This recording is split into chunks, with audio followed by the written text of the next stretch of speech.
Yo, Atlas speaking, and welcome to part 4 of What If I Was Reborn into Percy Jackson as the son of Hades and became the Underworld Prince. Let the tale begin. Chapter 91. As the buildings finished glowing and receiving their blessings, Zeus' phase started to dissipate along with the clouds, allowing the sunlight to shine upon them once again. The children of Apollo immediately sprang into action, rushing into their cabins. After a minute, music began to play, and they emerged, marching out and playing their instruments to set a festive mood. Lucian threw up 2 rock signs in the air and shouted, "Let's get this party started." Woo-woo! Everyone shouted in agreement. Food was brought out, and after offering their share towards the gods, they began to eat. Some started dancing together to the lively tunes played by the children of Apollo. Amidst the party, Artemis approached Lucian, so this nature reservoir. Lucian didn't let her finish and quickly said, "Yup, built it for you. In case you encounter an endangered species of plants or animals in your adventures and want to preserve them, you can bring them here, and we'll take care of them for you." "I see," Artemis muttered, gaining a small blush before quickly composing herself to avoid anyone noticing. She gave Lucian a closed-eyed smile. "Thank you for your gift, I really appreciate it." It was Lucian's turn to blush slightly as he found the smile quite beautiful. "Yeah, sure, no problem," he said as he scratched his cheek. Zoe felt her middle finger twitch as she wanted to draw her bow and arrows and shoot Lucian for some reason. However, a look from Artemis was enough to stop her. She wanted to complain but decided it was best not to. One person watched their interactions with suspicion. Hestia narrowed her eyes slightly in their direction but didn't say anything. Interesting, very, very interesting." Meanwhile, Annabeth looked at them with gritted teeth. "What's up with you?" Talia asked, looking at Annabeth weirdly. "Nothing, don't worry about it," Annabeth said dismissively. Talia followed Annabeth's gaze towards Lucian and Artemis before looking back at Annabeth with increased curiosity. "Are you perhaps jealous?" Talia teased. Annabeth scoffed at the accusation, causing Talia to laugh. "She's literally a goddess who hates men, it's like her thing." "This tree has a better chance to be with Lucian," Talia joked, tapping the tree she was leaning on. Annabeth rolled her eyes. "Except they're literally being sponsored by the goddess of fate, which means another god, so it's 4 against 1, it seems." "You wouldn't understand," Annabeth muttered. Talia shrugged. "You're right, I guess I wouldn't." "Sorry." Annabeth eyed her for a moment. "I think it's time I even the odds." "So, tell me, do you like him as well?" Annabeth asked, glancing at Talia. Talia looked puzzled. "I'm talking about Lucian, obviously." Talia looked lost. "Of course I don't." Annabeth smirked. "That's not the way I see it." "Then you're probably the only one because, for one, I'm 15 and Lucian is literally 10, Talia replied, confused by the conversation. "So it's just age you're worried about?" "We're Greek, age should barely be a concern, especially considering who your dad is," Annabeth casually remarked, until she heard Talia's cold response. "What?" This caused Annabeth to realize she might have said something insensitive. "Sorry. That didn't come out the way I wanted it to." Hearing the genuine remorse in Annabeth's voice, Talia decided to leave it be and let out a breath. "Seriously, what's going on with you?" Talia asked with concern. "I'm just curious, since you and Lucian seem to have very good chemistry whenever the two of you interact." Talia rolled her eyes. "If you're worried about me getting with Lucian, you have nothing to worry about," she said in a confident tone. "Oh, don't get me wrong. I really hope you do have something for Lucian." "Huh? You were literally blushing and everything when Lucian called you beautiful." "That's..." Before Talia had a chance to retort, Lucian appeared carrying 2 plates of food. "My ladies," Lucian said teasingly, offering them the plates. Due to the conversation they were just having and Lucian's actions, Talia gained a faint blush, but she shook her head slightly to make those thoughts disappear and took the plate while muttering a thanks. Annabeth looked at Talia with a smirk. "Oh, shut up." Just then, children of Aphrodite appeared. Come and dance with us, Lucian. Lucian just spread his arms. Take me away, ladies. Which caused them to giggle and drag him away from Talia and Annabeth.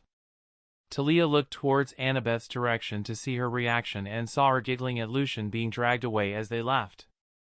Huh? You get jealous towards a woman that hates men, but to them you don't feel anything? Annabeth let out a sigh. It's Lucian's fault. He has a thing for older women, so I don't feel that threatened when he's with someone young. Luckily, we already kissed and I secured my place with him, but that doesn't mean I get to relax. Annabeth said this as Talia was taking a bite from her food, which caused her to start choking and coughing. From her shadow, a cup appeared wrapped around in a shadowy tendril. She snatched the cup and downed the juice, causing her to start breathing heavily. She looked towards Lucian, as he was the only one who could have handed her the drink. She saw him doing the Bully Maguire dance and winked at her, causing her cheeks to slightly redden before looking at Annabeth in shock. You two kissed. Annabeth puffed her chest with pride. Yup. Annabeth then pretended to look surprised and covered her mouth. Oh my, don't tell me, the mature, older 15-year-old still hasn't gotten her first kiss yet. Of course I haven't, I have other things to worry about than boys. She continued blushing. Annabeth just patted her shoulders. It's okay, you don't have to make up excuses, after all I'd be pretty embarrassed as well. I was the only one that hasn't gotten my first kiss. I'm not the only one, Luke hasn't had his first kiss as well, Talia said aggrieved. Annabeth looked at her with a straight face as she pointed towards the side. Confused Talia followed Annabeth's finger and stood frozen in shock. A girl around his age wearing a pink toga was grabbing Luke's face, kissing him as he tried to desperately push her away. As he pushed her away, Luke quickly wiped his lips, looking embarrassed and blushing, as the woman threw her hands in the air. Whoa. Talia had her mouth wide open. Bullshit. She cursed. Annabeth patted her back sympathetically as she finished eating. She then went and joined Lucian as they started dancing. Annabeth laughed and giggled as Lucian twirled her around, which caused her toga twirl as well. Talia watched the scene in silence before turning to look towards Artemis and her group of girls and not say anything as well. It was then turning darker, and as it did, Lucian appeared before her, with a bow and a hand extended towards her. May I have this dance, my lady? What are you doing? Talia asked in amusement. What does it look like? You seem bored and it's supposed to be a party. No one gets to feel bored when the great Lucian throws a party. Talia thought about, but seeing Lucian's insistent expression and actions, she let out a sigh and smirk. You know what, whatever. Let's dance, she said as she took his hand. Chapter 92. As it grew dark, a wooden bonfire was being built in the center of all the camps. In the gathering darkness, it became the sole source of light, illuminating everything around. Children of Apollo played and danced with their whole bodies moving around the bonfire. Soon, others began grabbing partners and joining in. Lucian took Talia's hand as they danced merrily among everyone, laughing along with the others. The camp resonated with joy and laughter. Even the usually grumpy Dionysus watched with a hidden smile from a quiet distance. Soon, partners started to switch. Annabeth and Talia paired up, enjoying themselves, while Lucian approached Hestia, who was sitting by a wooden log, smiling as she watched everyone having a good time. Well, Auntie, what are you waiting for? Let's go, Lucian said, pulling Hestia to dance with him. What? No, I can't dance, Hestia said, feeling a bit bashful. So what? Lucian replied, still smiling. The point of this is to enjoy ourselves and have a good time. Don't concern yourself with trivial matters. As Lucian pulled her onto the dance floor, Hestia continued to blush. Me embarrassing myself is not some trivial matter, she protested.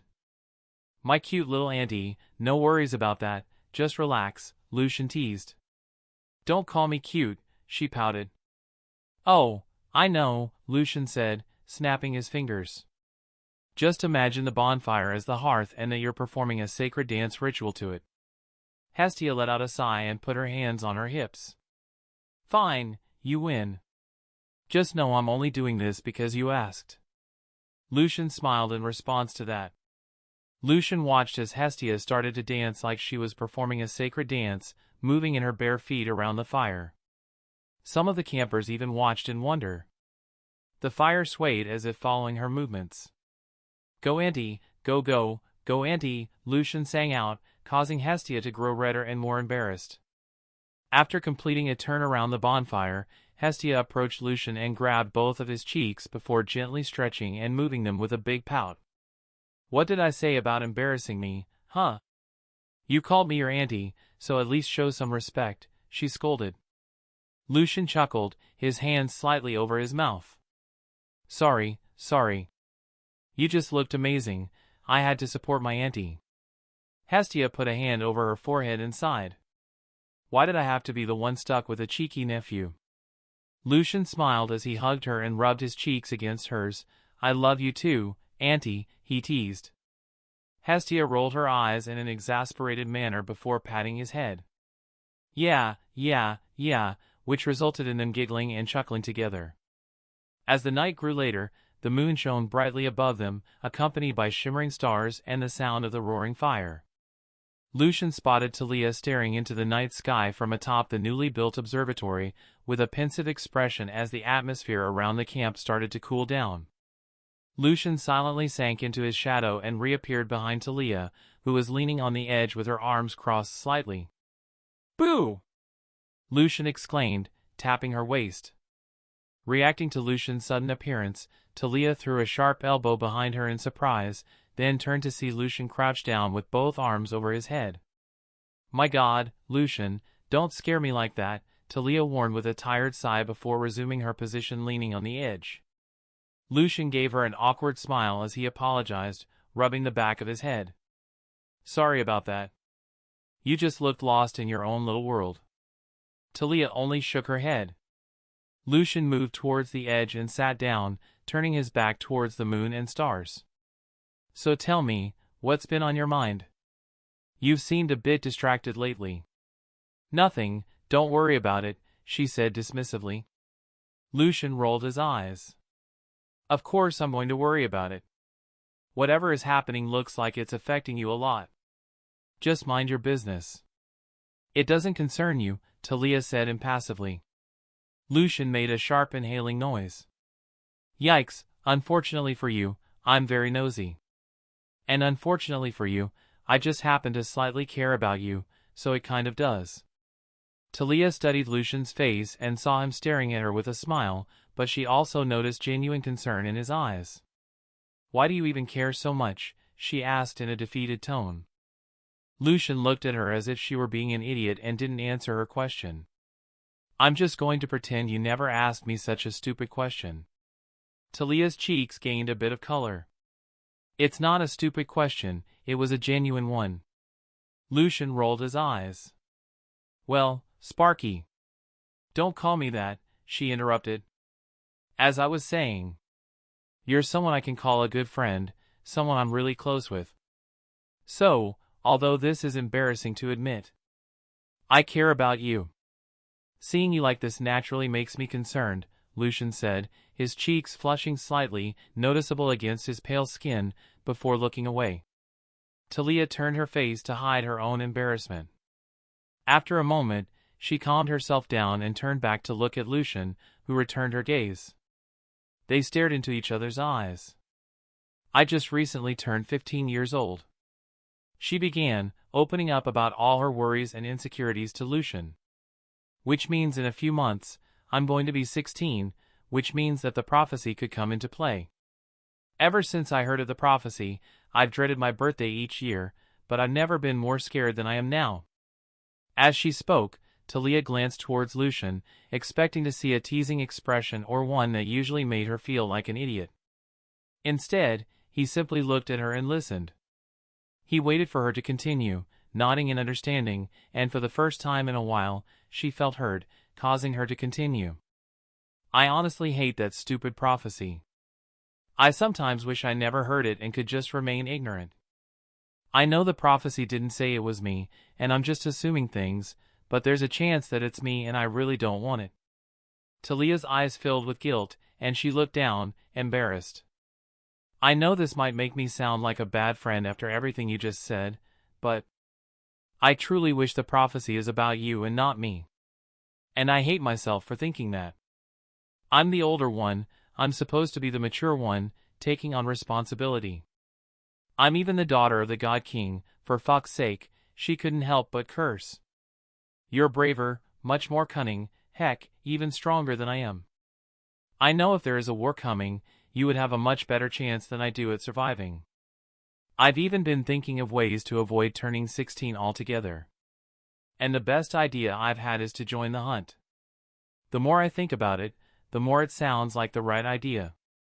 Talia then stopped talking and started to catch her breath before looking at Lucian with tears in her eyes, waiting to see disgust in his eyes or face towards her for practically wishing death on him.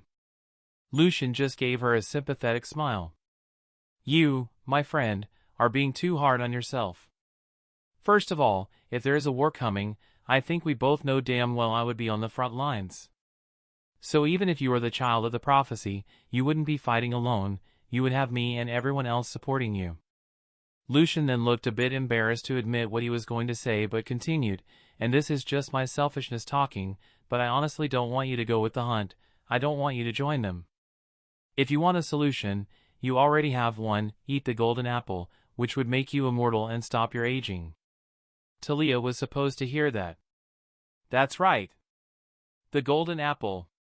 It's been a few months I forgot about them. Talia felt a wave of relief wash over her. She took a few seconds to think about everything before looking at Lucian in confusion. Wait, why don't you want me to join the hunt? Lucian decided to be confident as he answered, isn't it obvious? I'll miss you too much, he smiled softly, putting both his hands on the ledge. Talia was shocked to hear that and looked at Lucian's expression to see if he was teasing her, but all she saw was that he was being genuine, which surprised her even more. As she was leaning on the ledge, she was able to look into Lucian's eyes, that shone like gems in moonlight, and he looked into hers. She doesn't know what came over her, but she did what she felt was right. Slowly as she looked into his gem-like eyes, she started moving closer, and as Lucian looked into hers, he did the same. They continued looking into each other's eyes as their faces grew closer and closer, until they felt each other's breath.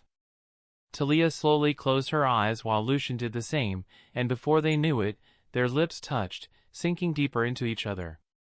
They stayed that way for a few seconds before backing away slightly, still staring into each other's eyes for a few more seconds, and before they knew it, they instinctively went in for another, much more passionate kiss. Chapter 93. The wind started picking up speed as dark clouds began to block the light of the moons and stars. Thunder and lightning crackled loudly, creating a blinding flash of light. What followed was a thundering roar before the sound of lightning hitting the ground near Lucian and Talia, which frightened them, causing them to quickly disengage from their kiss. Rain started to pour down, extinguishing the bonfire. Lucian looked at Talia, now red-faced, with a teasing smirk. I think we just angered your dad.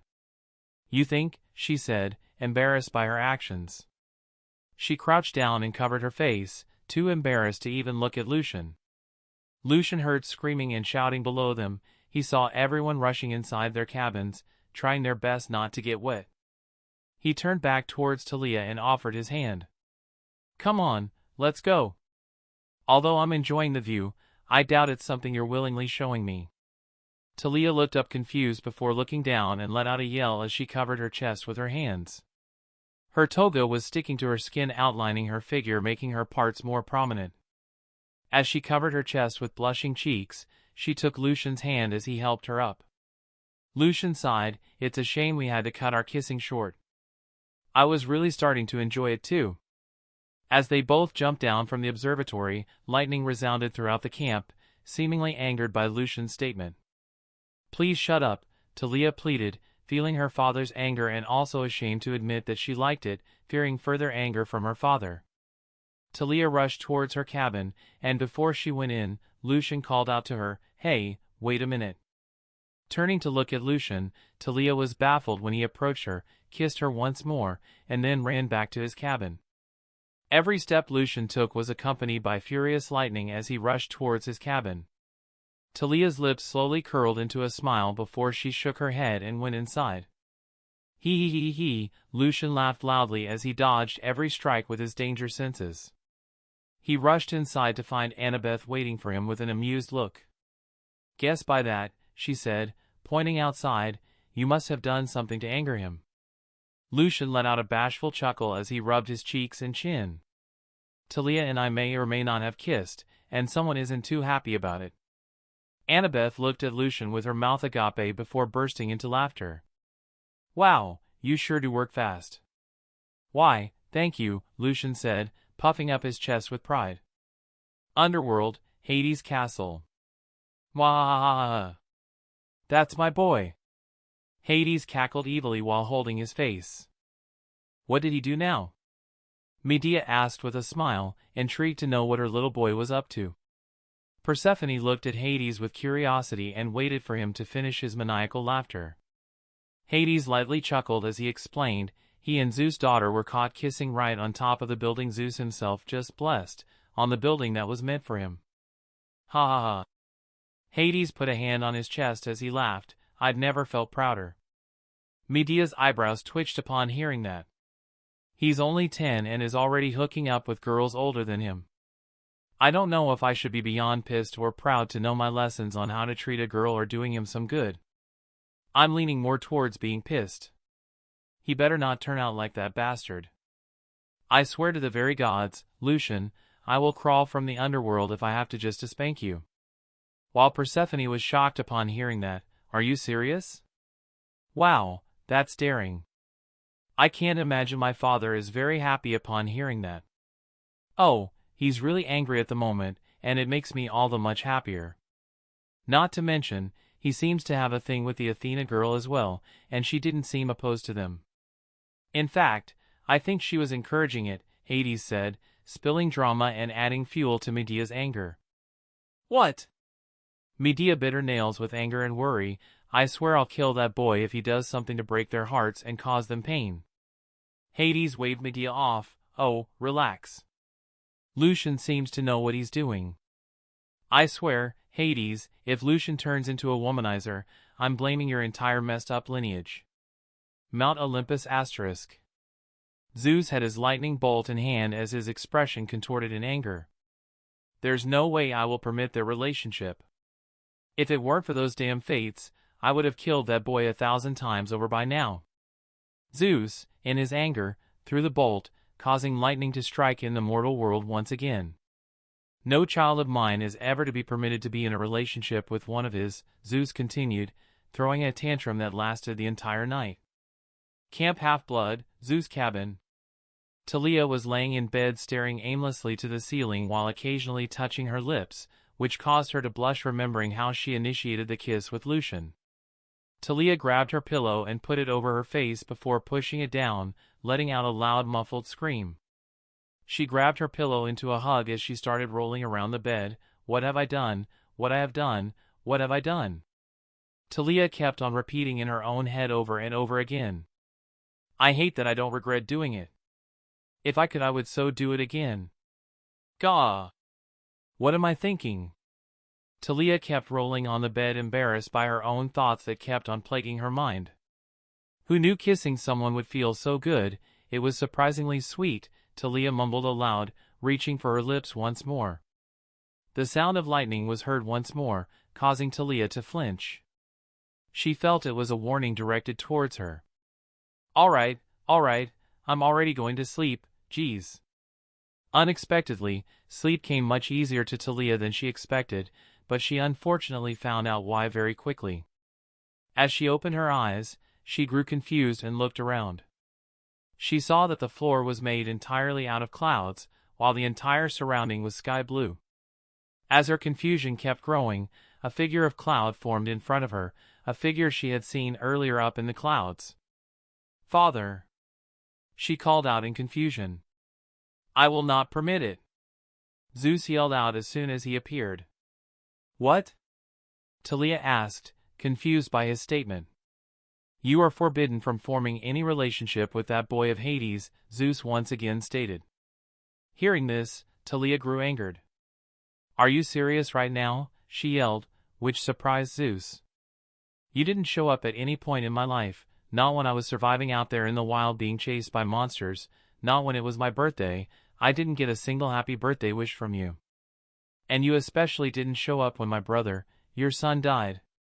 And now you decide to appear to me for the first time in my life, and it's to tell me who I can and can't be with." Talia screamed out all her grievances towards her absent father. Zeus then scoffed, which surprised and hurt Talia. "It's all because you're hanging out with that rebellious boy, that's why you even dare to speak to me, your father, that way. Which is why I'm forbidding you from going out with him or forming any other form of relationship other than campers and friends together." Talia looked down in anger, biting her lips with tears forming in her eyes, her hands balled into fists. Zeus looked at his bowing daughter with a sigh. He stretched out his hand to pat her head. "You gotta understand, I'm doing this for your own good." Talia slapped Zeus away from her. "Just leave already. You already made my life hell as it is, so leave me alone." Talia's eyes snapped open. She quickly sat up on the bed, blinked a few times before tears started rolling down her cheeks. She buried her face in her hands as she began to quietly sob. Chapter 94, the next day. Annabeth was in the library, organizing everything. Although she couldn't fully act like a librarian in the past months, it didn't mean she didn't try to learn a few things from the experience. Despite people finding it weird that she acted as the librarian for Athena's cabin, her digestion reached a total of 45% due to this. Now, with the completion of the general library, the digestion should finish rather quickly. Meanwhile, Lucian was walking by the dormitories where everyone who previously didn't have a cabin to belong to slept for the stormy night. "Yo!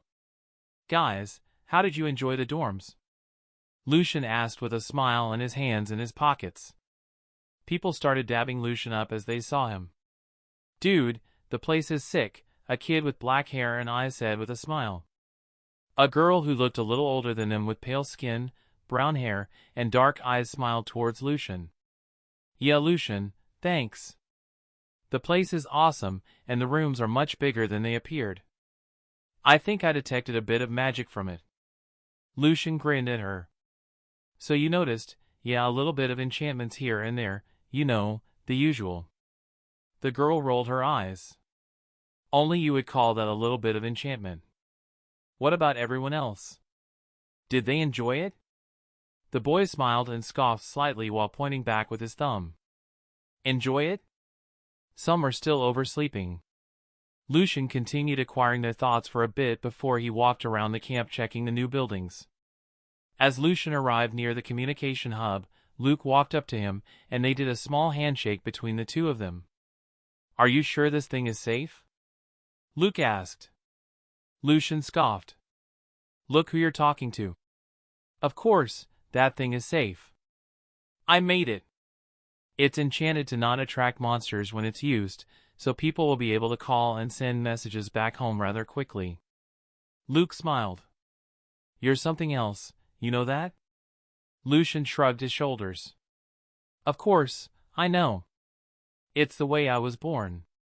Luke chuckled. Then, he gained a look as if he remembered something before asking, "Have you seen Talia?" "I haven't seen her since last night." "No, but that's strange. I'm pretty sure I was the last person who saw her, so I'll quickly go look for her." Luke nodded before thanking him. As Luke looked back towards everyone else from his cabin, a flash of uncertainty passed his eyes. "What's wrong?" Lucian asked. Luke shook his head. "Ah, it's nothing. I have to go, it looks like the others need me." Lucian didn't say anything and continued to look at Luke's retreating back with narrowed eyes and a slightly furrowed brow. Lucian then closed his eyes, combining his spatial awareness with his ability to detect life force, and tried to pinpoint Talia's location. He detected her alone in the training facility Lucian built for Chiron by herself. Lucian was a bit confused before he sank into his shadow and traveled towards her. He quietly appeared by the door of the gym, lowering his presence as he leaned on the doorframe and watched. Talia was wearing a black sports bra and black tight shorts as she continued punching the sandbag with aggression using her bare hands, her skin glistening with sweat. Seeing her hate-filled eyes, Lucian walked towards the sandbag and held it in place. Talia stopped and grew a bit confused until Lucian revealed his presence. "What did this sandbag do to you?" "Bad, Mr. Sandbag," Lucian teased as he playfully smacked the side of it. "Oh, shut up," Talia scoffed, trying to hide the small smile she gained. Lucian was about to mention that he didn't know his kisses could cause so much hate, but before he did, he noticed something which caused his teasing grin to completely disappear. He narrowed his eyes to get a better look. Seeing Lucian's quick expression change, she looked at him with furrowing brows. "What?" she questioned. "Why have you been crying?" Lucian coldly demanded. "I haven't been crying," Talia scoffed again, becoming defensive. "You could try to cover it with all the emo makeup you want, but I can tell right away." "Oh, shut it," she said, dismissing the emo makeup comment. "And I haven't been crying." And we didn't kiss last night either," Lucian said in a plain voice. Talia blushed as she heard that. "Huh, what?" she asked, unsure why he brought it up. "Sorry, I thought we were just telling each other lies," Lucian said while looking straight at her as he hugged the sandbag. Talia let out a reluctant sigh before she took on a boxing position and started punching the sandbag as Lucian held it in place. "I met my father last night." Talia's lips quivered as her punches became faster. Lucian's eyes widened a bit before he nodded in understanding. "I can see where this is headed," he silently thought to himself. Lucian heard her voice crack a bit as she continued. "You know, instead of saying hi, how are you, or I'm proud of you for surviving against the odds, the first thing he says is that he doesn't permit me to be in a relationship with you." Lucian's eyes turned a bit frosty as he saw tears start to pool in her eyes. "He said that it was for my own good, but I know that's bullshit. It has nothing to do with me. He's just being petty about his dislike for your dad." Lucian's danger sense then rang, causing him to take a step to the side. Talia's fist was surrounded by lightning as she roared, "Ahhhhhh, I wish he was never my father to begin with. Why does he have to make my life more difficult than it already is?" Her fist ripped right through the sandbag, causing the sand to go flying everywhere as black tears streamed down her eyes, her mascara ruined. Lucian didn't reply. He reached out and took Talia's hand, pulling her into a hug. She wrapped her arms around Lucian's neck as more tears continued to flow. As Talia continued to cry, Lucian's eyes grew bright red as he looked up towards the ceiling. "I don't know how, but I can tell he's looking. You're just making it easier and easier for me to kill you in the future without any sort of guilt," he silently thought to himself before closing his eyes and patting her back. Lucian then detected people making their way toward the training grounds, which caused him to envelop Talia and himself in his shadow and disappear from where they stood. They reappeared back in his underground hideout without Talia noticing, as she was still crying. "Why?" she whimpered, her hug around Lucian's neck tightening. "Why did he have to be my father? Why can't I just have a normal family?" Lucian broke off the hug slightly before bringing his forehead to hers, making her blue eyes look into his. "Look, what I'm about to say is probably the corniest thing you'll ever hear, but here goes. You've been dealt a bad hand in life, there's no doubt about that, but what you do with that hand is what matters most. Yes, you have a terrible family, and yeah, your father is probably the worst piece of shit in existence. But you're strong, and you're not totally alone. You're the strongest demigod I have ever known, apart from myself, obviously, and you have Annabeth, Luke, and me as friends supporting you. So you can either keep complaining and crying about the bad hand you got, or you can completely ignore it. It's not going to go away, but it's up to you to choose whether to pay attention to it or not and completely focus on the good hand you do have. Focus on the good things you do have. It might not be a lot, but that's what makes it precious." Lucian felt himself blushing for saying that and started to inwardly cringe. Talia's chuckling and giggle didn't help either with his embarrassment. "You're right, that was the corniest shit I've ever heard," she said, giggling. Her tense shoulders started to relax. As she started to calm down, she looked at Lucian's eyes before she slowly closed her own and lowered her head, kissing Lucian's lips. It unexpectedly took him by surprise. "But it's something I needed to hear." Thanks, Lucy, she grinned brightly. Lucian turned red and looked to the side, holding his hand over his mouth to hide his blush, and it wasn't because of the kiss, no. Her smile. Wow, he thought to himself. Chapter 95, Talia looked around, growing confused by the surroundings. Wait, where are we? Secret underground hideout I built to keep away from prying eyes, Lucian calmly explained. Talia gave Lucian a suspicious glance. Wow, and you brought me here because... Lucian rolled his eyes, hearing her teasing tone of voice. Oh, shut up. People were coming, and there would have been a lot of explaining as to why you were crying over my shoulder. Talia grew red with embarrassment. Please forget about it. Let's pretend that never happened. Lucian shrugged. Sorry, I don't think I can. After all, it did lead up to a good kiss, he teased, causing Talia to grow even redder. Talia reached for the door, unable to take the embarrassment much longer. But as she did, Lucian stopped her. Before you leave, please fix your makeup. I don't want people thinking I did something to you. Talia nodded as she opened the door and headed towards the bathroom to fix herself up. Meanwhile, Lucian stood on his own in his chamber. I should get started on the treasure seeker potion now that I've fully digested the artisan one. Alone, Lucian began examining the notes he had on the next potion. Here we go. It looks like I'll need 1,000 golden drachmas and the essence of a treasure-hunting mouse. He sighed, looking at the main ingredients. I did some research, and it looks like I need to travel all the way to Russia to get it. Talk about a pain in the ass. The treasure-hunting mouse is a thing from Slavic mythology. The supplementary items are rather easier to receive. I need 5 pounds of griffin feathers, manticore venom essence, satyr hoof powder. Lucian looked at the last one with a bit of a weird look. I already know Grover is going to look at me weirdly when I ask him for some. After checking for everything he needed, Lucian exited his cabin. Since Lucian didn't want to leave for Russia just yet, he decided to get some training in and then leave after a couple of days. As Lucian made his way back towards the training facility, he found Artemis with her girls in the archery section. He gave a head bow towards Artemis as he saw her and said, "Ah, Lady Artemis, you're still here." Artemis nodded towards Lucian. "Yes. We decided to stay and rest for a few days before going back hunting. The girls just decided to put in a bit of training. We're just trying to figure out how some of these objects work," she explained while pointing out towards what appeared to be a projector. "Ah, that's something I built. Here, let's do a little show and tell," Lucian said as he walked up to the projector and hit the on button. To the side of the on button, there were controls with names such as speed and another one that said difficulty.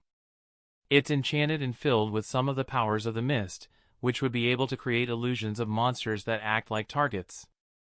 As the difficulty was only set to easy, there were just some of the easy types of monsters to hit. As Lucian turned the small dial, increasing the difficulty, different kinds of monsters appeared like griffins, storm spirits, and monsters that Lucian had fought before. Lucian then moved the speed dial, increasing how fast the monsters moved, making them almost impossible to see. This way, people can train to hit moving high-speed targets, which I think are better practice partners than a standing target, Lucian continued to explain.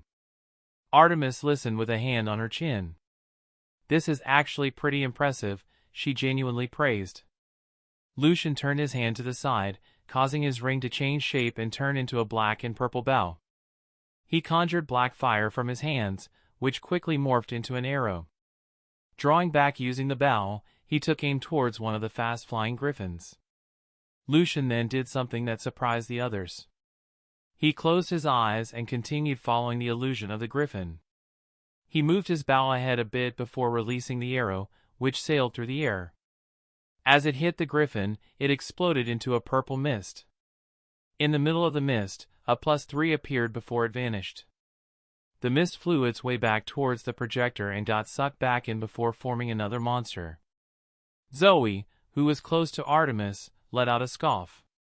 Show off. Some of the girls were genuinely impressed, while Artemis was impressed by something else entirely.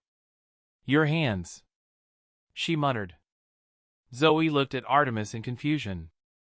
What do you mean, my lady? Can you take aim once more?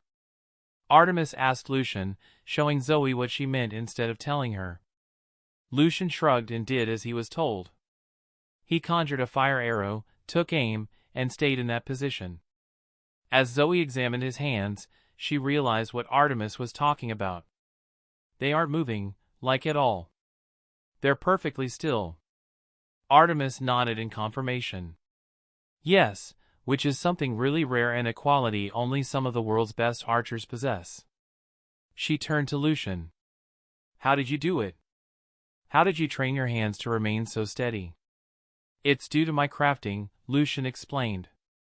Just like how you need steady hands to fire a perfect shot, you need really steady hands when crafting and blacksmithing, so my many years of that have helped in my development.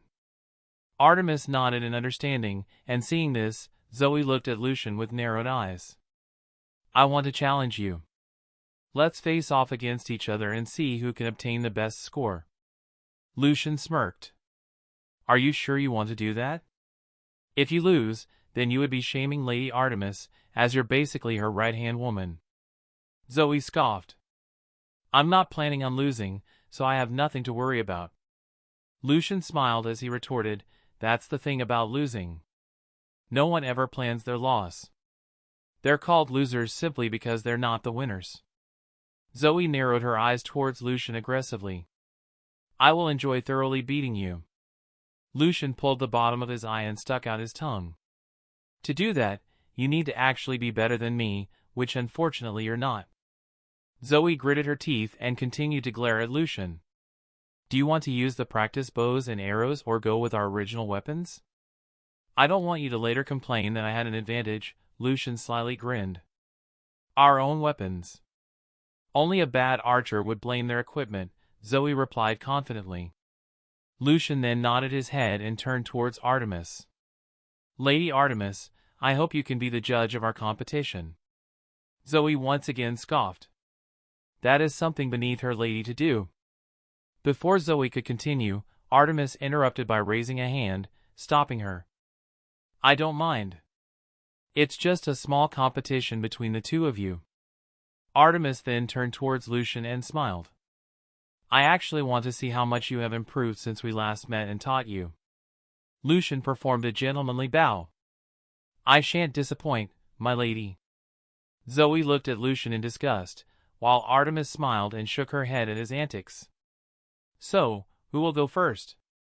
Zoe asked. You know what they say, ladies first after all, Lucian said teasingly. My dislike for you grows like no other, Zoe plainly said. Lucian smirked. That's good. I wasn't planning on making you like me to begin with. Zoe ignored Lucian and made her way towards the center stage of the arena, nodding towards Artemis. You have 10 minutes to acquire as many points as you can. Are you ready? Artemis asked, turning off the projector. She then cranked up the difficulty to the max. When Zoe grabbed an arrow, put it on her bow, and nodded, Artemis nodded right back. And go, she said as she hit the on button once more. Chapter 96, Zoe immediately sprang into action. She shot the arrow without hesitation, hitting a harpy in the chest. It puffed into purple smoke, scoring her 2 points. In quick succession, she took arrows from her quiver and began releasing them. She would grab an arrow, close one at aim, and fire her shot. Due to the speed of the monsters and their ability to dodge, Zoe missed a few. But she quickly made up for them, showing exactly why she was the commander of Artemis Hunters. With one of her arrows, she even managed to kill 2 monsters at once due to careful and fast planning. Toward the end of her turn, she killed one of the monsters and used the purple mist as a smoke screen, firing her arrow through it so the monsters couldn't detect it. And that's enough, Artemis said, turning off the machine. All the monsters exploded into purple mist and flew back toward the projector. Zoe went around collecting her used arrows from the ground before walking toward Artemis to inquire about her score. You scored a total of 176 points. You did well, Artemis praised with a smile. Zoe looked toward Lucian, a bit smugly. Lucian wasn't fazed and smiled. For someone of your caliber, you did well. Naturally. Wait a minute, Zoe scoffed, quickly realizing something didn't sound right. But Lucian was already walking toward the center with his bow resting on his shoulder. Artemis couldn't help but giggle at Zoe's expression. Zoe looked at Artemis with a betrayed expression, causing Artemis to pat Zoe on the back. I'm sorry, but your face was funny. You gotta learn how to make fast comebacks if you ever want to get back at him, she advised. Zoe grumbled a bit before nodding in understanding. Lucian conjured an arrow and prepared to shoot. He looked toward Artemis and nodded, indicating he was ready. Artemis nodded back and hit the button. Not a second passed before Lucian shot his shot, hitting a Cyclops right in its giant eye. Lucian ran around, pulling back on his bowstring, which caused an arrow to immediately form. Using his spatial awareness made it easier for him to aim upwards and shoot where he wanted, hitting anything he wanted. Lucian then slid on the floor while aiming up, and every time he flicked the bowstring, arrows appeared, firing toward the sky.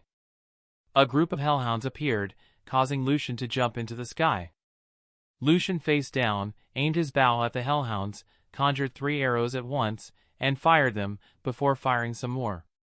He then turned to the side and fired 1 more arrow at a storm spirit. Lucian performed a flip, landed back on the ground, and continued to fire arrows with sharp turns. Toward the end, when the 10 minutes were almost up, Lucian threw his bow toward the sky, faced Zoe, and fired a backfire arrow at her. Before it reached her, a griffin unexpectedly flew past, causing the fire arrow to hit it and explode. The fire arrow took the shape of a heart with a message in the middle: "You lose, winky face." And that's final. Artemis called out as Lucian's timer ran out. She hit the off button and Lucian walked up toward her. Zoe glared at him. You don't know for sure. He didn't reply and looked toward Artemis with a smile. Instead of giving his score, Artemis sighed and asked, "Why are you so petty?" Lucian chuckled, rubbing the back of his head. It's just who I am. Zoe looked at Artemis in confusion. What score did he receive? She questioned, causing Artemis to sigh again. He got 177. Exactly 1 more than you.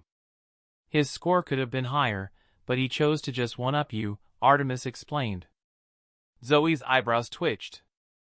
Are you saying he's better than me, my lady? She asked, her fist tightening and her knuckles turning white. I'm afraid so, my dear. It's truly unfortunate you aren't a girl, Lucian, Artemis regrettably sighed. Please forgive me, my lady, but I refuse to believe it. I have honed my skill for years on end until my fingers bled. And you expect me to believe someone who just recently got into his double digits is better than me? Zoe said. You saw it yourself, Zoe. Accept your loss with pride. It was a fair competition in which you both agreed on the rules. It's not about the competition. I know I lost. No matter how much I want to complain and refuse such a notion, I know I lost, so there's nothing to say about that. I won't admit he's better than me. Artemis just nodded, understanding how Zoe was feeling.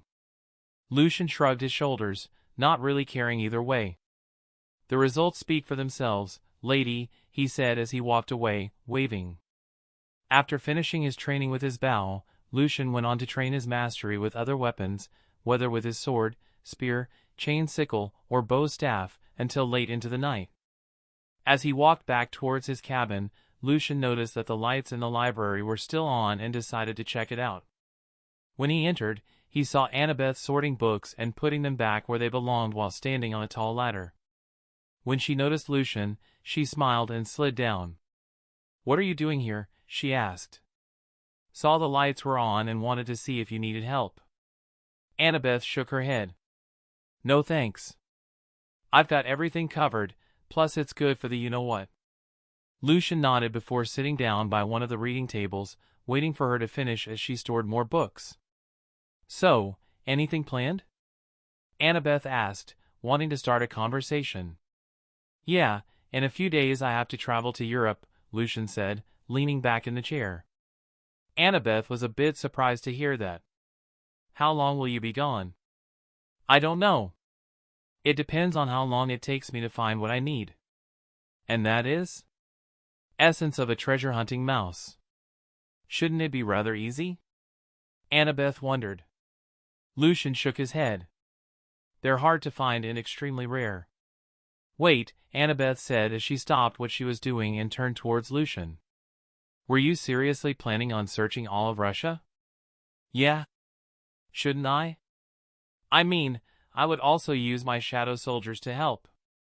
Annabeth blinked a few times before giggling and shaking her head. There's no need to do all that. You'd just be wasting your time. You're able to control riches, so gather a bunch of gems and drachmas and other treasures, imbue them with a locator spell, and bury them all together. Instead of driving yourself crazy looking for them, they would come to you. There's no need to search the entirety of Russia to find them. Lucian looked away, a bit embarrassed, as Annabeth continued to giggle. I can't believe you were seriously about to do that. It would have taken you months. Yeah, laugh it up, Lucian said, rolling his eyes with a small smile. Annabeth looked at Lucian and smirked. Don't worry, I am, she said, still giggling. Thanks for the idea, though, Lucian said with a nod. Anytime, Annabeth smiled. Chapter 97, 1 week later. Why are you coming along? Lucian asked as he looked at Talia with a stoic expression. I'm bored out of my mind, Talia said, flashing a cheeky grin. I know you're in love with me, but this is too much, Lucian let out a defeated sigh before taking a step to the side. Where he stood, a lightning bolt struck from Talia's hand, glaring at him. I'm not in love with you. You bastard. Annabeth and Luke chuckled side by side as they watched their usual banter. Lucian looked towards Luke and Annabeth. Are you sure you guys don't want to come with? It could be another adventure for our Fantastic Four group. Luke jokingly scoffed, shaking his head. Nah, I can't be going out that much nowadays. I'm the cabin counselor, remember? Annabeth shook her head. You know the reason why I can't. Party poopers, Lucian playfully pouted, then turned towards Talia and smirked before looking at the others. It looks like for my new adventure, it's going to be Team Emo against the world. Talia looked at him with a straight face before turning around and walking off ahead. Lucian turned back towards the others and gave them a grin with a peace sign as he disappeared into his shadow and reappeared next to Talia with a backpack on, marching. Onwards, my emo comrade, towards the motherland where snow and vodka await us, Lucian said, deepening his voice. We haven't even fully left the camp's property line and you're already making me regret coming with you, Talia released a dejected breath. And I'm not emo, my whole style is punk rock, and you know it. Lucian, who couldn't care less, changed the topic. I've been curious about something, between the two of us, who's faster? Talia gave Lucian a questioning gaze. If it's just racing, then it has to be me. You're pretty fast, no doubt, but I mean, come on, lightning has been known to be the fastest. And your little shadow travel trick doesn't count, you're teleporting, so it has nothing to do with speed. Shall we race, then? Lucian asked with a competitive look. You know what, sure, let's go at it, Talia said, and as they reached the tallest hill, they both got into a runner's position. Lightning crackled from Talia, her eyes gaining a brighter blue color, while her hair stood up due to the static. Meanwhile, a black, shadowy smoke escaped from Lucian's figure. His eyes started turning dull and emotionless, but his usual teasing smirk remained. Ready? They both asked at the same time. Set? They both lifted their postures slightly. And go! They said at once. Talia practically turned into a blue lightning bolt as she rushed ahead, creating a strong force of wind. Meanwhile, the ground underneath Lucian cracked due to the strength he used to give himself a burst of speed. The two raced all the way towards Russia with only one goal in mind, to win. 2 days later. Talia's legs and arms blurred as she continued running, her eyes flashing with determination. While Lucian wasn't far behind, instead of running, he was flying. Thrusters exited from Lucian's fists and feet as black smoke escaped from him. His hair swung wildly in the wind, and his eyes narrowed against the wind. A few feet ahead of them, they saw a sign in Russian, which they couldn't understand, but they knew that whoever passed that sign would be the winner. Talia leaned her body forwards, increasing her speed, while Lucian brought his arms and legs closer, making him more aerodynamic. The flames on his feet and fists became narrower, increasing the thrusters, making him go faster and reach Talia's side. Snow fell as they were toe-to-toe with each other. Lucian then saw Talia charge up a beam of lightning from her hand to propel herself towards victory. Lucian, seeing this, leaned towards her slightly, and just as she propelled herself, Lucian and her ended up crashing into one another, causing them to roll rapidly past the sign and onto the snowy ground. They both groaned as Lucian was on the ground, and Talia was on top of him. When Talia lifted herself, they both looked at each other before they started laughing. "That was awesome!" Talia exclaimed. "I'd never felt so free," the sound and the feeling of the wind rushing across my face, the blurry view. It felt so liberating. Who knew going that fast could feel so amazing, she wistfully sighed. Lucian stood on his elbows and kissed Talia on the lips before leaning back down and smiling. "What was that for?" she mumbled, turning bright red. Lucian continued to smile as he shrugged his shoulders. "You look very cute when you're all excited. I couldn't help myself." Talia turned to the side, grabbed a ball of snow, and tossed it towards Lucian's face. "How can you say something so embarrassing with a straight face?" Lucian just chuckled as he stood up and wiped the snow off his face. "Let's find the closest town and a place to rest since it's getting dark," Lucian suggested. Talia looked up and saw that it was indeed getting dark and agreed with his idea. The two walked along the side of the road, which was just outside a forest area. After a few minutes of walking, they saw a shack with Russian words and neon signs of food. Talia's stomach made a little rumble. "I am kinda hungry," she blushed. Lucian nodded as they decided to head inside. Once they entered, they saw that the place didn't have any customers and that it didn't have much seating except towards the side of the counter. "Hello?" Talia called out. From what Lucian and Talia presumed was the kitchen, an old lady peeked out and greeted them. "Hello, dears, I'll be with you in just a second," she said in a sweet, old grandma's voice. After a minute, the old woman appeared, asking what she could do for them. "Is this place some kind of diner?" Talia asked. "Ah, you poor dearies must be hungry. You kids don't look like you're from around here. Come sit down, I'll get you something to fatten you up on your journey." She smiled sweetly at them. "Oh, and don't worry about paying, since you're not from around here, I doubt you would have the necessary money." "Thank you," Talia said with a small bow, gratitude in her tone. Talia and Lucian soon smelled something delicious, and after a while, the old lady presented them with beef stroganoff. "Once again, thank you," Talia said with gratitude. The old lady just nodded with a happy smile. Talia and Lucian both picked up a spoonful of food, and just as Talia was about to put it in her mouth, Lucian lowered her hand, disappeared with a poof of black smoke, and reappeared behind the old lady with a scythe over her neck. "And here I thought we would get to experience the kind version of Baba Yaga," Lucian coldly said. Talia was shocked upon hearing this. "You mean she?" The old granny didn't seem fazed in the slightest. Her smile from earlier just widened and widened, causing a chill to run down Talia's back. He. The old lady let out a witch-like giggle. "How did you figure it out?" she asked. "I was raised by a much more beautiful witch than you." "I can smell when my food is laced with a potion," Lucian replied without much emotion.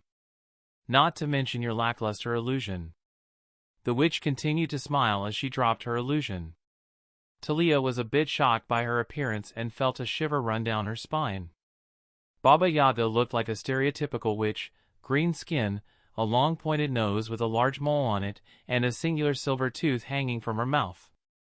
She wore a purple witch hat and purple robes, completing the image.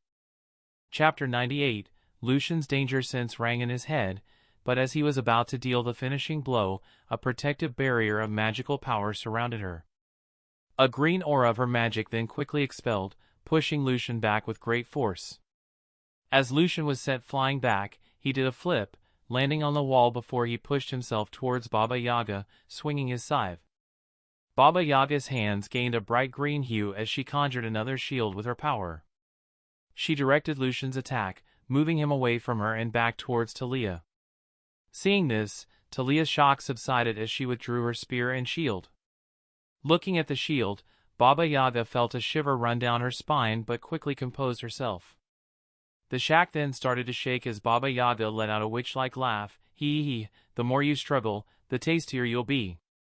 So struggle all you can, little children. Lucian and Talia then looked at each other and nodded their heads. Talia ran towards Baba Yaga while Lucian ran the opposite way, causing them both to stop and point at each other angrily. Where the hell are you going? They both shouted. Where am I going? Where are you going? They both shouted again, pointing at themselves before pointing at each other once more. Obviously to fight the witch, Talia yelled. Lucian looked at her like she was stupid. Why the fuck you fight her here? This is her home, she has the advantage here. Didn't you just feel the house shake, you dumbass? Let's fight her outside where we have more space. Baba Yaga looked at them with a straight face, unable to believe they were having such an argument in front of her. She let out a sigh. What was I expecting, honestly? They're only children after all. Baba Yaga raised both her hands as they glowed with power and sent a bolt of green magical energy towards them. Lucian twirled his scythe, blocking the attack, while Talia let it hit her spear blade and directed it towards the ground. She surrounded herself in lightning and ran where Lucian was going since she realized Lucian made sense earlier. Lucian disappeared into his shadow and appeared outside, next to Talia. I just want to say that I went to fight her since I thought that's what you would have done. Fair, Lucian said, acknowledging it was indeed something he would have done. The shack continued to shake as it started to rise off the ground. As it continued to rise higher and higher, Talia gained a confused look. Are those chicken feet? Before Lucian had a chance to confirm, the door to the shack opened like a mouth, and Baba Yaga came flying out on a mortar while holding a pestle. She flew towards Talia, swinging the pestle like a club. Talia held her shield in front of her to block, but unbeknownst to Talia, Baba Yaga was known to be an ogress, which meant her strength was undeniable. Talia was sent flying back due to Baba Yaga's strength. Baba Yaga then moved back a bit and saw Lucian's scythe pass a centimeter away from her long nose. The ground where Lucian's scythe struck split apart, creating a small chasm. Lucian's pupils shrunk a bit as they moved and turned to look at the witch, who gazed at him with glowing purple eyes and a large creepy smile. She swung her pestle once again, but due to Lucian's instincts, he managed to block it with the handle of his scythe. Unlike what she expected, Lucian didn't go flying, he stood his ground with his great strength. As their weapons locked, they both stared into each other's eyes. You have the power of foresight, don't you? Lucian asked, already knowing the answer. What do you think? I think it mustn't be that great if you still can't see your own demise at my hands, he coldly said. Talia appeared in the sky, twirling her spear before plunging it down, like a lightning bolt striking the ground. As Baba Yaga held her weapon against Lucian with one hand, she used the other to conjure a shield above her. Talia kept pressing down, causing cracks to form in the shield, but before she could continue, the shack came running towards her and kicked her off with its chicken feet. Galark, Azura, Lucian casually called out. A stone giant and a six-armed giant with 3 heads appeared and rushed towards the chicken-footed house. Lucian then backed off a bit, spinning his scythe around to build momentum before he started slashing his blade at Baba Yaga. Due to Baba Yaga's age and experience, she wasn't defenseless. The two moved around the battlefield, reappearing and disappearing over and over, their weapons clashing and creating sparks. It looks like you can summon companions. Let's even the odds, she laughed excitedly as she took to the skies. She raised her green-hued hands in the air, laughing maniacally. Bone hands started to pop out from the ground, causing Lucian to curse, this fucking bitch. The clouds darkened, but before the hands could fully emerge from the ground, lightning bolts struck them all at once. "Talia, I could fucking kiss you right about now," Lucian said as wings made of shadows appeared on his back, allowing him to fly towards Baba Yaga. Baba Yaga, seeing her summoning fail, clicked her tongue in annoyance before maneuvering her hand to conjure bright green flames around her. Lucian conjured his own black flames, causing Baba Yaga to gain an impressed look. Their battle flashed and bathed the area in multiple colors. Flashes of black and green flames lit up the battlefield as the sound of metal clashing filled the air. As they fought, Talia tried to strike Baba Yaga with lightning, but her power of foresight made her a formidable opponent. Meanwhile, Galark and Azura tackled the giant chicken shack. The shack opened its doormouth and breathed out green flames, but the combination of the two giants was too much for it to overcome. Galark appeared behind the shack and held it off the ground while Azura's arms blurred, punching it relentlessly. The shack creaked and groaned as parts of it were destroyed. Galark then started squeezing the sides, causing it to cave in with loud creaking noises. It wasn't long before the shack shattered like an old piece of dry wood, and as it shattered, Baba Yaga let out a devastated scream. "Nuu! What have you done? You will pay for your sins," she cried out. The glow on her hand grew brighter as she sent thunderbolts of her magic power towards Lucian, each filled with the intent to kill. Lucian, using his danger sense, maneuvered around them, cutting them apart with his scythe. Talia, seeing that Baba Yaga was blinded by rage at the destruction of her home and companion, secretly moved behind her. She took a deep breath and surrounded her spear with lightning until it turned fully blue. Talia took aim like she was about to throw a javelin. The sound of a thunderclap was heard as she threw it, breaking the sound barrier. As Baba Yaga looked at Lucian with hate, she suddenly stopped. Squelch! A look of surprise appeared on her face as she looked down to see a spear coming out of her chest. Lucian then looked at her smugly. "Like I said, it mustn't have been that great if you weren't able to see your own death." Instead of looking frightened, the witch continued to smile as she reached out, took hold of the spear, and yanked it out of her. She reached into the mortar and pulled out a potion, which she quickly downed. The hole in her chest began to close as she looked at Lucian with disdain. "Your mother couldn't have been a great witch if she didn't teach you that we have potions ready for any occurrence. And I should thank that little lass for clearing my head. I'll have fun burning both of you alive." Talia clicked her tongue. "I should have aimed for the head." Lucian, floating in the air, put a hand on his side and let out a sigh. "You just had to go and insult my mother."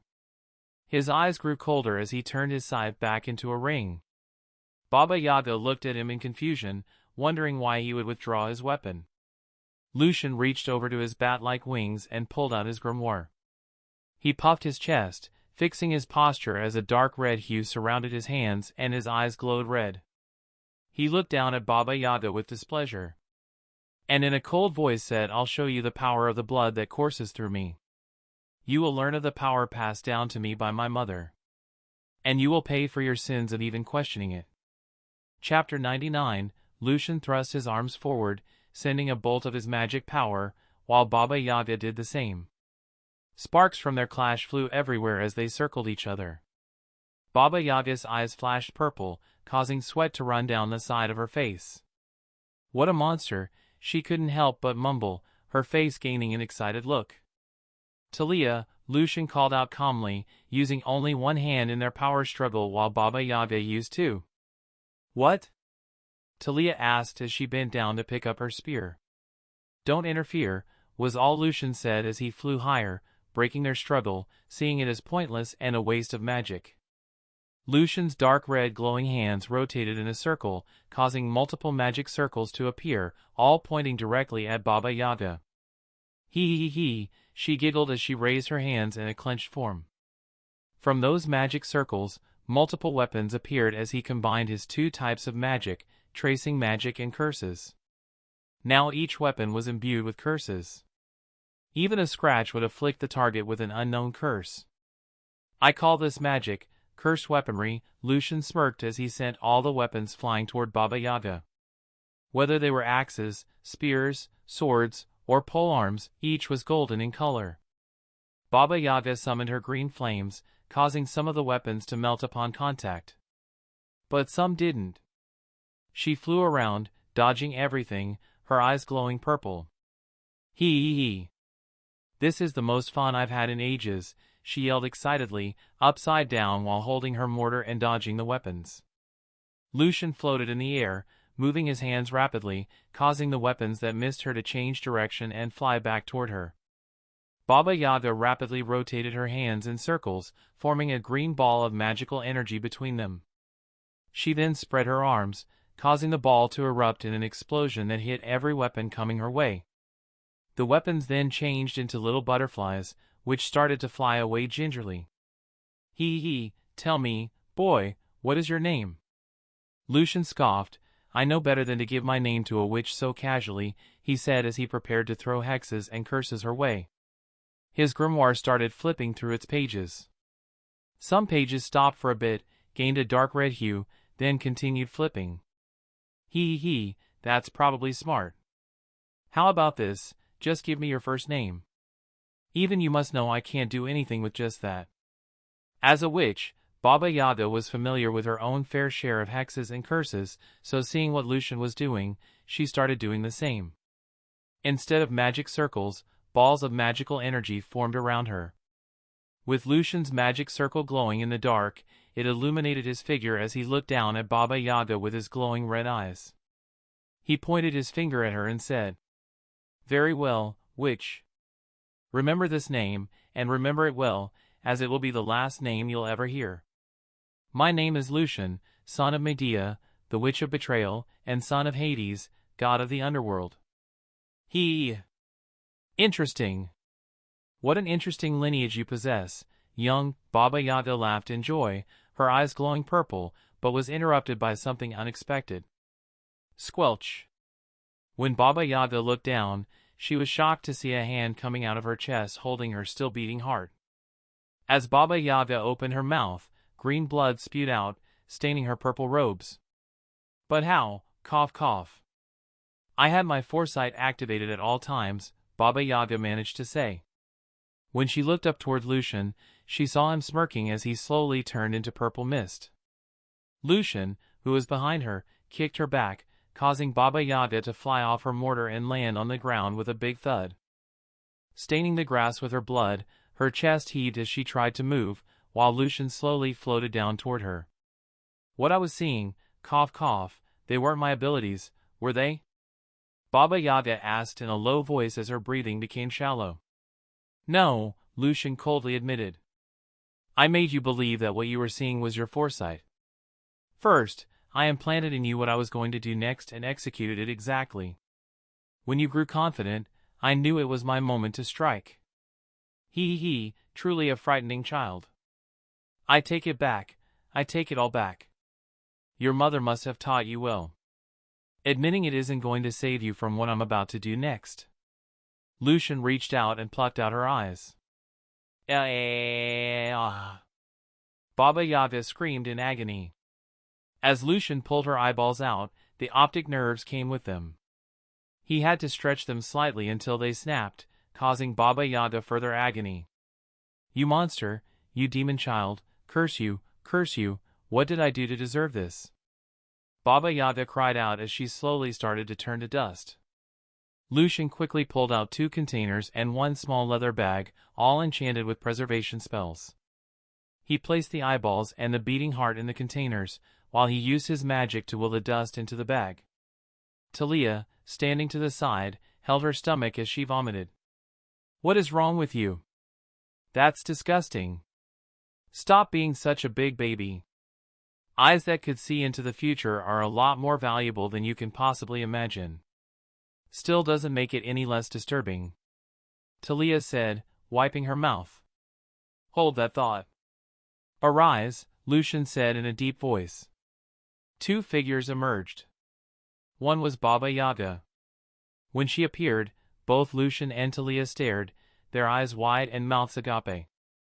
Instead of the old lady with a hunched back and a large nose, in front of them floated a busty woman with thick thighs and large breasts, while her nose was small and cute, like a button. Her face and skin the same color as Lucian's magic, dark red. She sat cross-legged on her broom, causing her short black dress to rise up her thighs while she tipped her large black witch hat toward Lucian. "Who the hell are you?" both Lucian and Talia shouted, pointing at the seductress of a witch.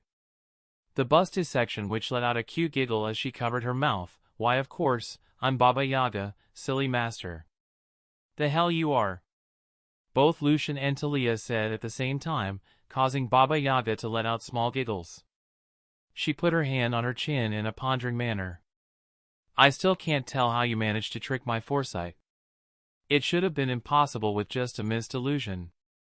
Talia and Lucian looked at each other before Lucian stepped forward and began to explain. "It was all thanks to cursed weaponry." "But none of the weapons hit me," Baba Yaga said, tilting her head in confusion. "Oh, but one did. It was a small dagger. The curse on it was pain nullification, which meant you couldn't feel it. I then surrounded it in purple mist to obscure it and make it invisible, and used the power of my shadow to make it almost undetectable. With your entire focus on the weapons flying around trying to hit you, you missed the small dagger that managed to scratch your cheek. As it scratched you, a bit of the purple mist entered the cut and your system, making tricking your senses practically easy." Baba Yaga clapped her hands rapidly. "Impressive, using the magic from your other weapons to mask it as well, making it even more undetectable. I applaud your cunningness." "How is she talking?" Talia finally asked. "I can talk as well," Galark said as he approached Lucian with the second shadow that came to life, a house with chicken feet. Talia waved off Galark. "You are a god, that's different." Lucian began to ponder about what had given Baba Yaga the ability to talk. "The sequence." "That's right. My ability grows the higher sequence I am. Making some of my shadows talk was just a small boon. But I think they need to be at a necessary strength to be able to actually talk, which Baba Yaga just so happened to naturally have." "Wait, why do you look like that and not like the old green granny?" "This is how I originally looked. I used to test potions on myself to see what effects they would have on me. Due to the accumulation of all the potions, my skin started to turn green and my nose became that abnormal shape. What you are witnessing right now is how I originally looked in my prime," Baba Yaga proudly said as she puffed up her chest, causing it to jiggle back and forth. Chapter 100. Talia looked at Baba Yaga with a bit of apprehension before turning to Lucian. "She isn't going to turn on us, is she? I mean, you did gouge out her eyeballs from their sockets." Baba Yaga let out a small laugh, causing her chest to wiggle slightly. "There are no hard feelings. What he did was indeed the correct choice. If I were in his shoes, I would have done the same." Image. Lucian turned towards Talia and gave her a thumbs up. "See, everything is okay. She isn't going to become hungry for children again?" Talia's question caused Lucian to look at Baba Yaga a bit weirdly. "So, why were you eating children?" "That's due to human influence and their beliefs. A child once went missing in the forest, and their village, when searching for them, found my hut.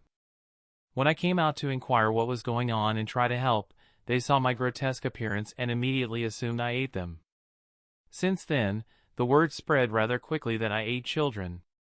The word kept spreading and no one doubted it to the point that it became a known fact and a part of my etymology.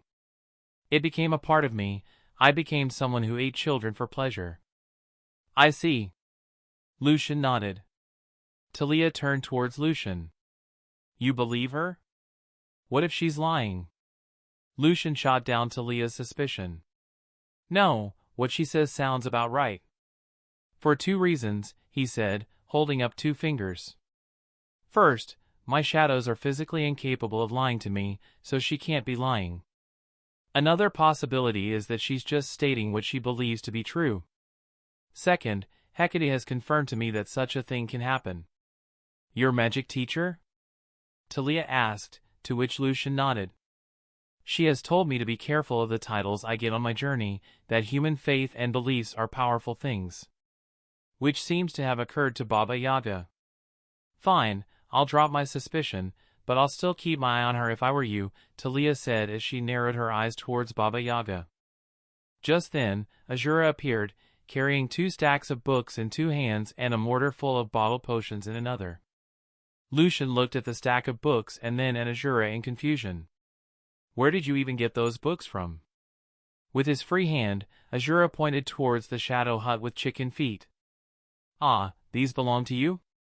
Lucian said, looking at Baba Yaga. She shook her head. Not anymore. These now belong to you, since you're now my master.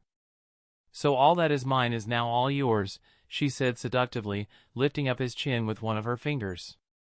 I really don't like you, Talia said, narrowing her eyes even further. After Baba Yaga was done with her teasing, Lucian looked around to see if he had missed anything. He then noticed that he could turn the skeleton Baba Yaga barely managed to summon, which Talia quickly disposed of, into shadows. Arise! Lucian muttered, keeping his fear of skeletons in check. Around 30 dark red skeletons arose from the ground. Surprisingly, Lucian started to become dizzy, causing him to stagger back a bit. Talia quickly caught him and anxiously asked what was wrong. Lucian chuckled shyly, rubbing the back of his head in embarrassment. I overdid it with my magic. I'm running a bit empty here. My battle with Baba Yaga, resurrecting her, and then the skeletons took more out of me than I expected, especially resurrecting her. Baba Yaga reached over to the mortar of potions and pulled out a blue glowing potion. She handed it to Lucian. Here, this should help.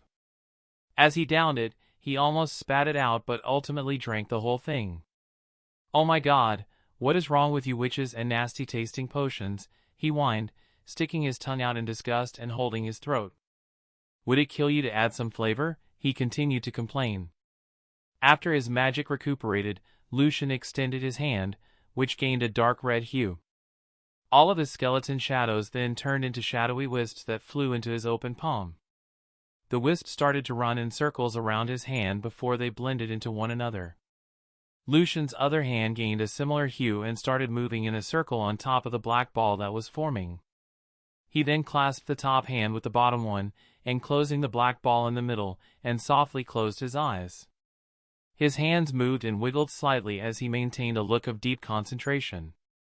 After a while, he released a tired breath and opened his hand. In his hand was a small skeletal action figure with horns and dark red fire for eyes. He then threw the action figure into his shadow. Talia was confused by his actions until she saw something that shocked her. From behind Lucian, a giant dark red skeletal figure began to form. Lucian was in the middle of the ribcage, while 2 giant bone-like arms appeared out. A giant skull with 2 large devil-like horns looked down at Talia. Dark red flames blazed in its eye sockets, giving the skull a sense of life. Talia let out a scream as she jumped back in fright and pulled out her shield and spear. What is that thing? She asked, pointing at it with her spear. Lucian's excitement overshadowed his fear as he laughed madly. Ha ha ha ha, it worked. What did? Talia asked, looking at the thing with apprehension. My beautiful creation. I would have given you your original name, but I don't think that God would be very happy, Lucian muttered sadly while putting a hand on the ribcage that surrounded him. Seeing that it wasn't dangerous, Talia lowered her weapons. Why did you decide to give it devil horns? That just makes it creepier. That's the point, it's for the intimidation factor. Lucian then made the figure disappear back into his shadow, letting out a sigh. He dusted off his hands. Now then, for the thing I actually came to do. Lucian pulled out a bag of drachmas, knelt down towards the ground, and placed his hand on the grass, closing his eyes. After a while, the ground below his hand started to shake and then cracked open. A few seconds later, gems of various colors appeared. He put the gems in the leather bag and pulled the string from its side to close it, but it only closed partially, some of the gems and coins sticking out. He then held the bag in one hand while 2 of his fingers in the other hand gained a dark red coloring. He slowly wrote words in ancient Greek before digging at the ground and burying the bag in the hole he created, then closed it. He dusted his hands once again and nodded. That should do it. Lucian then turned towards Baba Yaga. Does the chicken feed hut over there have rooms to sleep in? Baba Yaga smiled and nodded. Come, I'll show you what the inside looks like, she said, leading him and Talia inside the shadowy hut. I now have a portable house, that's nice, Lucian happily thought as he gingerly skipped his way inside. Chapter 101, in the middle of the night, while Lucian slept, his eyes snapped wide open. Without hesitation, he rushed out and jumped straight from the window on the second floor. He saw a little mouse with a bag of golden coins and gems on its back, happily skipping away. The mouse heard the sound of fast footsteps and looked behind him, letting out a frightful screech as its eyes nearly popped out of its head. The mouse grabbed Lucian's pouch and stuffed it into his own little travel bag that was slung over his shoulder. Like magic, the pouch was sucked into the bag. The mouse dropped to all fours and started to run into the forest. As it was running away, it looked back and saw Lucian running efficiently, his arms moving accordingly, his posture straight, and his breathing even. The mouse started to cry and shed tears while dodging and weaving between the trees. Not far from Lucian's, the hut with chicken feet started following them. Both Baba Yaga and Talia looked out the window as Lucian chased the mouse. What is he doing? Why is Lucian chasing the mouse and not capturing it? Talia asked, confused. Talia saw the mouse was starting to outrun Lucian, but before she could comment, she saw something that left her mouth agape. As Lucian ran after the mouse and saw it getting away, he jumped forward. As he jumped, his figure started to change shape. Hair started growing from his arms and legs, and his mouth elongated into a snout. When he landed back on the ground, he appeared as a black wolf with glowing red eyes. Did Lucian just transform into a freaking wolf? Is he a werewolf? Talia screamed, pointing at the wolf running on all fours. Baba Yaga put a hand over her mouth and chuckled, "No, silly, he's using magic. Here, let me show you." Talia was confused until she was hit by Baba Yaga's spell. Her form started to shrink until she turned into a green frog. Ribbit. Baba Yaga snapped her fingers, undoing the spell. Talia found herself on all fours on the floor in the same position as the frog. She blushed as she stood up. "Don't you ever do that again," she glared at Baba Yaga. "How did that feel?" Baba Yaga asked. "It felt uncomfortable, like you were forcing my body to compact into itself and take the form you pleased." Baba Yaga nodded. "That's exactly what Master is doing, except instead of forcing the change onto others, he does it to himself. Think of it like shape-shifting magic, or a curse, like in Beauty and the Beast or The Princess and the Frog." "I see. Wait, you know about those fairy tales?" Talia pondered. Baba Yaga looked at Talia in confusion. "Of course, after all, where do you think they come from?" "They take inspiration from the myths and story about us." Talia nodded in understanding before focusing her gaze back towards Lucian. "Magic is amazing, it makes me almost jealous," she muttered. "But still, why is Lucian doing this?" "You know what, never mind, I can already guess." Talia sighed. He always liked to play around with his so-called prey. And that's exactly what Lucian was doing, playing with his prey. Lucian gained sadistic pleasure watching the little mouse cry while trying to escape. The mouse took a deep breath as it ran and let out a loud screech that resounded throughout the forest. "Uh-oh," Baba Yaga muttered. Talia snapped her head towards Baba Yaga. "What do you mean, uh-oh?" Baba Yaga sighed. "That was a call to the guardian of the forest." "The guardian of the forest? Who's that?" Talia asked, unfamiliar with Slavic mythology. "His name translates from Russian to from the forest. He is a deity of the forests, protecting them and their wildlife." Just as Lucian was still chasing the mouse, a blade of grass quickly grew underneath him. It grew so fast it knocked Lucian back with enough force to send him flying, crashing against the trees and breaking some apart. Even with his danger sense, Lucian wasn't fast enough to dodge it. The blade of grass grew to a giant size, towering over the trees. Ruer. He is known as Lesnik or Leshy. The giant had blue cheeks, vivid green eyes, pale skin, and hair and beard made of grass and vines, making him appear as an old man. Seeing Lucian, Leshy made a fist and slammed it down towards him, but Lucian in his wolf form reacted quickly. He jumped to the side, then onto the arm, running up it. Lucian's wolf form then came undone, and in his hands were two swords. One was his bonded weapon, and the other was a sword made using his tracing magic. Talia, seeing this, jumped on the window frame and surrounded herself with lightning. The lightning took the shape of gauntlets and boots.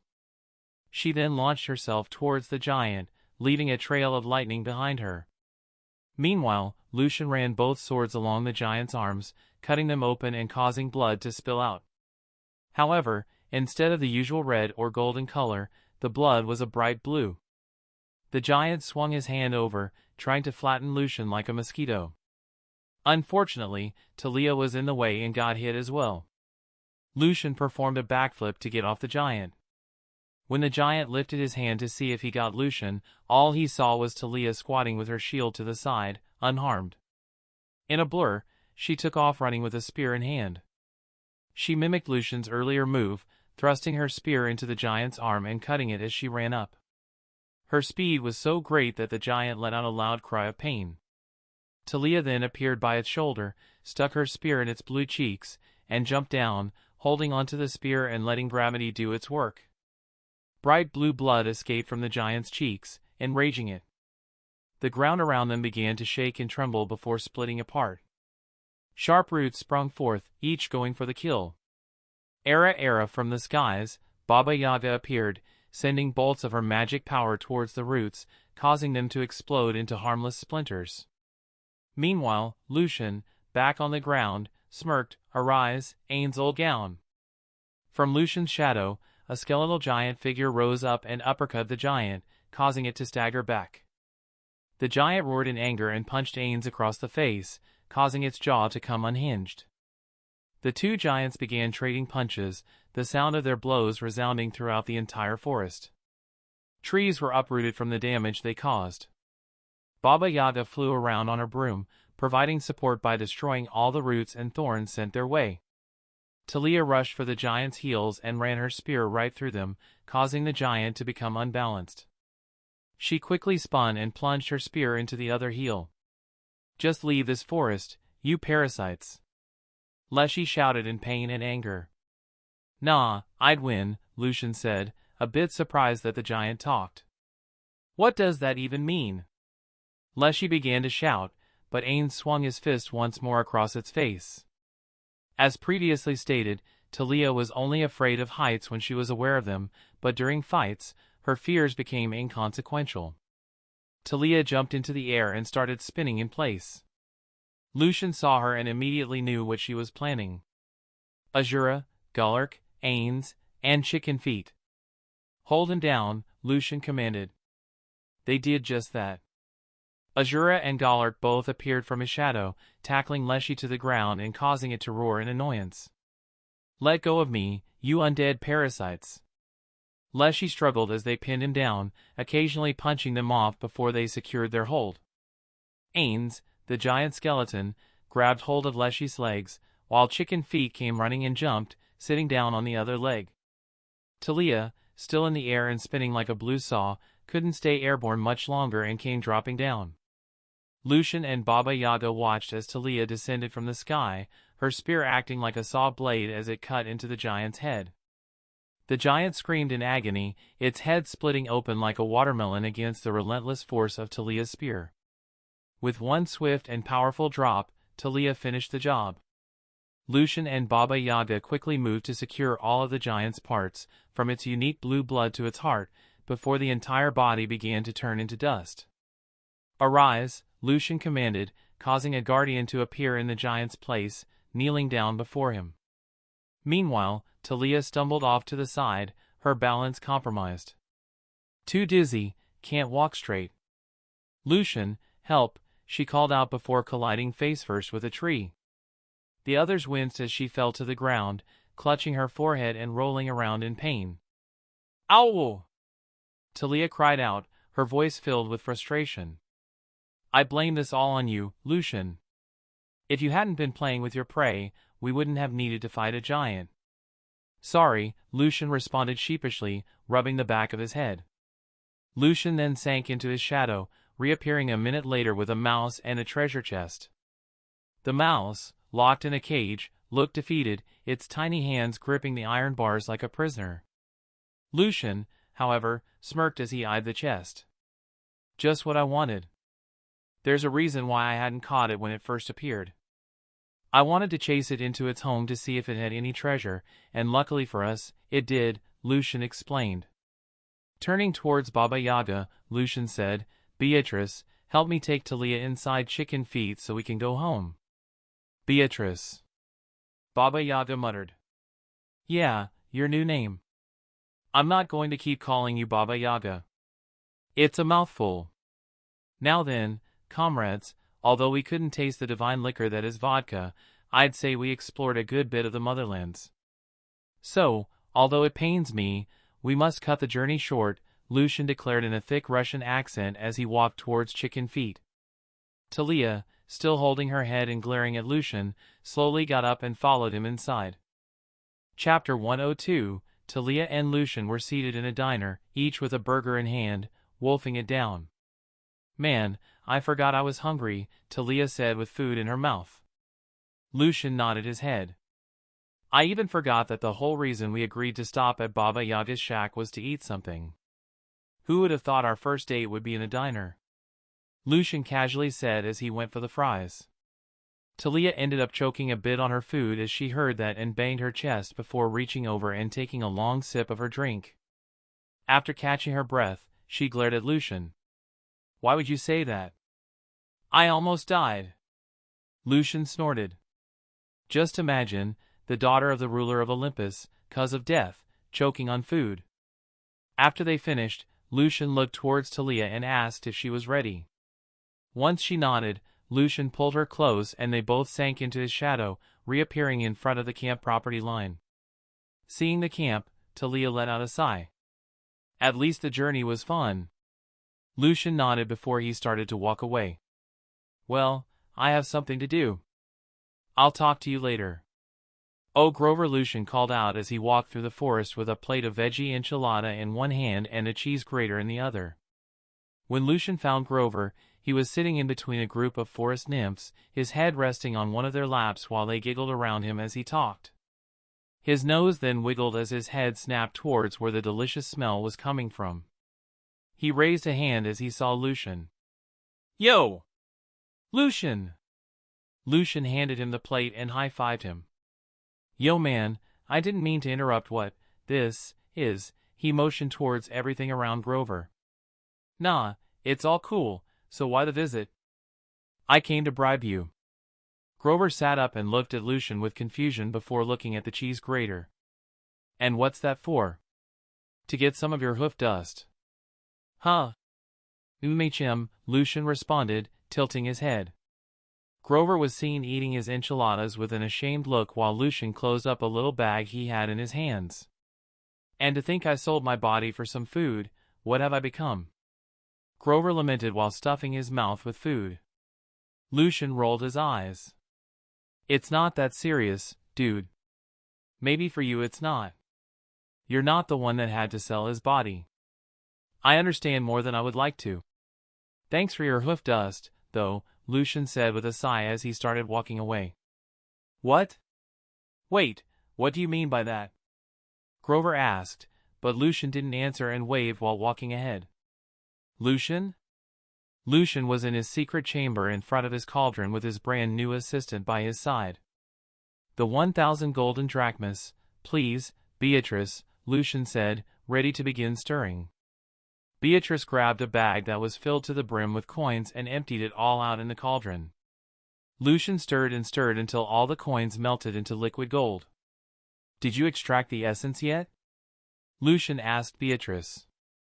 Yes, master, she sweetly said as she showed Lucian a small bottle with a white sparkling liquid in one hand and the body of a dead mouse that appeared to have had its soul sucked out in the other. Pour it in, Lucian said.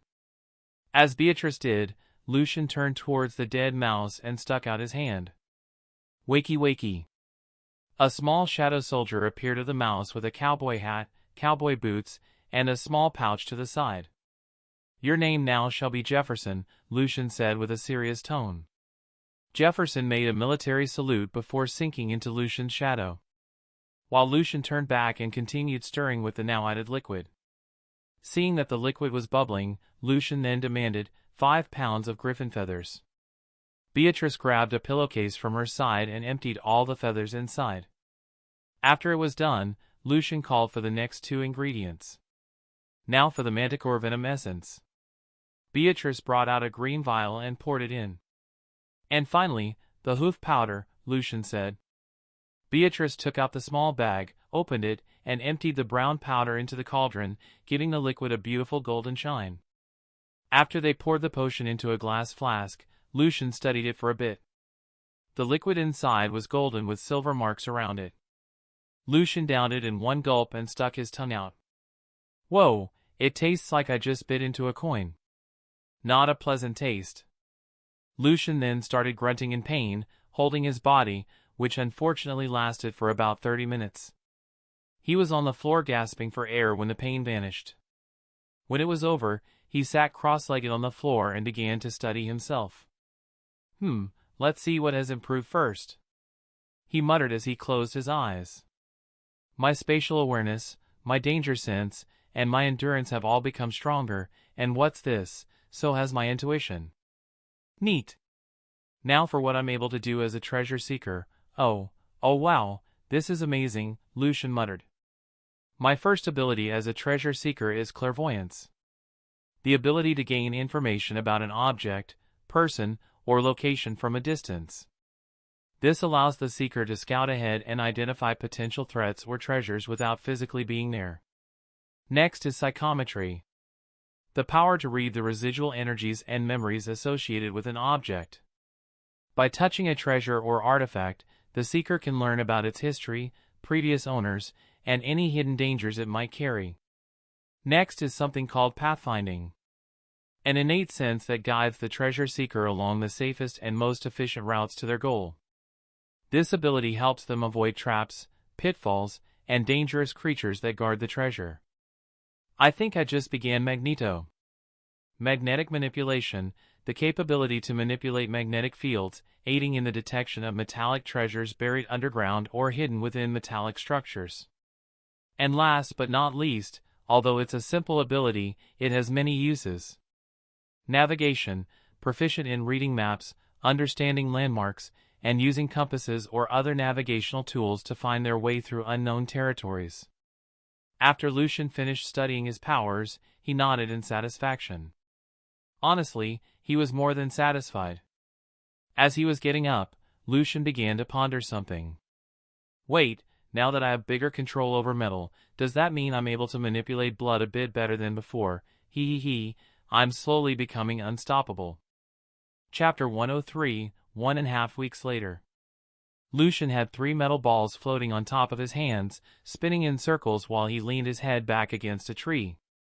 Annabeth approached him with a large smile on her face. Seeing her expression, Lucian smiled back. Based on your expression, I take it you finished digesting the librarian potion? Annabeth lifted her chin proudly. What do you think? So, what were you able to learn about being a librarian? Lucian asked curiously. Annabeth gestured with her thumb to the side, as if counting. 1. The importance of organized knowledge. To maintain order, books and information must be organized and placed accordingly, otherwise it leads to chaos. She then held out her index finger. 2. Although keeping knowledge safe is important, it's meant to be shared and passed on. She extended her middle finger. And 3. Information is power but also a responsibility. With access to knowledge comes the duty to share it wisely and ethically, guarding against misuse of sensitive or dangerous information. I see. Did you have fun? Lucian asked as he manipulated the metal balls over his fingers. Annabeth shrugged. It was all right, not like any of the adventures I've had before. Looks like someone is slowly turning into an adrenaline junkie, Lucian teased. Annabeth rolled her eyes. Well, when most of my life has been an adventure, a slow life seems boring at times. Luckily for you, you and I are going on an adventure, Lucian said smugly, stacking the 3 metal balls on top of one another on his fingertip. Oh, are we going to find the labyrinth? Annabeth asked excitedly, recalling what she needed for her next potion. But isn't it going to be difficult? The entrance is hard to find, not to mention navigating through it, she added. Wait, did I not tell you about the abilities I gained from the Treasure Seeker potion? Lucian asked. Annabeth shook her head.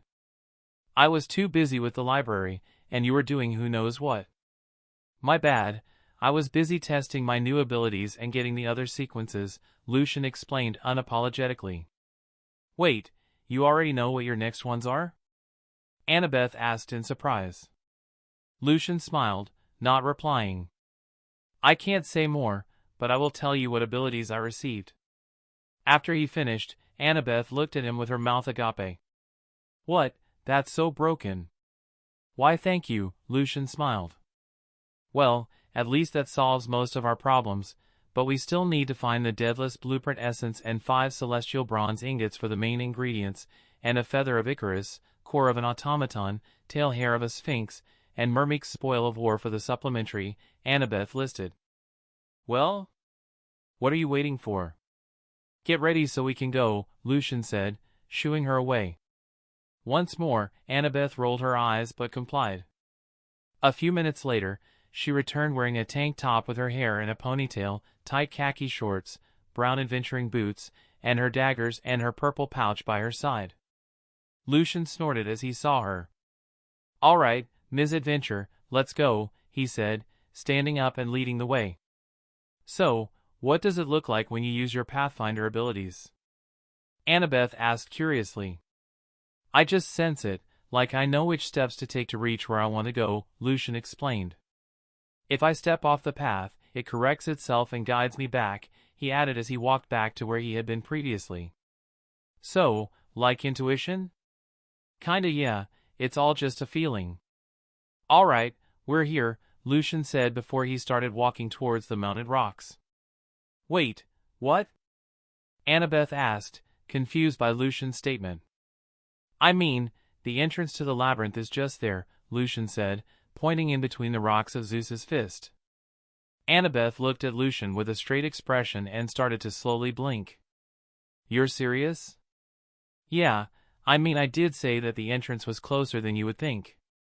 I thought you meant like a town over or a city over or something, not 10 steps away from where you were sitting, Annabeth said, turning and pointing towards the tree Lucian had been resting by.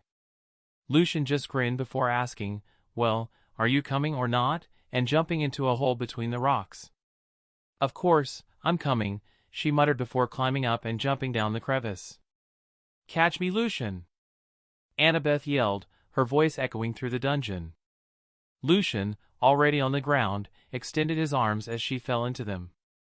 Seeing that she was in his arms, Annabeth smiled mischievously, wrapped her arms around his neck, and swung her feet.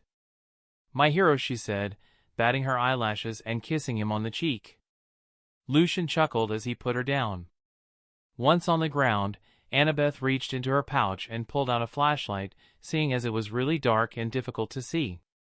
Seeing Lucian just staring at her, she looked at him in confusion. What?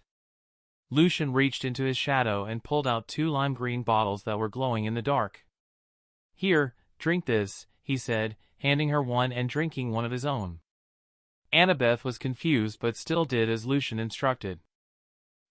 Lemonade. She then started blinking a bit and noticed that she could see much clearer now without the flashlight. Ah, I see, so it was a night vision potion, Annabeth said, nodding appreciably. Follow my every move, Lucian warned her and began to walk, while Annabeth did as she was told and followed behind him. What do you think we'll see in here? Annabeth asked with an adventurous spirit. Lucian didn't immediately respond. He jumped over a tile, and as Annabeth did the same, he turned around and flicked one of the metal balls to the tile they just passed. The walls from where the tiles passed slammed into one another, creating a loud noise before they went back to where they were. That, Lucian finally answered her question. Point taken, Annabeth nodded. As they walked, they dodged many traps while Lucian showed Annabeth what they did. Some shot out poisonous darts, some caused the floor to part, exposing a pitfall to spikes, and a part of the roof came down with spikes under it. The last one shot out a large ball of earth that came rolling their way. Neither Lucian nor Annabeth looked the least bit frightened by it. Annabeth knew Lucian could take care of it, and Lucian knew he could take care of it. He spread his legs out a bit, squatting, while getting into a punching position. As the ball rolled towards them, Lucian yelled as he sent out a punch, causing cracks to appear before it crumbled completely. "Do you always need to show off?" Annabeth asked with a teasing look. "Always," Lucian replied proudly before they both continued exploring the labyrinth. Chapter 104. As Annabeth and Lucian continued to walk through the labyrinth, Lucian turned towards her with a mischievous smirk. "Want to go off on side quests before heading to where we really need to go?" Annabeth raised an eyebrow, pondering the idea briefly before giving Lucian a smirk of her own. "Sure, let's go and have some fun."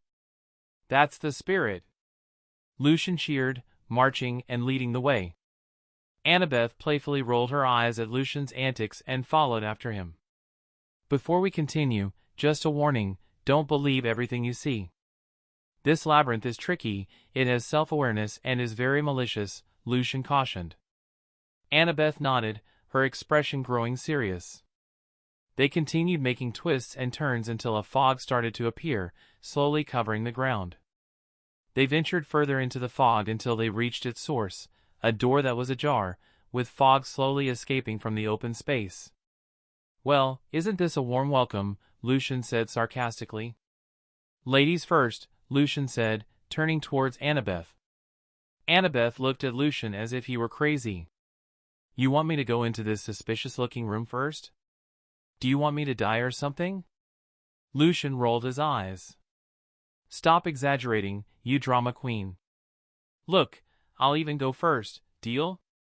Lucian teased as he slowly opened the door a bit and slipped through the gap without opening the door all the way. "Ah! Oh God! Oh my God!" Annabeth's face paled upon hearing Lucian scream. "Lucian!" she cried out, bursting through the door.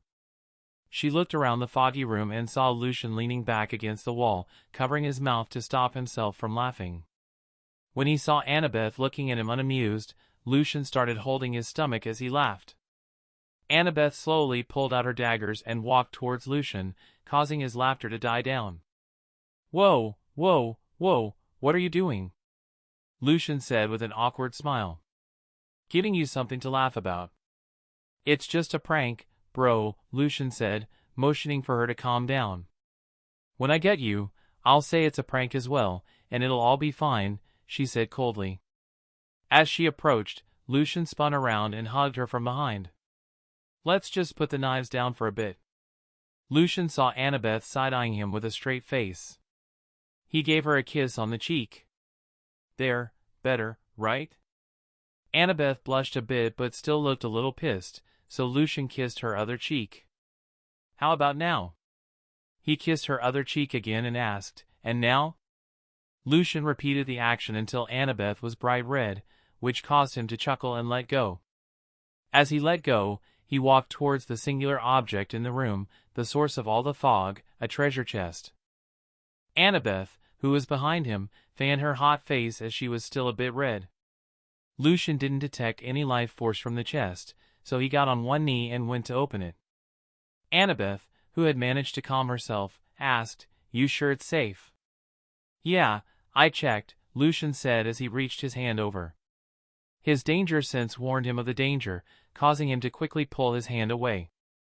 The chest opened, exposing sharp teeth, and tried to chomp down where Lucian's hand had just been.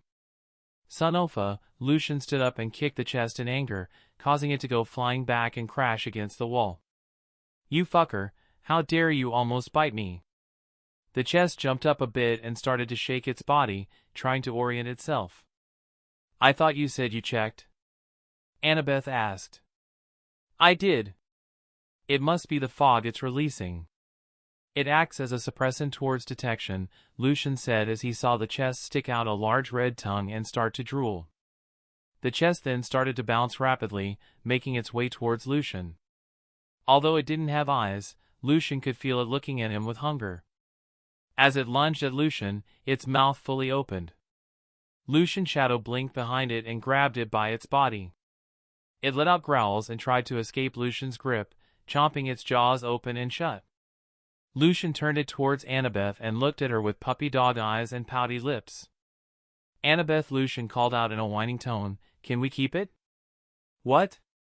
"No!" "And you better not give it a name." "You'd get too attached," Annabeth replied like a typical mother. Lucian looked to the side, unable to meet Annabeth's eyes. "You already gave it a name, didn't you?" Annabeth asked in exasperation. "Maybe." "And what did you name it?" "Tony Tony Chomper."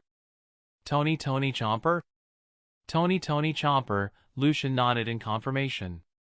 The mimic continued to bark and growl, snapping its jaws. Annabeth covered her eyes with a hand, letting out a sigh. Before Lucian could react, Annabeth pulled out her dagger and threw it at Tony Tony Chomper, piercing its body. Tony Tony Chomper let out a whimper as its body slowly turned to dust, releasing drachmas, jewels, and other accessories. "Tony Tony Chomper!" Lucian shouted in despair. "You monster! How could you?" Lucian cried out towards Annabeth. Lucian dropped to his knees, picking up the dust particles and the items it released, bringing them close to him. "Tony Tony Chomper, come back to me, I beg of you," Lucian cried, hugging the dust and everything it released. "We had so many memories together. Like the time it tried to bite me, like when I kicked it against the wall.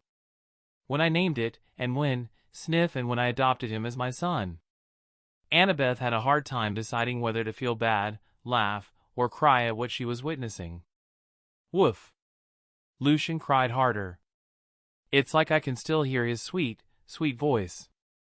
Annabeth looked at the black and red mimic behind Lucian, acting like a dog awaiting its owner, with its tongue out as it wagged its body. "Woof!"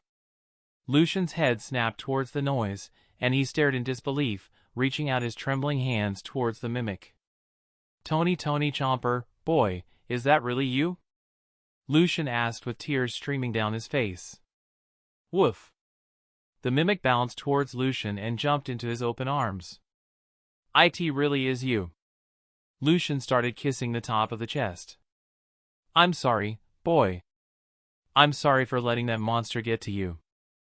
I won't ever let that monster get to you again." The mimic started licking Lucian's face while Lucian laughed, happily moving his face from the licks. Annabeth just stared in disbelief before chuckling and shaking her head. "You're such a clown." Lucian wiped away his fake tears and stood up, doing a bow alongside the mimic, like they had just finished a play. Thank you," Lucian said as he bowed. "I won't be signing any autographs, I'm sorry." Lucian started blowing kisses. "I love you all, and come again for more." "Who are you even talking to?" Annabeth said, rolling her eyes. "Isn't it obvious?" "To the person who's monitoring us," Lucian said with a smile as he looked towards a mechanical little fly on the wall. Annabeth slowly turned towards Lucian and stared at him in disbelief. But Lucian wasn't looking at her, he gave the little fly a creepy smile as he slowly waved hello towards it. Chapter 105, Lucian and Annabeth were walking side by side. Annabeth had her daggers out, scanning the vicinity. "Stop being so paranoid," Lucian said, rolling his eyes. "How can you expect me to be calm after knowing we were being watched?" "I wouldn't even be aware of it if you hadn't told me," Annabeth replied. Lucian's head turned, and a black dagger went past his face. He then felt something appear behind him. It swung its arm towards him, but Lucian grabbed it, flipped it to the floor, and stomped on its neck, causing it to puff into golden dust. "Is that what I think it is?" Annabeth asked, looking around and noticing shadowy figures, each masked with daggers that emitted a purplish hue, resembling typical ninjas except for the shadowy trail around them. Lucian sighed and nodded. "Shadow stalkers," he said as he and Annabeth stood back to back. Annabeth then recounted everything she knew about them. When a ninja or ronin dies failing to complete their missions, their spirits don't move on. They become one with the shadows and continue killing, trying to regain their honor. Out of the corner of her eye, Annabeth saw a shadow figure. She reacted in time, blocking one of its daggers with her own and slashing its arm off before ducking under its other dagger that was aimed at her neck. As she ducked, she grabbed its extended arm and jammed her dagger into its neck before stabbing it in the eyes in 2 quick successions, causing it to turn into golden dust. Although they are very fragile, they make up for it with their stealth, as they are very difficult to detect. "Thank you, Professor Annabeth," Lucian said as he turned his scythe into a chain sickle. Lucian spun the sickle around until it looked more like a saw. Although they were difficult for Annabeth to detect, the same couldn't be said for Lucian, as he could see them as clearly as day. The shadow stalkers were running around them, trying to confuse them and remain undetected. Lucian swung his sickle, aiming it ahead of one, predicting its path. It tried to block with its dagger by crossing it in front of itself in an X shape, but Lucian's weapon, made from strong material, cut through the daggers. The shadow stalker tried to dodge, but Lucian's weapon was faster, slicing a large part of its stomach, turning it into dust. Lucian stepped on the chain, causing the saw blade to change direction, aiming toward another. They all came at Lucian and Annabeth with their daggers ready, but together, Lucian and Annabeth managed to kill all the shadow stalkers. Annabeth reached into her bag and pulled out a card with a symbol that read Fireball. As she threw it, it turned into a fireball, exploding on impact and turning 2 of the shadow stalkers into dust. 2 o'clock, Lucian said. Annabeth turned and threw a dagger without hesitation, catching the shadow stalker by surprise and embedding the dagger in its forehead. "Last one at 6, Lucian said. Annabeth pulled another card that read Icicle Spear, which transformed into a large spear made of ice, killing the last shadow stalker. When they were done, Lucian scoffed. "How dare they attack me? Don't they know who my father is?" Annabeth looked at Lucian weirdly. "Why did you say that in a British accent?" Lucian shrugged his shoulders. "Just felt right." Annabeth rolled her eyes and held out her hand. The cards she had thrown floated back to her and started piling up in her hand before she put them inside her pouch. Meanwhile, Lucian turned the shadow stalkers into his own army. After they were both done, they continued their journey. Not a minute had passed when they ran into a trap, a gaping abyss in the floor with no visible end, and above it, rows of bars. "Monkey bars, this is unique," Annabeth said as she jumped and held onto the bars, starting to swing her way across. As Annabeth was swinging across, she saw something floating near her out of the corner of her eye. When she turned her head to look, she gained a straight face. Lucian was sitting on a broom, leaning his head against Beatrice's large bosom with a content expression. "Truly a seat fit for a king," Lucian said, satisfied. Annabeth's eye twitched a bit before she continued swinging. They both landed back on the ground at the same time. Annabeth continued to look at Lucian, who now had a disappointed expression as he dismounted. They then arrived in front of a door. As they entered, they noticed a bunch of skeletons hanging on the walls and realized they were in some kind of classroom. Iron bars dropped by the door behind and in front of them. Disco lights appeared, followed by music, and a large light focused on a monster. The monster was a sphinx, with the body of a lion and the head of a woman. Her hair was tied in a ponytail with too much makeup applied to her face. She had a large blue ribbon that read, "This monster has been rated exemplary. Welcome, everyone, and get ready to play. Answer that riddle," the Sphinx announced as the sound of an audience clapping and cheering filled the room. Annabeth leaned in and proudly whispered, "Let me take care of this. I know what she's going to say. Win and you receive fabulous prizes. Fail, and I get to eat you," the Sphinx said excitedly, looking at the two of them. "Now, who will be the contestant here today?" Annabeth walked confidently toward the contestant podium, pushing a skeleton out of the way without a second glance. "Welcome, Annabeth Chase," the Sphinx said without Annabeth having to say her name. "Are you ready for your test?" "Yes," Annabeth confidently said. "Ask your riddle." 20 riddles, actually," the Sphinx said smugly. But back in the old days, Annabeth began, only to be cut off by the Sphinx. "Oh, we've raised our standards. To pass, you must show proficiency in all 20. Isn't that great?" Although this wasn't what Annabeth was expecting, she remained confident. "Uh-huh," she said plainly. "Just asked your riddles already, lady." A drumroll sounded above them as an excited glint shone in the Sphinx's eyes. Lucian watched with a small smile, arms crossed, leaning against the iron bars. "What is the capital of Bulgaria?" the Sphinx asked. Annabeth had a confused expression, not by the question itself but by the manner of it. "Sophia, but—" "And you are correct," the Sphinx interrupted as the applause grew louder. The Sphinx grinned widely, exposing her sharp canines. "Please be sure to mark your answers clearly on the test with a 2B pencil." A booklet and a sharpened pencil appeared next to Annabeth. She skimmed through the booklet. "These are riddles, they're just stupid trivia questions," she exclaimed, slamming the booklet down on the podium. The Sphinx ignored her. "Be sure to bubble your answers clearly, and if you erase, do so completely or the machine won't know your answer." Annabeth saw a grading machine with the letter H. Frustration grew on Annabeth's face. "What about the riddles?" "Now then, what's the square root of 16? The Sphinx asked. 4, but what?" "Correct." "Which president signed the Emancipation Proclamation?" "Abraham Lincoln. Let me talk." "Correct." "How much?" Annabeth didn't let her finish. She jumped on top of the podium and then over the Sphinx, landing on its lion body. She grabbed the ponytail and yanked it down, causing the Sphinx to let out a roar while looking up until it saw a golden dagger right by its eye. "Listen here, you ponytail bitch," she spat venomously. "Next time you decide to interrupt me when I'm speaking, there will be dire consequences." Lucian had tears in his eyes as he covered his mouth. Oh, how fast they grow! The Sphinx roared again, trying to buck Annabeth off, but Annabeth had her legs wrapped around tightly. She pulled down harder, causing another loud roar. The Sphinx shook Annabeth off a bit, but she grabbed her other dagger and thrust it into the Sphinx, causing it to roar in pain. Annabeth used the dagger as a handle to swing around to the Sphinx's neck, wrapping her legs tightly. She yanked the dagger out and stabbed the Sphinx in the neck, splashing her face with its blood. "Roar!"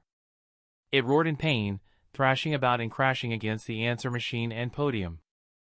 Annabeth gritted her teeth and continued stabbing its neck until it became lethargic. Once it slowed down, she switched back to its back, pulled on its ponytail, and stabbed it in the eyes, driving the dagger deep. The Sphinx let out one final cry before exploding into golden sand. Annabeth rolled on the floor before standing back up. She swiped the blood from her eyes and spat to the side. Then, she went over and kicked the dust repeatedly.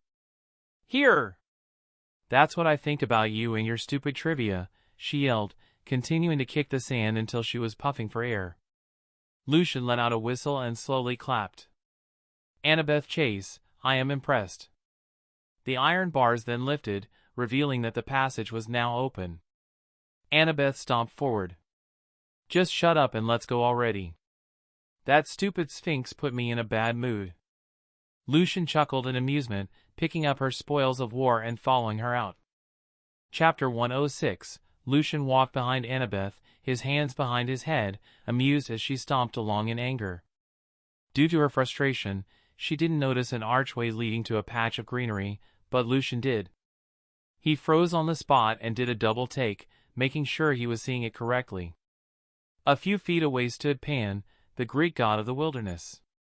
He looked like a typical satyr, except for his tired and defeated appearance. Pan and Lucian locked eyes without saying a word. Lucian slowly used his hand to cover his face and pretended he hadn't seen anything, then continued walking while still covering part of his face. "I didn't see anything, I didn't see anything, I didn't see anything," Lucian kept repeating to himself. Lucian then controlled his shadow tentacle to lift Annabeth off the ground. Annabeth looked back at Lucian, confused. "What are you doing? Need I remind you that you don't know where the traps are?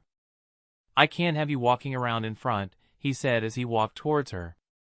Annabeth blushed a bit. "Oh, right, sorry. It's just that stupid Sphinx got me so angry," she said, crossing her arms in frustration as she remembered the Sphinx.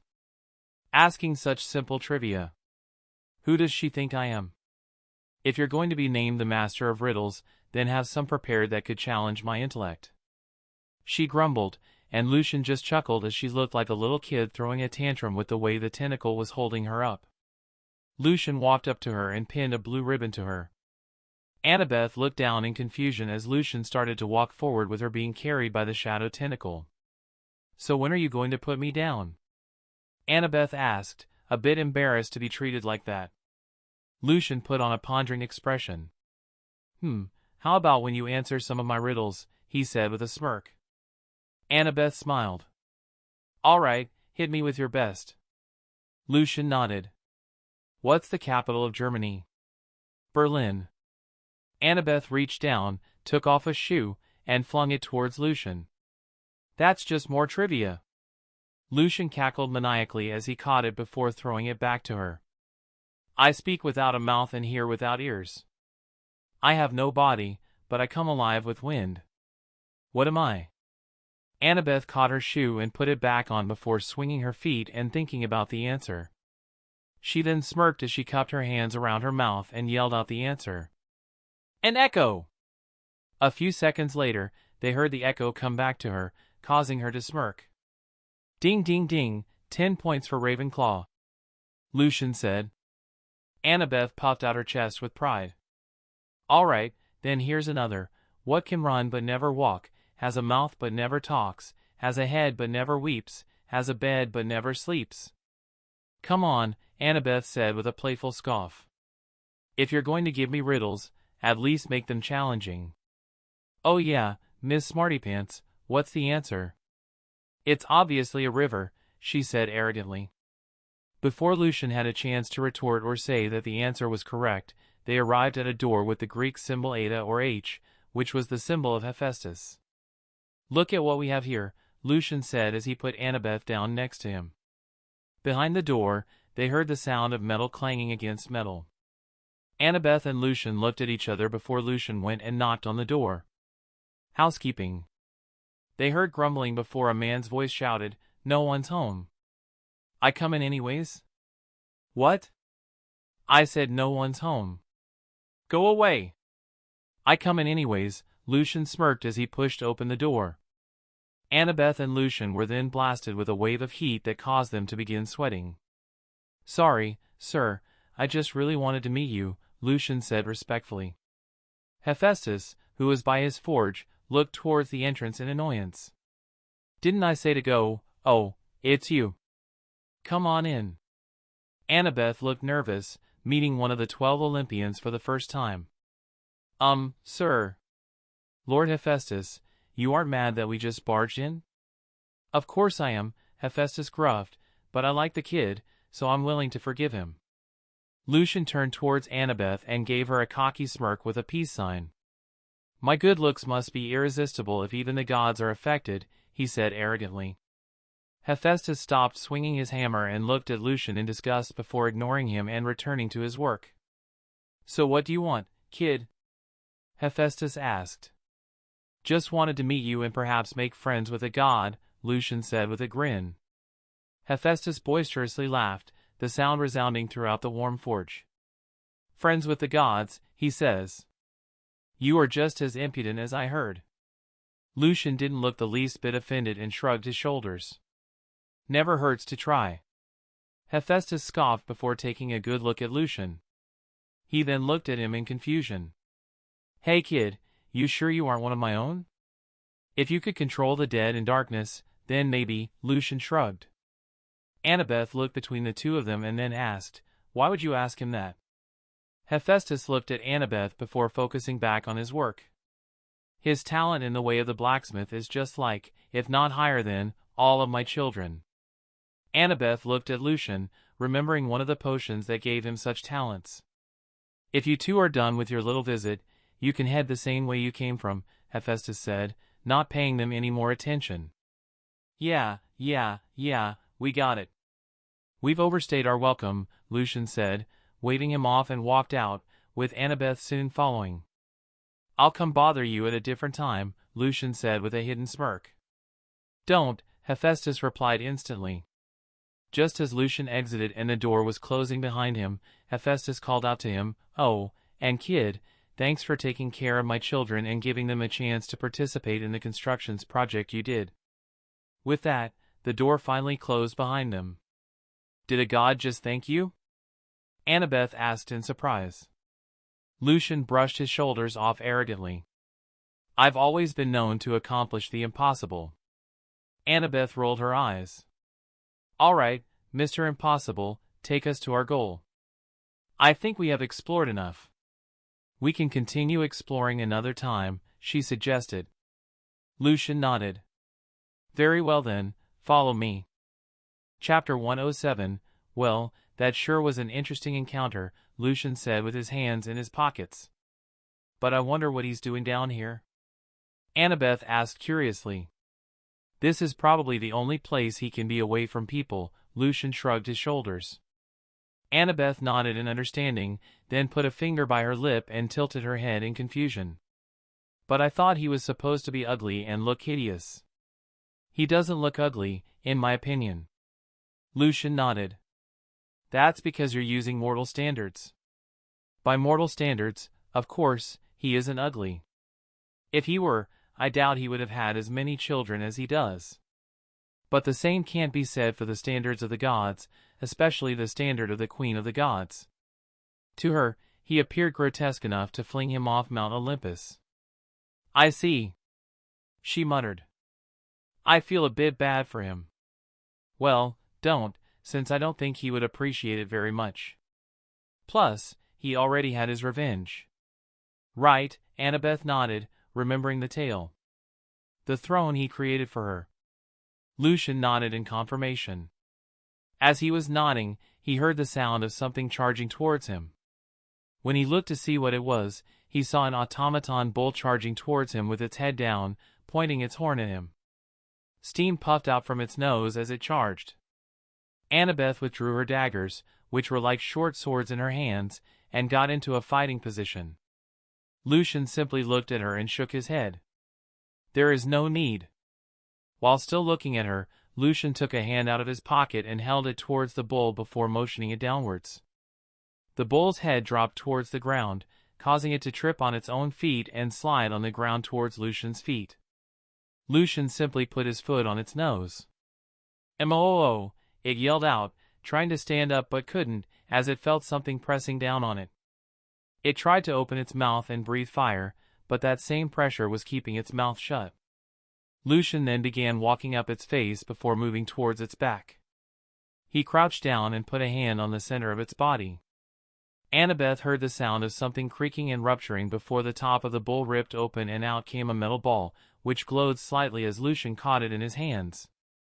Annabeth saw the eyes of the bull power down as it stopped struggling. "Here," Lucian called out as he threw the metal ball towards Annabeth, who caught it with both hands. As she studied it and was about to put it in her little pouch, it then hit her. "The tail hair of the Sphinx." "What?" Lucian asked. Annabeth crouched down and let out a yell in frustration. "It was one of the ingredients I needed. I forgot to get the tail hair. Now we have to find and kill a different one," she grunted. A part of Lucian's shadow reached out into his hand and dropped something in his palm, which he started to shake around. Annabeth looked surprised. "But how?" she asked in amazement. "When someone stormed off angrily, they forgot to get the spoils of war. Luckily for you, it just happened to be its tail." Lucian smirked before shaking his head. "What would you do without me?" he said patronizingly. Annabeth let out a sigh of relief. "Thank you." Lucian simply nodded as he threw the tail towards her, which she caught and put into her pouch. As he walked off the bull, his shadow extended out and swallowed it. "Come, we're close to where we need to get to," Lucian said, walking ahead. After navigating a few traps and twists and turns, they arrived at a door with a triangle in the middle, the Greek letter delta. Annabeth reached out her hand towards it. "I remember seeing these a few times around here and when I jumped down the hole. It was by the entrance." As she touched it, it started glowing a bluish color before the door began to shake and opened. As Lucian and Annabeth stepped inside, the room looked very beautiful. It contained many laptop computers, easels with blueprints, and various pieces of art.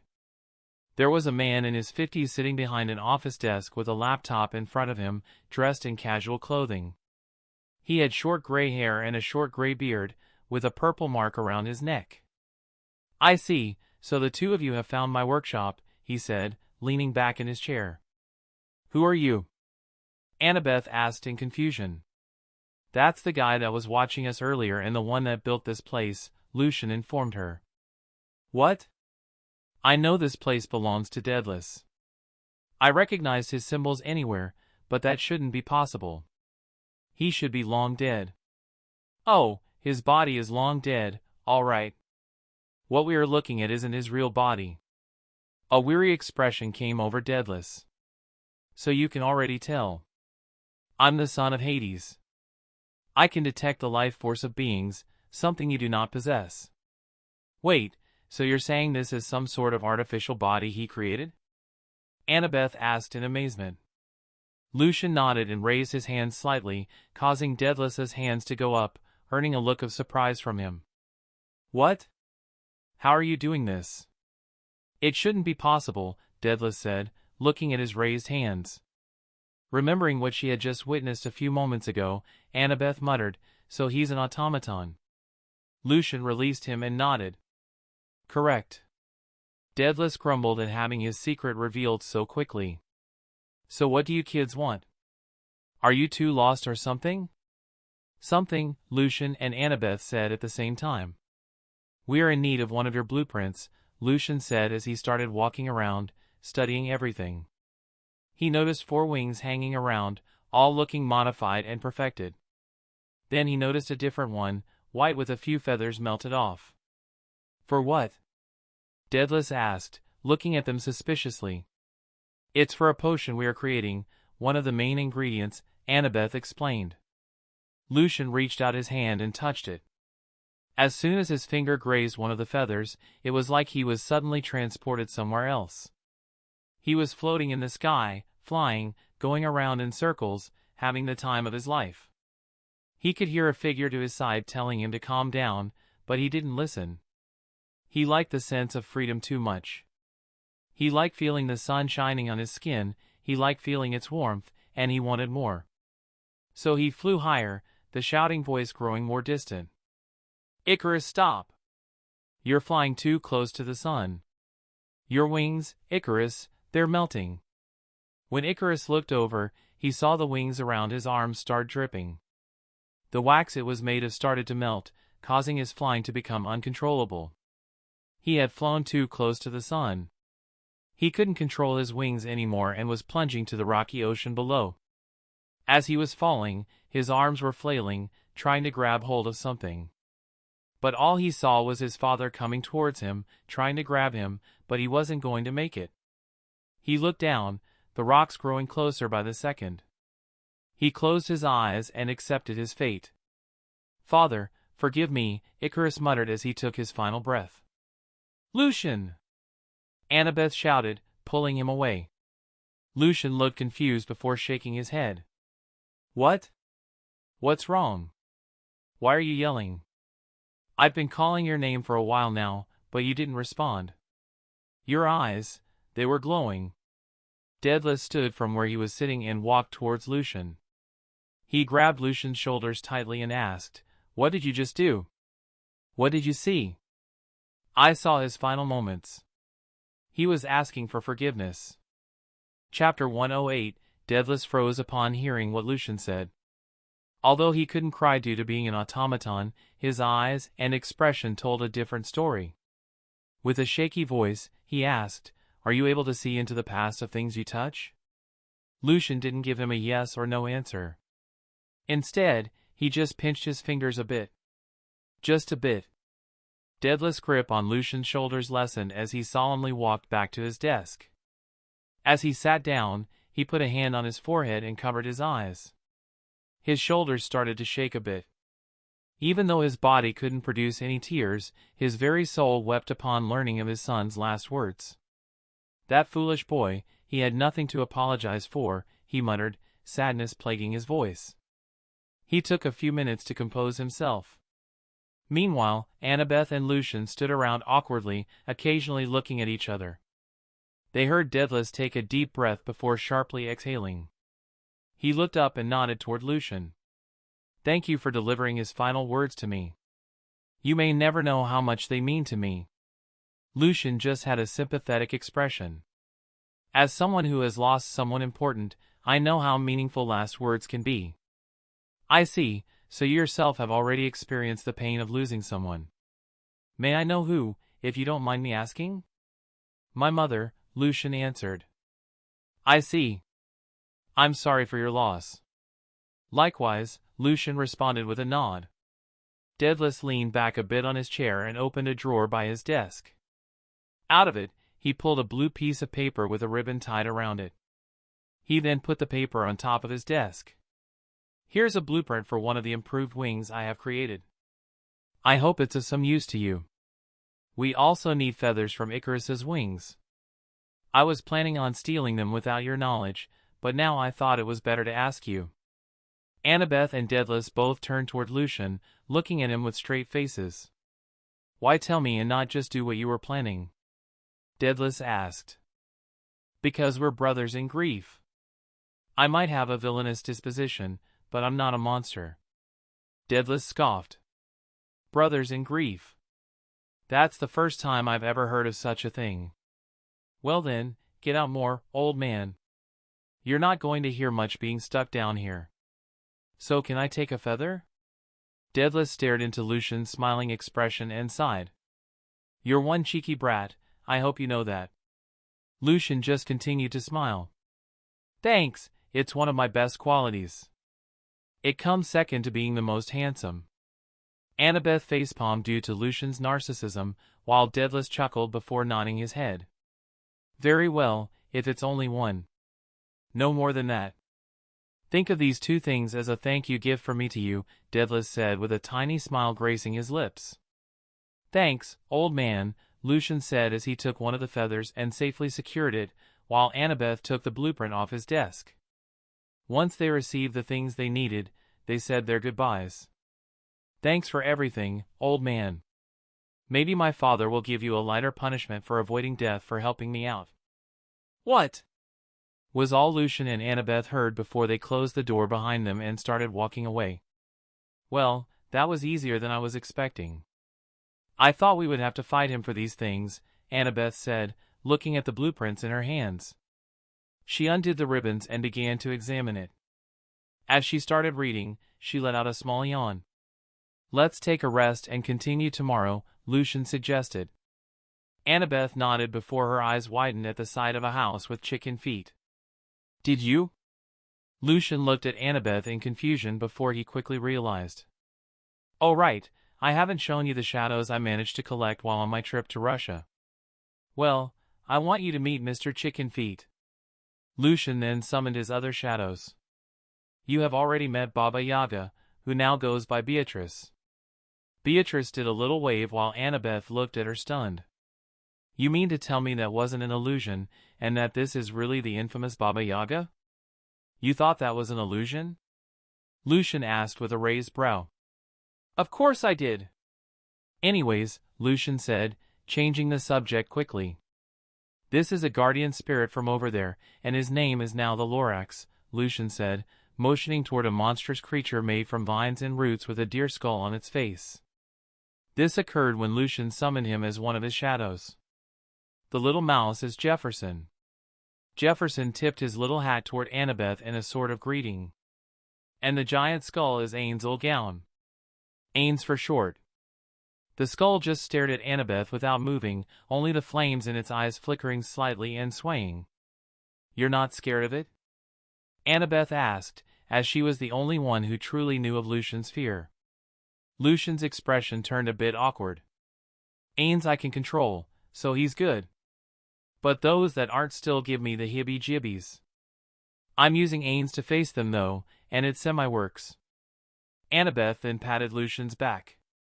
"It looks like you had quite the adventure."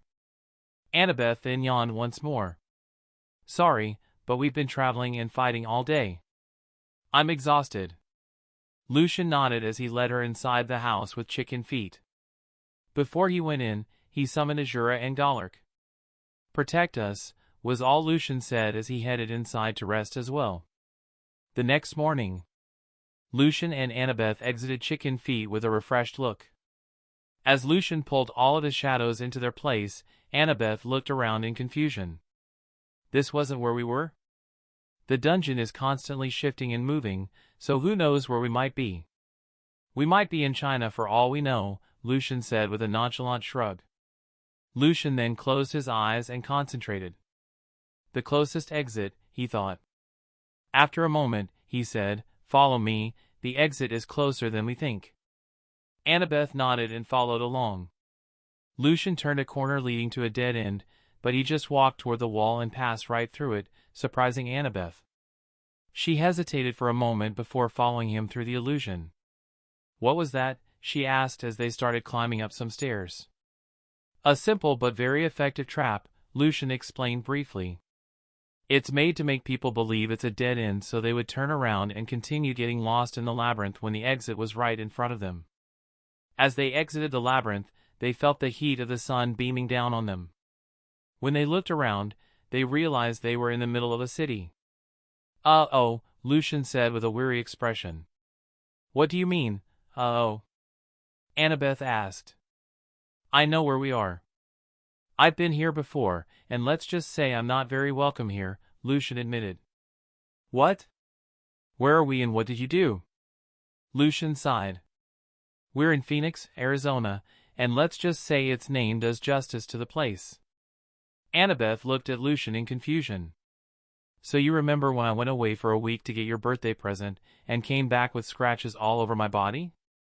Annabeth pondered for a moment. "Oh yeah, it was the phoenix feather, oh." "Lucian, what did you do?" "Let's just say when it comes to phoenixes and me, it's on sight," Lucian replied with a grimace. "Squawk-a-walk." Lucian's face paled as he looked up at the sky. "I already apologized for plucking your feathers. What more do you want?" Chapter 109. When Lucian saw the phoenix in the air, he grabbed Annabeth's hand. "Come, let's go," he said, running away and dragging her with him. "Why are we running? Can't we just shadow travel or something?" Annabeth asked, running behind him. "We can't. Phoenixes can use a similar move with their flames. It would be pointless," he said, maneuvering between people. "Then just kill it or something. Even though they won't die since they're immortal, it should give us enough time," Annabeth said as they ran. "Can't do that either. It's complicated. They are known to be immortal because they can be reborn from their ashes, right? That means they truly do die for a few minutes or longer. Killing a phoenix brings great misfortune," Lucian explained. Lucian put his thumb and index finger in his mouth and blew, creating a sharp whistling sound. His shadow stirred, and two shadow hellhounds appeared. Lucian jumped on one, while Annabeth jumped on the other. "Killing a phoenix brings misfortune?" Annabeth asked as the hellhounds started to run, trying to lose the phoenix. "They are sacred birds. Killing anything with sacred in its name will unleash a misfortune curse upon you. A curse so strong, not even I could undo it. It could lead the person to an early grave," Lucian informed her. To mortal eyes, it looked like two kids riding bicycles being chased by an angry goose. The phoenix let out another squawk and opened its mouth, unleashing a torrent of flames. The hellhounds sprinted side to side, dodging the flames, while people around them fainted due to the heat. Lucian turned a corner, put a hand on Annabeth's shoulder, and closed his eyes. He lowered their presence to the point they became invisible. When the phoenix turned the corner, it saw it had lost them. "Curse that bastard child of Hades!"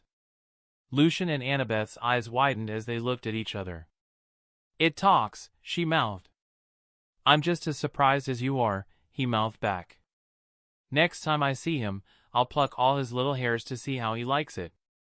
The phoenix surrounded itself in flames before flapping its wings and disappearing from view. Lucian mentally commanded the hellhounds in case the phoenix was hiding nearby. "Take us back to camp." Lucian and Annabeth sank into the shadows and felt the hellhounds running through the endless darkness. Before they knew it, the hellhounds jumped up, and they appeared back within the camp property line. As they appeared, Annabeth started rubbing her face. It always feels like my face is going to be pulled off when we do that. Lucian chuckled as they started walking back toward camp.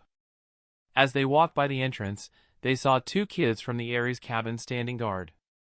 Their eyes widened upon seeing Annabeth and Lucian. "They have returned," one mumbled. "Call for Chiron," the other said, causing him to run toward the camp. "What's going on?" Annabeth asked. "We should be asking you guys that. Where the hell were you?" Annabeth looked confused. "What do you mean?" "We were gone for a day." Oh, Lucian said, remembering something. "Tell me, what day is it?" he asked with a serious expression. "A day? You 2 went missing for 2 whole months. It's the middle of June already." "Son of a b, damn it, I forgot time works differently in there," Lucian cursed. "What? 2 whole months?" Annabeth yelled. They heard the sound of hooves galloping towards them and saw Chiron approaching with an unpleasant expression on his face. Lucian gave him an awkward smile. "We really need to stop meeting like this." "In my office, now," Chiron said. They sighed and heard the sound of lightning as a bolt shot down from the sky. Talia's figure quickly materialized. "Where the hell were you guys?" "I was worried sick," she said, hugging both of them. "It seems we lost track of time," Lucian said awkwardly before getting off their hellhounds and following Chiron. In his office, Chiron sat with his hands intertwined. "You know, leaving the camp like that can lead to serious consequences. It could even get you expelled, more so for Annabeth than Lucian." "Expelled?" Annabeth yelled. "I can't have that on my record." "It's not our fault, old man," Lucian said, leaning back, not looking bothered. "How is it not?" Chiron asked, raising an eyebrow. "We went exploring Daedalus' labyrinth. To us, we were only gone a single day. We didn't do this intentionally." "Are you both crazy?" Chiron asked. "Why would you subject yourselves to such danger? Once someone goes inside that labyrinth, no one ever comes out." Lucian motioned toward Annabeth and himself exaggeratedly. "Well, we did." Chiron sighed. "You both are very lucky." "Nah, man, it's pure skill." "You should have known that by now," Lucian said smugly. "That's not what I'm talking about," Chiron said with a straight face. "I'm talking about how the summer camp hasn't begun, so you 2 won't be receiving any penalties for your actions. Since technically, you 2 are just staying here." "Oh right," Lucian said, a bit embarrassed. "Wait, did you 2 really explore the labyrinth? How did you even navigate it?" "I thought it was impossible," Talia asked as she leaned against the wall. Lucian nodded. "Impossible for other people, but look who you're talking to. I'm the son of my father. Dark underground places are like my second home. Please warn me next time you 2 decide to disappear," Chiron said with a sigh. "Yeah, dude, because we will totally be able to know," Lucian said sarcastically. "You know what I was trying to say, Mr. Blackheart." Lucian let out a sigh. Yeah, don't worry. I got it. Can we go now?" Chiron nodded, and all 3 soon left his office. As they walked out, Talia started to separate from them. "Where are you going?" Lucian asked. "To collect my winnings," Talia said proudly. Annabeth and Lucian looked at her in confusion. The entire camp made a large bet to see if you guys would return alive or be found dead somewhere. Since you guys are alive, that clearly means I won. Lucian and Annabeth just looked at Talia with straight expressions, but she didn't care and happily walked away, swinging her arms. Lucian then let out a sigh and turned to Annabeth. "Come on, we need to find the last item." "Where are we supposed to find those ant monsters anyway?" Annabeth asked. "Believe it or not, they're closer than you think," Lucian said. "No way. They're in the camp?" Annabeth asked with an amused look.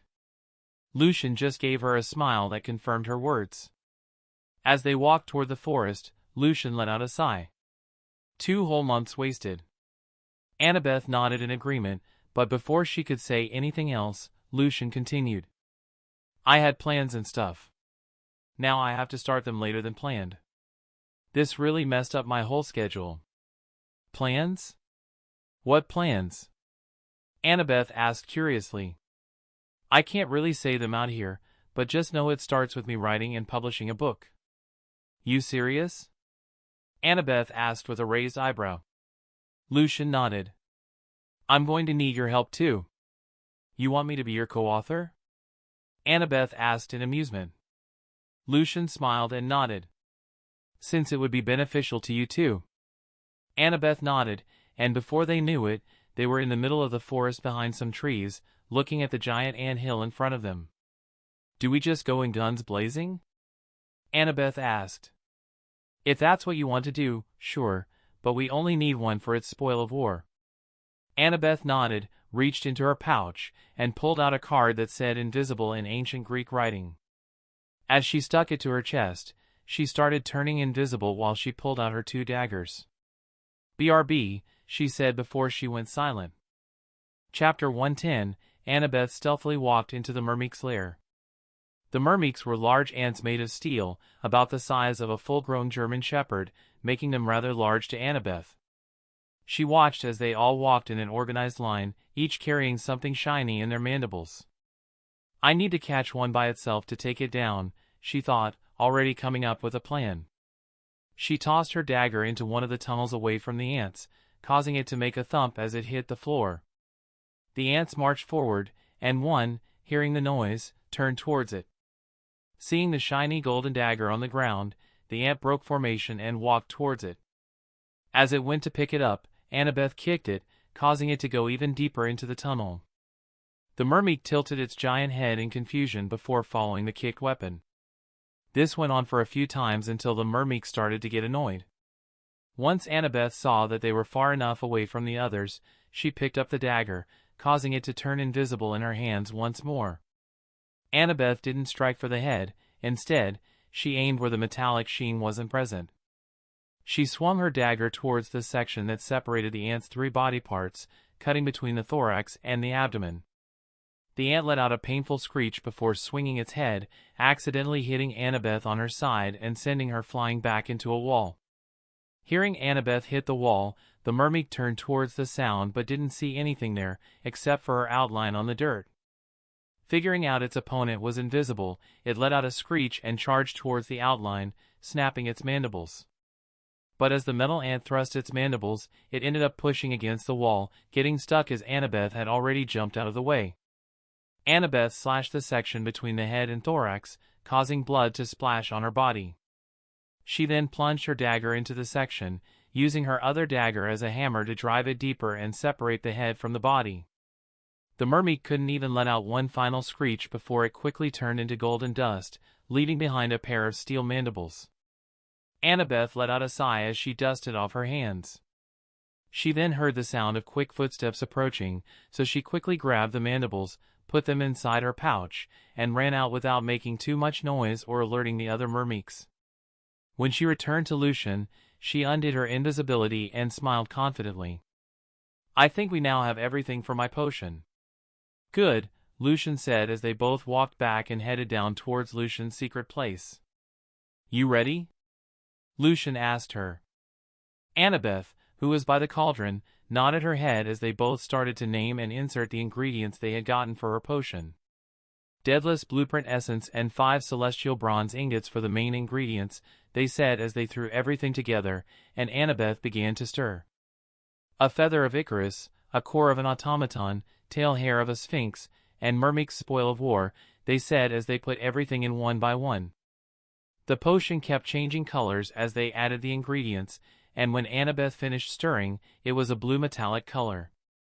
After they put it in the vial, they performed their new tradition of cheering towards each other before Annabeth downed the potion. Annabeth's nose wrinkled. It tastes like I just drank metal. Annabeth stopped mid-sentence and dropped to her knees, holding her head in pain. Tears pooled at the corners of her eyes as she gritted her teeth from the overbearing pain. It feels like my brain is constantly moving and shifting inside my head. This pain is driving me crazy, she screamed. Lucian just rubbed her back and waited until the pain passed. After close to half an hour, Annabeth started to calm down. She had a tired look as she held her temples. I think I will want to stop existing if my head grows an abnormal shape because of this. Lucian just chuckled. So what can you do now? Wait, give me a moment, Annabeth said, sitting down and catching her breath before closing her eyes and studying herself. Well, for starters, my warding has become much stronger. As for main abilities, I gained these. Blueprint projection, the power to project detailed blueprints and 3D models of designs directly into the air. Architectural animation, the power to bring architectural creations to life, animating statues, golems, or even entire buildings. Material enhancement, capability to imbue building materials with magical properties, enhancing their strength, durability, or aesthetic qualities. Geomancy, the ability to manipulate the earth, which will help in constructing buildings or other structures. Architect's eyes, the innate talent to perceive the structural weaknesses and vulnerabilities of any building or construct at a glance. As she mentioned the last ability, her eyes gained a certain glow, making them brighter in the dark. Lucian nodded as he heard everything, but before he could say anything else, Annabeth interrupted, Now that is over, I'm interested in what you mentioned earlier about writing a book. Annabeth looked at Lucian with a raised brow, amused. I didn't take you for the type that wanted to be an author. Lucian rolled his eyes. Because I'm not. It's a way to gain faith and have people pray to us. It's better if we make our religion early. I'm sorry. Annabeth asked in surprise. You want people to start praying to you, and to do that you want to write a book? Lucian nodded. We need to write such an entertaining story with catchy phrases that people will start saying them ironically. When they do, they'll actually be saying praises towards us. Like, for example, praise the Shadow Monarch. Or something stupid like that. The Shadow Monarch? Annabeth asked, amused. Lucian blushed a bit. I was only using an example. Praise be to the Monarch of the Shadow. H.A.R.A. Beatrice and Gallard shouted from his shadow. Lucian and Annabeth both jumped in surprise. Lucian's ears turned red with embarrassment, while Annabeth held her stomach in laughter. He, it looks like they really like your title of the Shadow Monarch, Annabeth giggled. It was only an example, Lucian grumbled, causing Annabeth to continue giggling. Plus, it needs to relate to the end of our sequence, Lucian said. But we don't even know what they are, Annabeth said, looking at Lucian in confusion. Remember before we went to the labyrinth I said I found out the rest of my sequence? Well, somehow when I received mine, I also ended up with yours, Lucian said. What? So does that mean you know how they end? Lucian reached into his shadows and pulled out 2 cards. He flicked them, causing them to fly towards Annabeth's hand. She looked at the 2 cards and was surprised to find images of them when they are older. She looked at Lucian's picture. He was wearing a robe that seemed to be made from the galaxy itself with a red halo behind him and a third eye in the middle of his forehead. All 3 eyes were glowing bright red, and he had a smile on his face with his hands in a praying position, showing his skull ring with a single word at the bottom. Annabeth couldn't help but mutter the word she was looking at, paradox. Annabeth then looked at her own picture. She was wearing a white toga, sitting on a destroyed white throne with rubble that appeared to be from an ancient ruin all around her feet. She had a small frown on her face, and just like Lucian's, it had a word at the bottom, ruin. Lucian nodded. Apparently, they are called cards of blasphemy. Chapter 111, a few months ago. Lucian was seen in his workshop, drawing the same symbols from his previous ritual on the ground. He set up everything as he had before, the candles and the books. After arranging everything, Lucian sat down in the middle of the ritual circle. He used a bit of his blood to draw a line on his forehead. Then, he closed his eyes and began to chant in ancient Greek. Just like last time, even though he was underground, the wind started to pick up, the pages of the books flipped and turned, and the flames of the candles flickered. A slit began to appear on his forehead where the blood mark was, causing Lucian to grit his teeth as he continued to chant. Eventually, he abruptly stopped, and his arms and head flopped down. Suddenly, he looked up, eyes wide open, revealing his glowing red eyes and a third eye on his forehead. His smile stretched unnaturally wide, exposing his canines as he ran his fingers through his hair. "So, I'm back in my mini-me, it seems," he said, standing up. He began to stretch and talk to himself. "Right, it was after this that I received the cards of blasphemy. Beatrice, make sure to tell my mini-me this," he continued. Beatrice emerged from Lucian's shadow, narrowing her eyes at him. "Who are you? You feel like my master, but different." "Just an older version of me," Lucian waved her off. "Anyway, as I was saying, the objects that will be in his/my hands are called the cards of blasphemy. They're named as such because they enable mortals to achieve godhood independently, without the aid or interference of any other deity. This is seen as an act of blasphemy against the gods themselves, hence the name. They will reveal sequences and their ingredients, along with an advancement ritual for later sequences. It's crucial for them to start gathering faith. The faith of the people functions differently for them compared to the gods. It amplifies their innate qualities. For gods, it tends to amplify their godhood, leading to arrogance, conceit, and cruelty. However, for them, it will ground their humanity, preserving their original personalities. If they don't focus on this, they risk becoming the very beings they despise. Got that? Beatrice was still a bit confused but nodded. Lucian sighed. This is going to use up way too much energy. He closed his eyes and placed his hands near his third eye. A pure, bright red beam of energy escaped from the third eye, and the space in front of him began to open. From the portal, a beautiful hand appeared, throwing 2 cards at Lucian. "Thanks, Annabeth," Lucian muttered. The hand turned into a thumbs up before forming a small heart with its thumb and index finger and disappearing back into the portal. Lucian stopped the beam from his third eye and looked at his hands, feeling himself growing weaker and fainting. "Oh, and tell him the first 3 are the easiest." With that, Lucian fainted on the floor, his third eye closing. Seeing Lucian knocked out and turning pale, Beatrice appeared from her shadow worriedly. She noticed how he had used all of his energy, and if he didn't receive help soon would most likely suffer from terrible consequences. Beatrice went back into her shadow and quickly came out with a bottle of blue liquid. She quickly turned Lucian over and tried to make him drink it, but seeing that he was choking a bit, Beatrice took a drink from bottle and gave Lucian a move to move, making him able to safely drink the contents of the bottle. After a while his pale color started to disappear and his breathing became more stable. Seeing that, Beatrice let out a sigh of relief and pat her chest. She then saw Lucian's eyelids quiver before he slowly opened them. He held his head in pain and let out a groan. "I also hate doing this, the headache I get, it's also insane." Lucian then saw that he was lying on Beatrice's thighs and smirked happily. "You know what, worth it." He then felt he was holding something in his other hand, and when he took a look he had a look of surprise. "And who's this handsome devil?"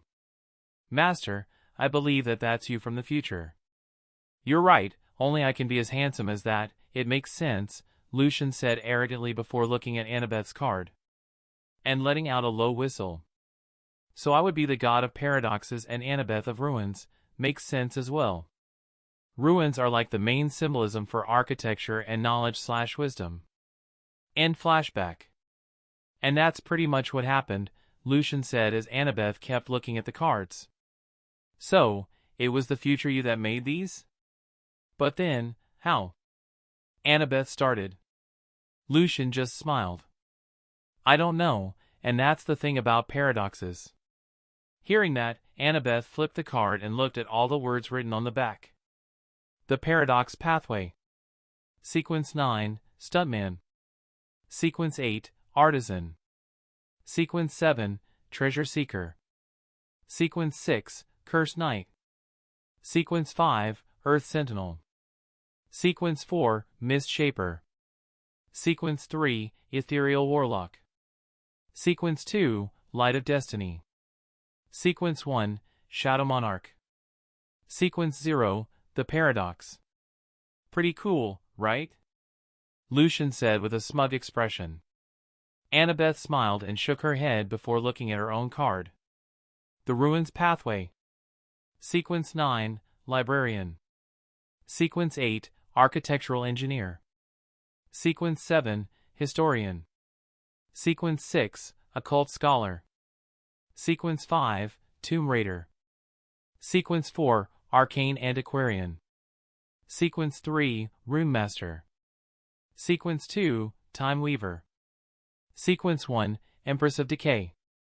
Sequence 0, Goddess of Ruin. Whoa! Annabeth exclaimed. She puffed her chest. Empress of Decay sounds awesome.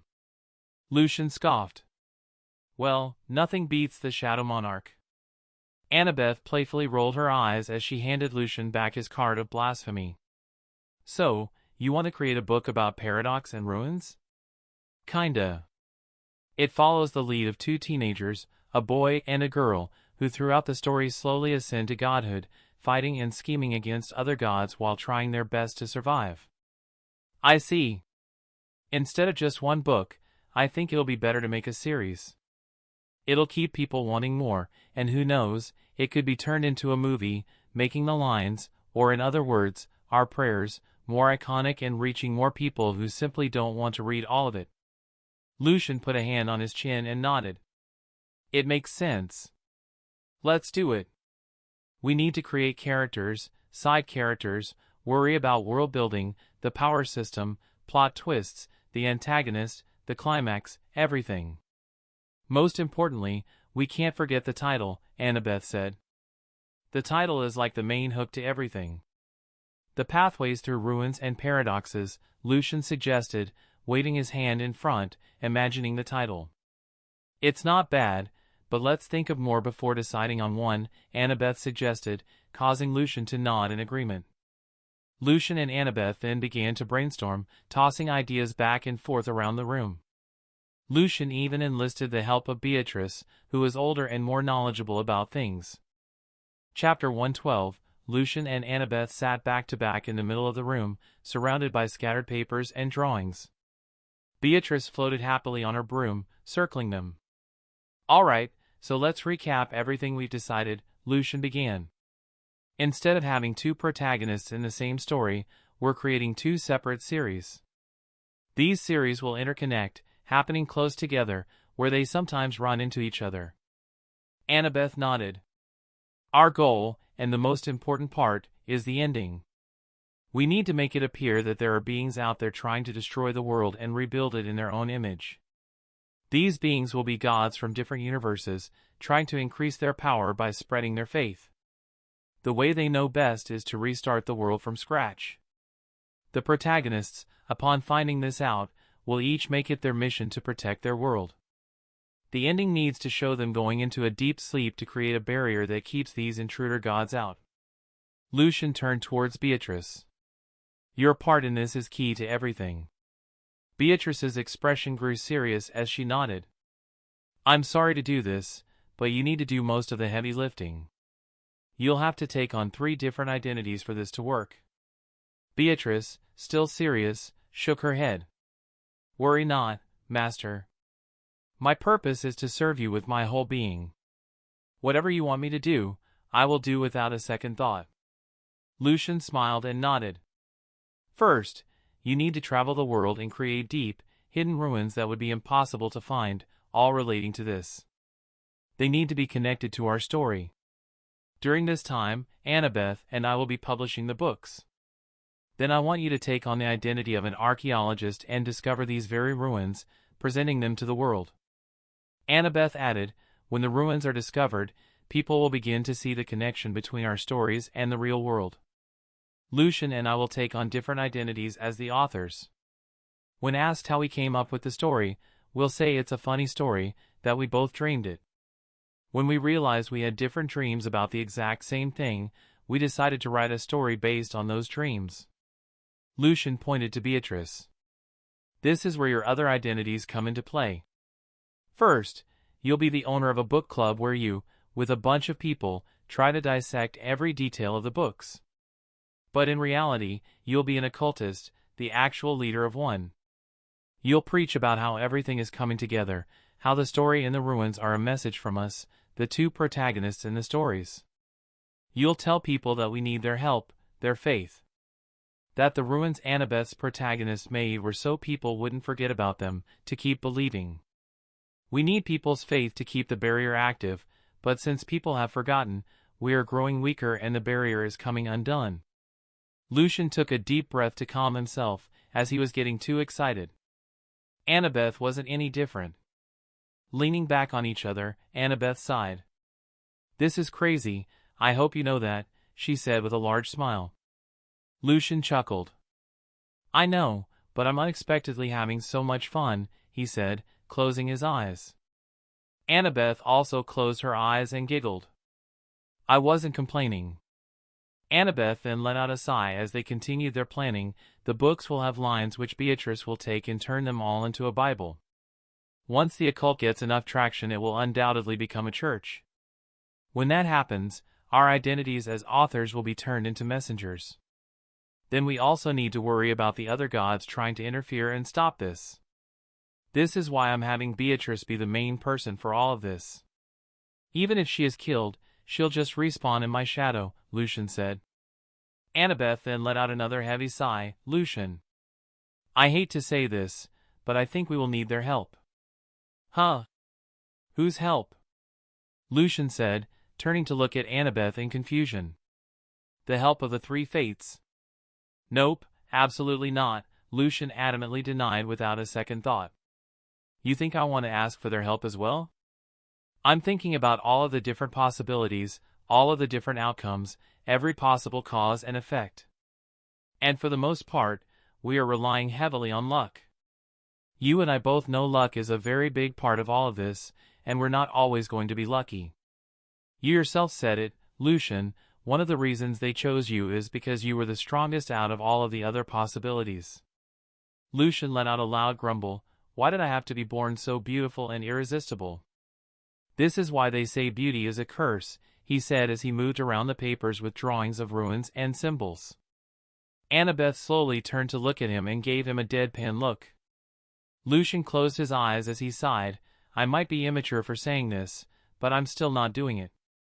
It is something I'm sticking to my guns about, but I'll consider it." Annabeth smiled as she nodded. It was only a suggestion anyways. "Now for the titles for our books." "I already thought of mine. Here," Lucian said, sliding a piece of paper with a title. Annabeth picked it up and looked at the design of the title. It was dark red with black smoke coming out of it. She then read it out loud. "Ascension Through Paradoxes, Book 1, Arise." Annabeth nodded her head. "Much better than the one you first suggested." "Are you really throwing shade right now?" "No?" "Good, then. What's yours?" It was Annabeth's turn to present her title to Lucian. He saw how it was made out of gray, crumbling stone, like it would break apart any minute now. "A Journey Through Ruins, Book 1, Awakening." "This is good," Lucian said with an impressed look. Annabeth smiled and nodded her head, obviously. Annabeth suddenly had an idea. She used her recently gained ability and projected a 3D blueprint of a ruin. "Oh," Lucian said as he looked at it. "With this, we can create ideas for ruins, thus making it perfect. Actually, I think this should help me advance with my potion, since we'll be making more than one, don't you think?" She smirked, as the 3D image slowly spun around in front of her. Chapter 113, Time, in a Far Future. Location, Shadow Realm. A young man, appearing no older than 20 years old, sat upon a dark, imposing throne. His perfectly smooth black hair matched the shadowy atmosphere around him, and his face possessed a rare beauty that captivated anyone who gazed upon it. As he slowly opened his eyes, they gleamed with a deep, dark red hue. The door to his throne room creaked open, casting light into his dim domain. A woman, appearing no older than he, approached. She had long, flowing blonde hair that cascaded down to the hem of her toga. Her eyes shimmered with a silver luster as she sensually ascended the steps towards the throne, eventually reaching the person seated upon it. Placing both hands on the throne's armrests, she leaned in with a sultry smile. "So tell me," she said in a tone dripping with power, "how did it feel inhabiting your younger self, Lucy?" All she received in response was a scoff as he wrapped his hands around her waist and seated her on his lap. "Weak, for one," he replied, grasping her face and drawing her into a kiss, which she didn't resist. After they parted, she giggled. Who would have thought that the great Lord of Paradoxes would ever feel weak? "Har har, very funny," he retorted sarcastically. A nostalgic smile played on his lips. "But it does bring back good memories." Seeing a glint in his eyes as he reminisced, she sighed. "I know that look. What are you planning?" "Oh, whatever do you mean, my lovely ruin?" "I'm not planning anything." "Paradox," she warned, using his divine name. Hearing this, he chuckled. "I was just thinking about the past. I rose to power rather easily. It was kind of boring in a way." She rolled her eyes. "Yes, because you almost didn't die nearly 100 times against our surprise guest." "Oh please, you and I both know I was nowhere near close to dying." "So what are you planning, then?" "Nothing much. Just adjusting the difficulty of the past a little bit, throwing some people a bone here and there. I mean, remember my fight with Kronos? That was the most anticlimactic battle I ever had. It will always be one of my greatest disappointments." She narrowed her eyes. "What do you mean, throw a bone?" He gestured to the side, and from the shadows beside the throne, an endless void appeared. 3 cards floated into his hands, and then the void closed. Her eyes widened as she stared at the cards in disbelief. Doing this is really going to mess with time. They didn't have these. Who knows what unprecedented changes it could bring. And I can't believe you learned to make some of your own. This is crazy. You even made one for Guppy. The 3 cards depicted people she intimately knew, individuals she had grown up with. She gazed at the first card. It showed Luke, holding a golden sword with eyes gleaming like gold, adorned in Spartan armor. At the bottom of the card was a single word, redemption. Image. The second card depicted Talia, with her short dark hair, holding a spear and shield amidst a thunderstorm. Her card was labeled, Tempest. Image.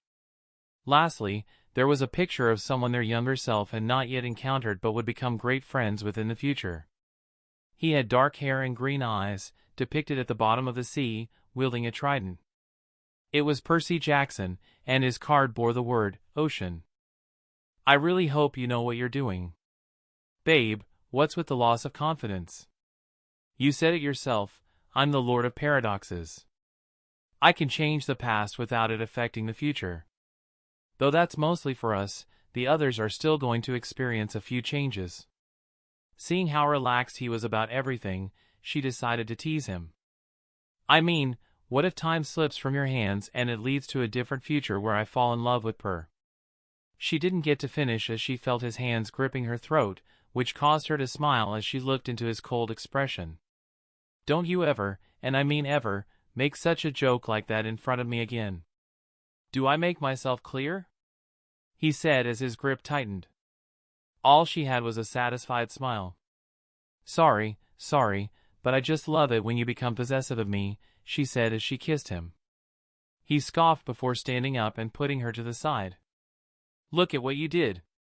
Now I have to personally see this through to make sure nothing goes too wrong. She only giggled as she followed him down the steps. It's been a while since I've seen you use your authority properly. Just stand close to me so you won't get affected. He then closed his eyes, and as he opened them, they gained a brighter glow while a third one appeared on his forehead. The area around them began to shift, red smoke started to spin around them. The smoke grew until it turned into a cyclone with them in the middle. He closed 2 of his eyes while the third one remained open as he examined everything that was going on.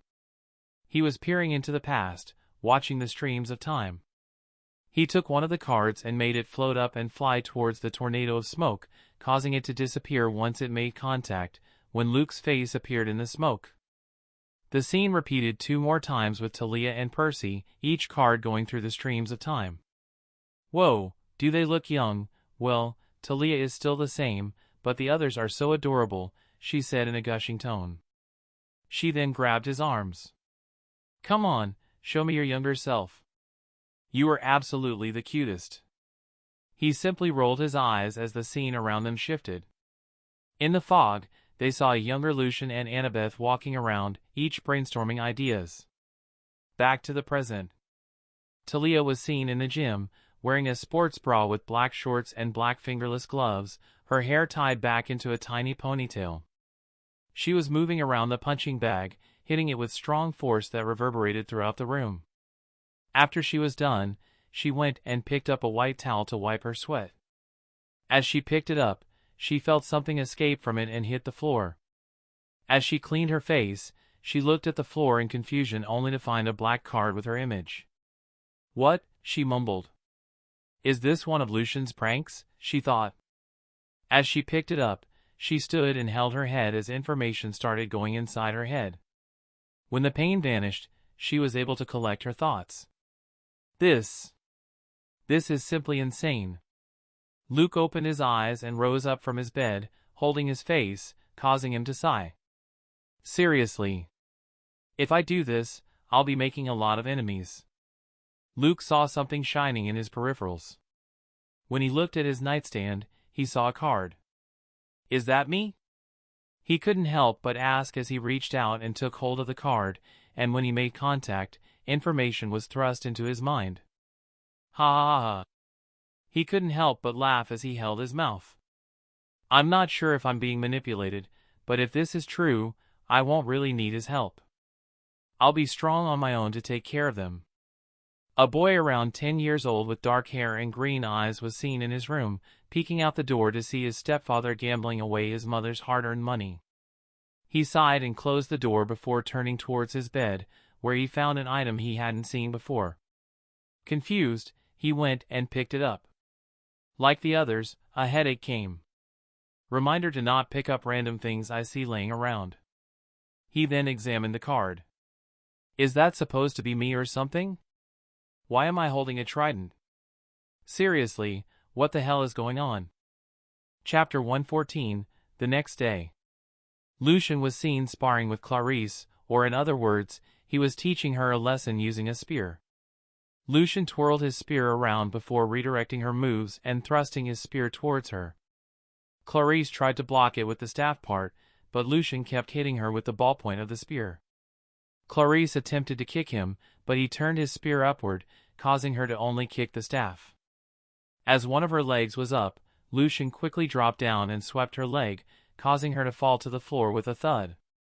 Clarice gripped her spear in anger and stood up before she started thrusting her spear furiously. However, due to Lucian's danger sense and intuition, he moved between her attacks with relative ease.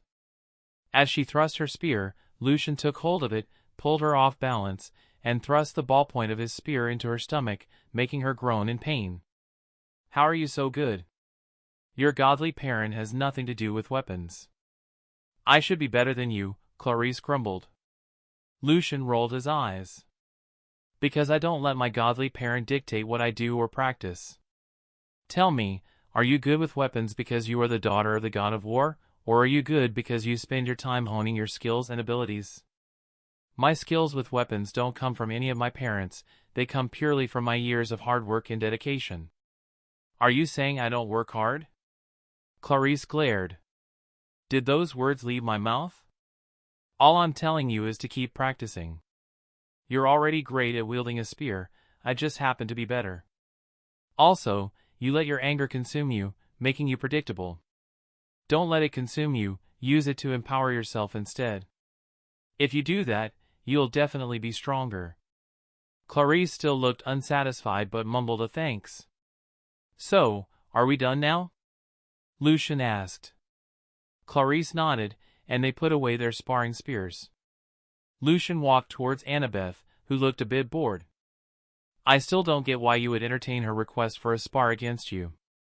It seems pointless, especially from your perspective, knowing how strong you really are, Annabeth said, shaking her head.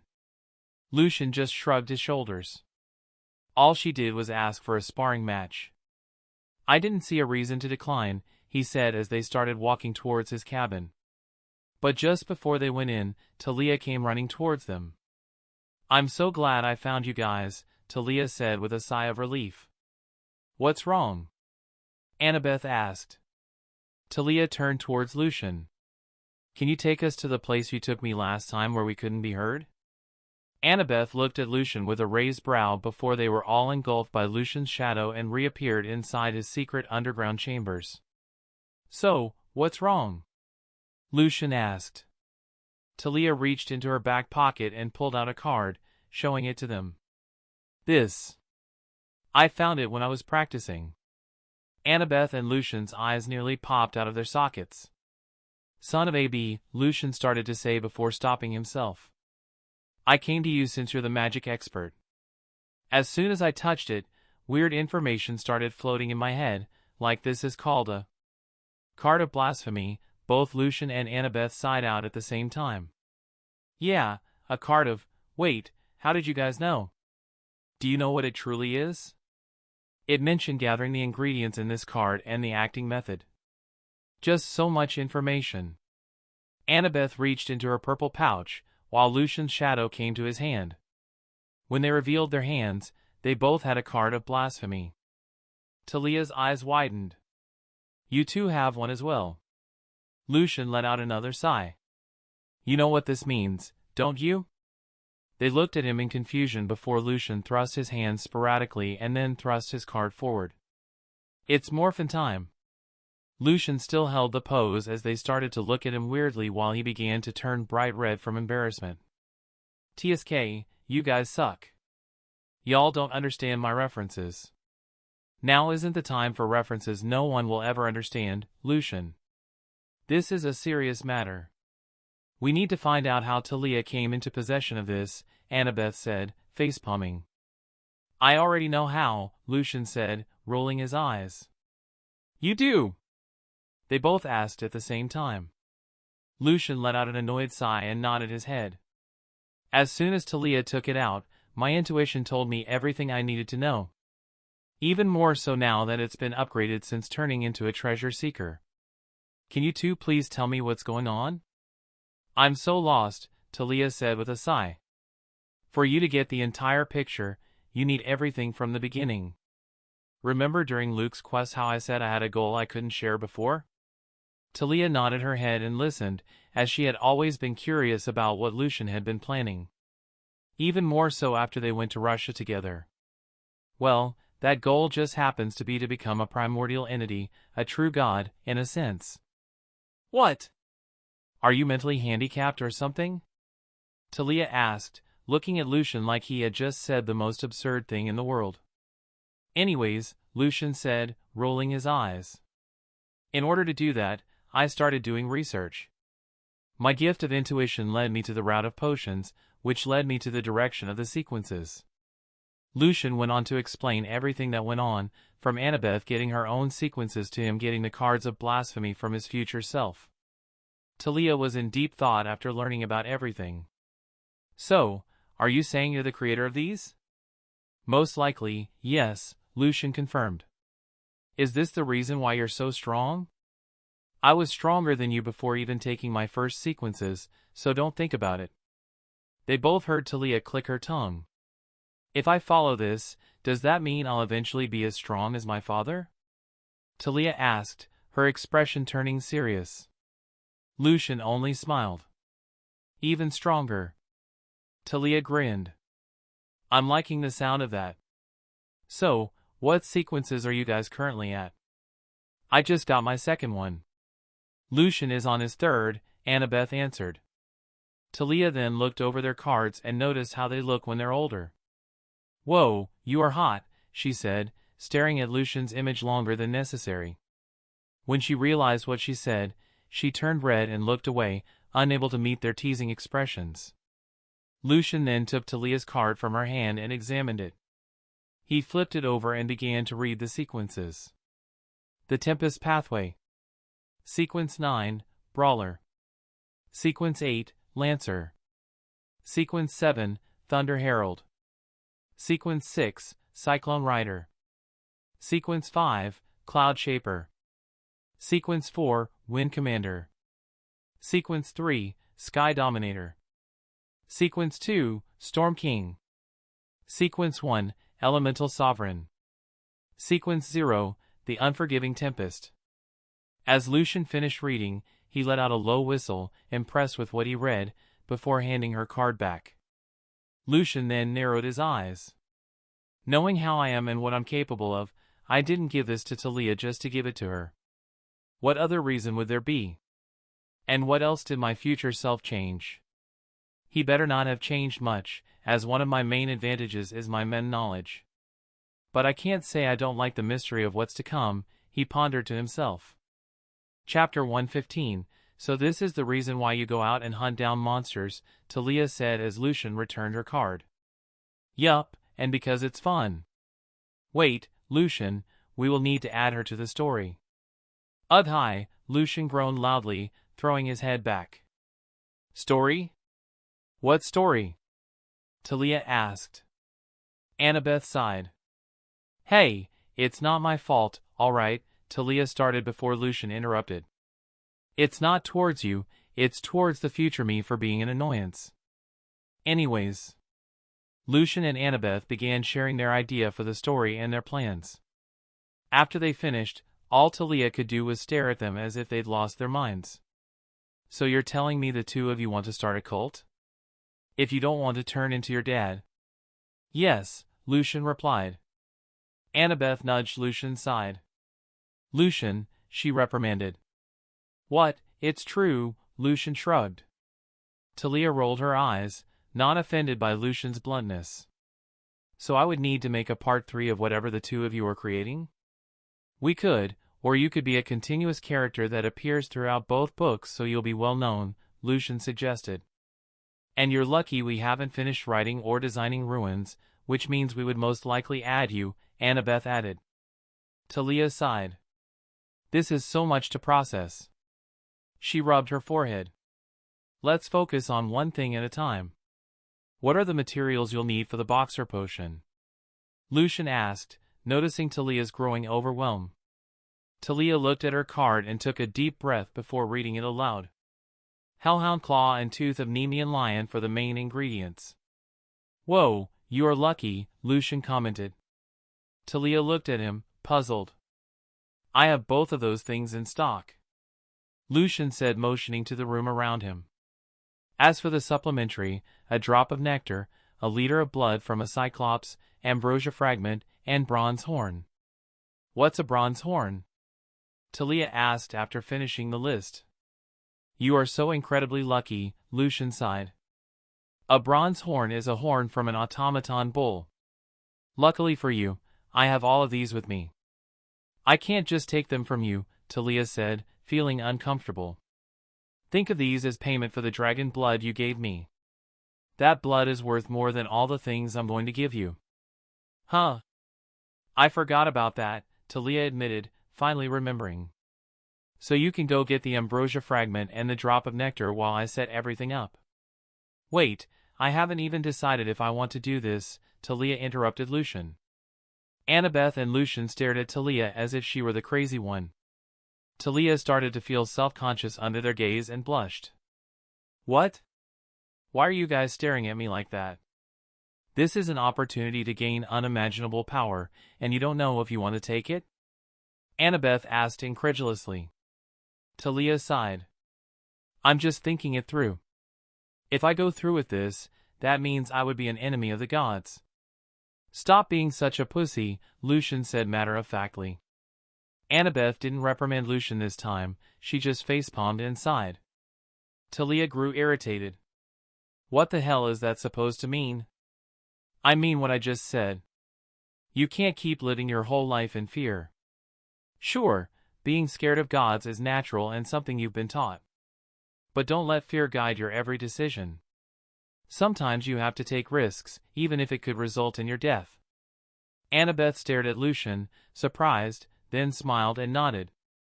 Talia and Lucian exchanged looks before turning around and walking away. Where are you going? Annabeth asked. To get the ambrosia and nectar, Talia replied as she left the room. Lucian and Annabeth smiled at each other and high-fived. Lucian then started grabbing jars from the shelf in his room. After a while, Talia returned. Chiron asked some questions, but I just said it was for something experimental. Was that all right? Yeah, that's fine. He won't really bother with us, especially when it comes to one of the big three. We have more liberty than the others. Here, make it yourself. I'll guide you, so if you have the items and I'm not around, you can do it on your own. Talia nodded as Lucian took out the cauldron, and one by one, ingredient by ingredient, he started instructing her. Talia mixed everything with a concentrated expression, not once taking her eyes off the cauldron. She watched as it changed colors and finally stopped when it turned into a red and orange mix. Once it was in a vial, Talia prepared to drink it. Wait, Lucian and Annabeth said simultaneously. What? Am I missing something? Talia asked, looking at them in confusion. You're supposed to cheer towards us before drinking it, Lucian explained. Talia looked at them with an expression that asked if they were serious. It's a sort of tradition Annabeth and I developed. Talia rolled her eyes at their childishness and cheered towards them before drinking it all. Almost immediately, Talia started to feel the effects. She felt her muscles spasming inside her like she was having a full-body cramp. Ah! Why does this hurt so much? She cried out through gritted teeth. As they say, strength doesn't come easily, Lucian retorted. Despite the pain, Talia glared at Lucian and chose to ignore him, focusing on what was happening to her body. When it was finally over, she took a few deep breaths to calm herself down, wiggling her fingers and rotating her shoulders while doing small stretches to regain control of her body. So, what abilities did you get? Annabeth asked curiously. How do I check? Talia asked, confused. Look inside yourself, the information should be there. Just think about what you were able to do and the information should appear, Annabeth explained. Talia nodded and closed her eyes, focusing inward. Once you find it, just read them out, Lucian encouraged. I have 6 in total, Talia said. 6! Both Lucian and Annabeth exclaimed in surprise. That's more than what Lucian and I received, we only got 5 each. Talia then began to read out her abilities. 1. Enhanced strength and speed, increased physical power and agility to deliver powerful punches and quick movements. 2. Preternatural reflexes, superhuman reaction times to anticipate and dodge attacks. 3. Endurance and durability, increased resistance to physical damage and greater stamina to withstand prolonged battles.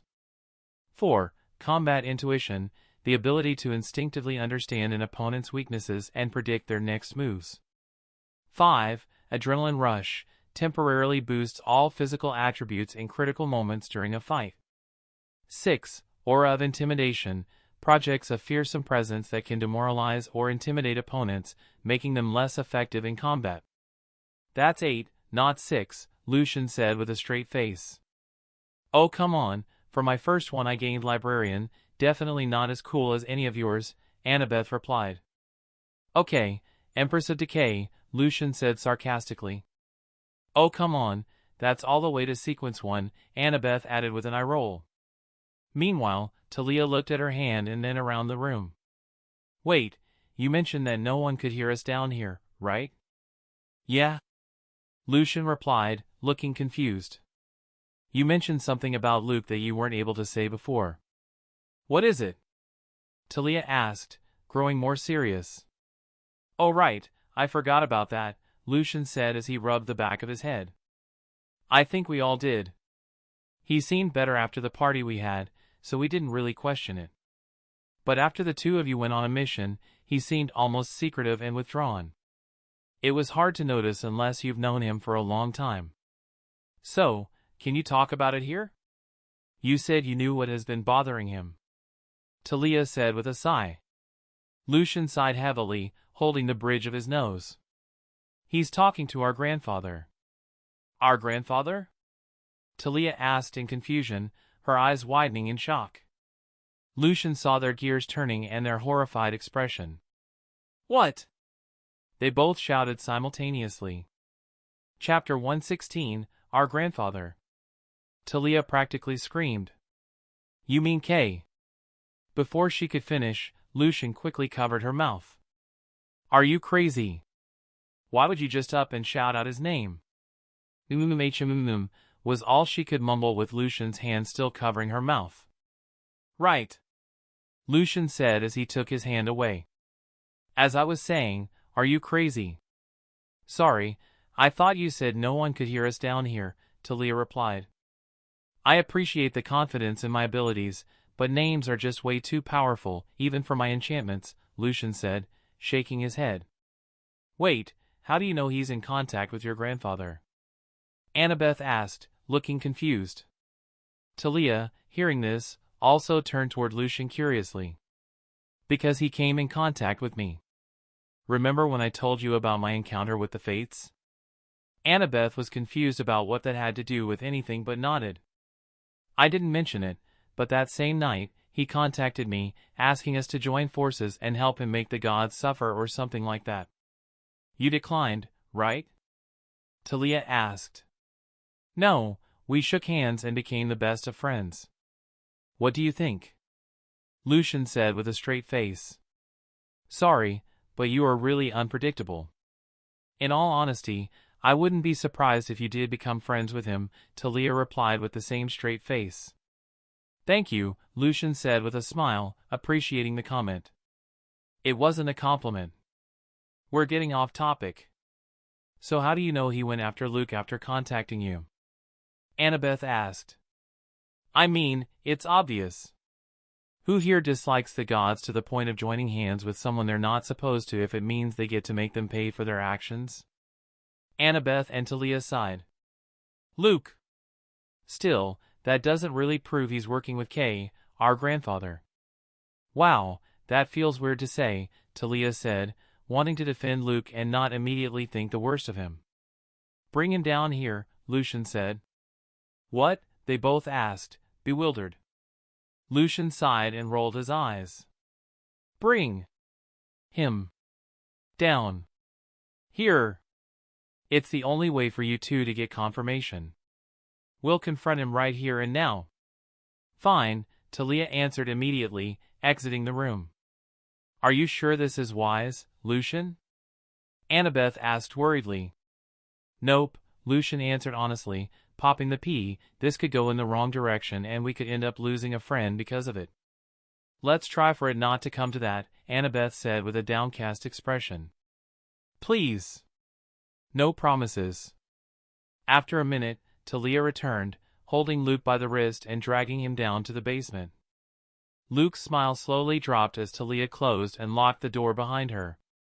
Luke scanned the room, seeing Lucian leaning back in a chair, Annabeth looking at him with worry. When he turned back to Talia, he saw her leaning against the wall. He let out a sigh and rubbed his face with his hand. So you guys found out, huh? So it's true?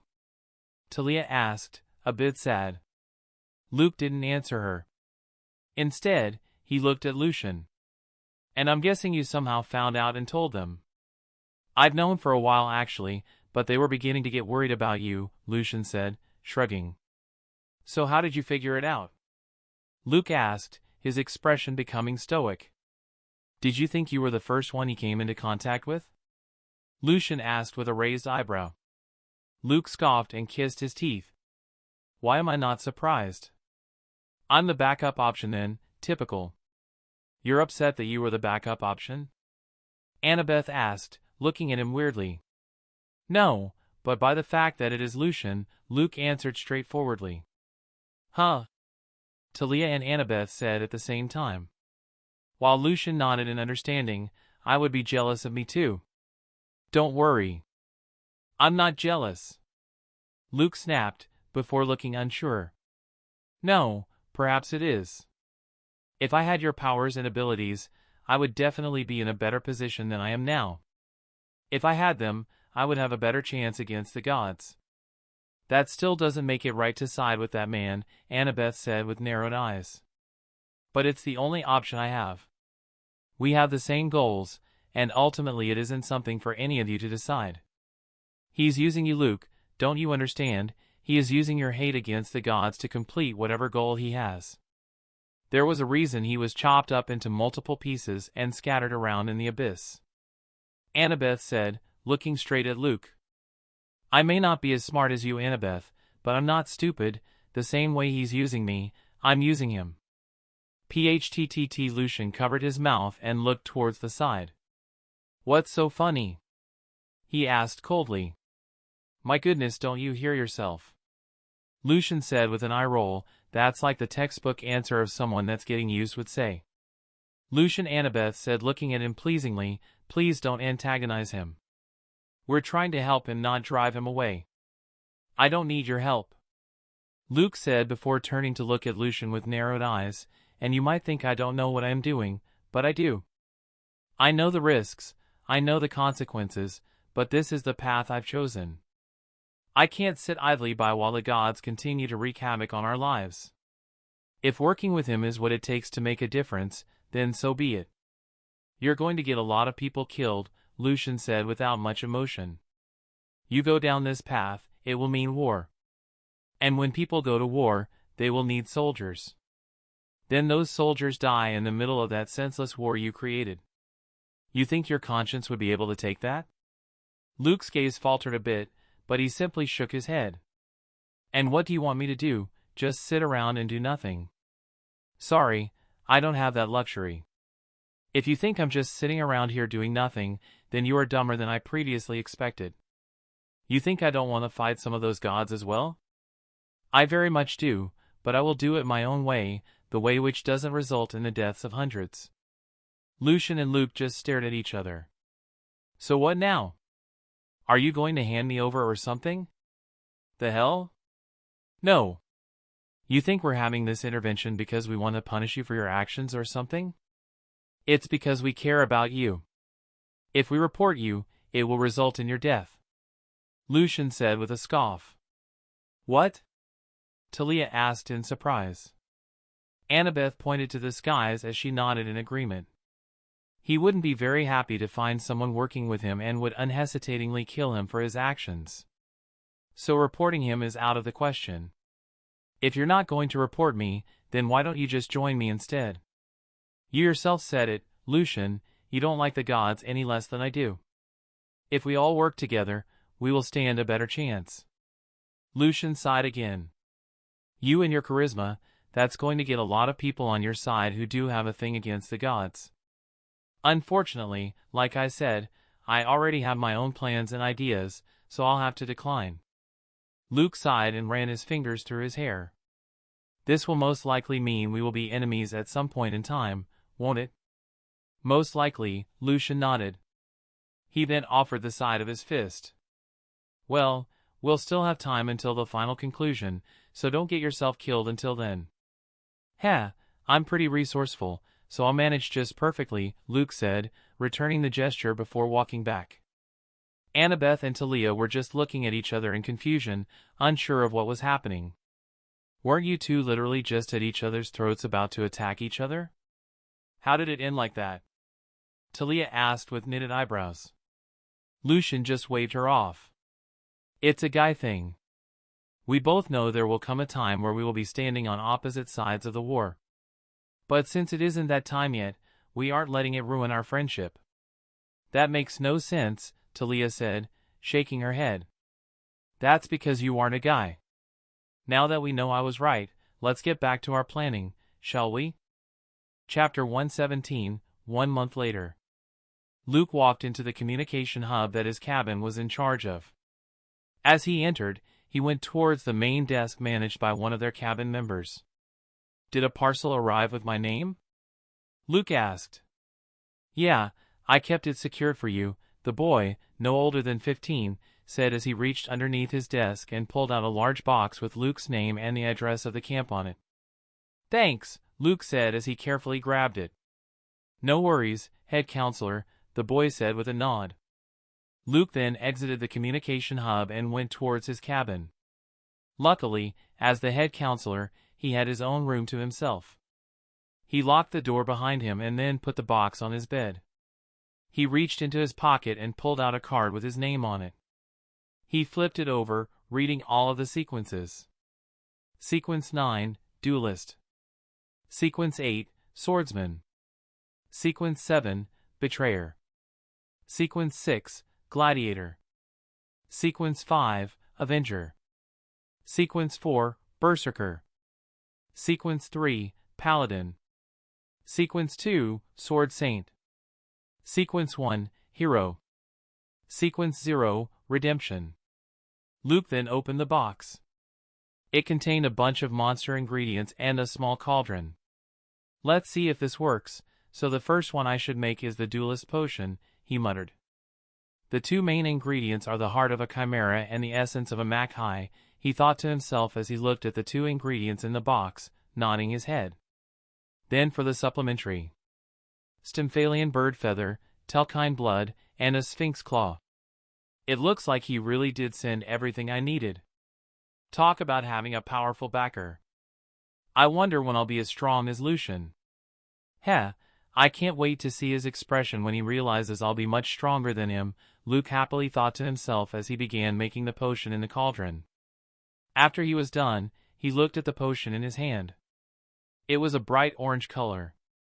Luckily the card comes with the directions on how to mix everything.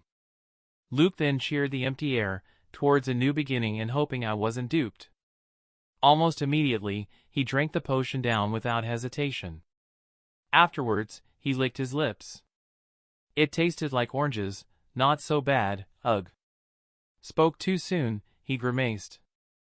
He rolled around his bed, holding his body, his veins nearly popping out of his skin as he tightly shut his eyes. He rolled in the bed for an entire hour.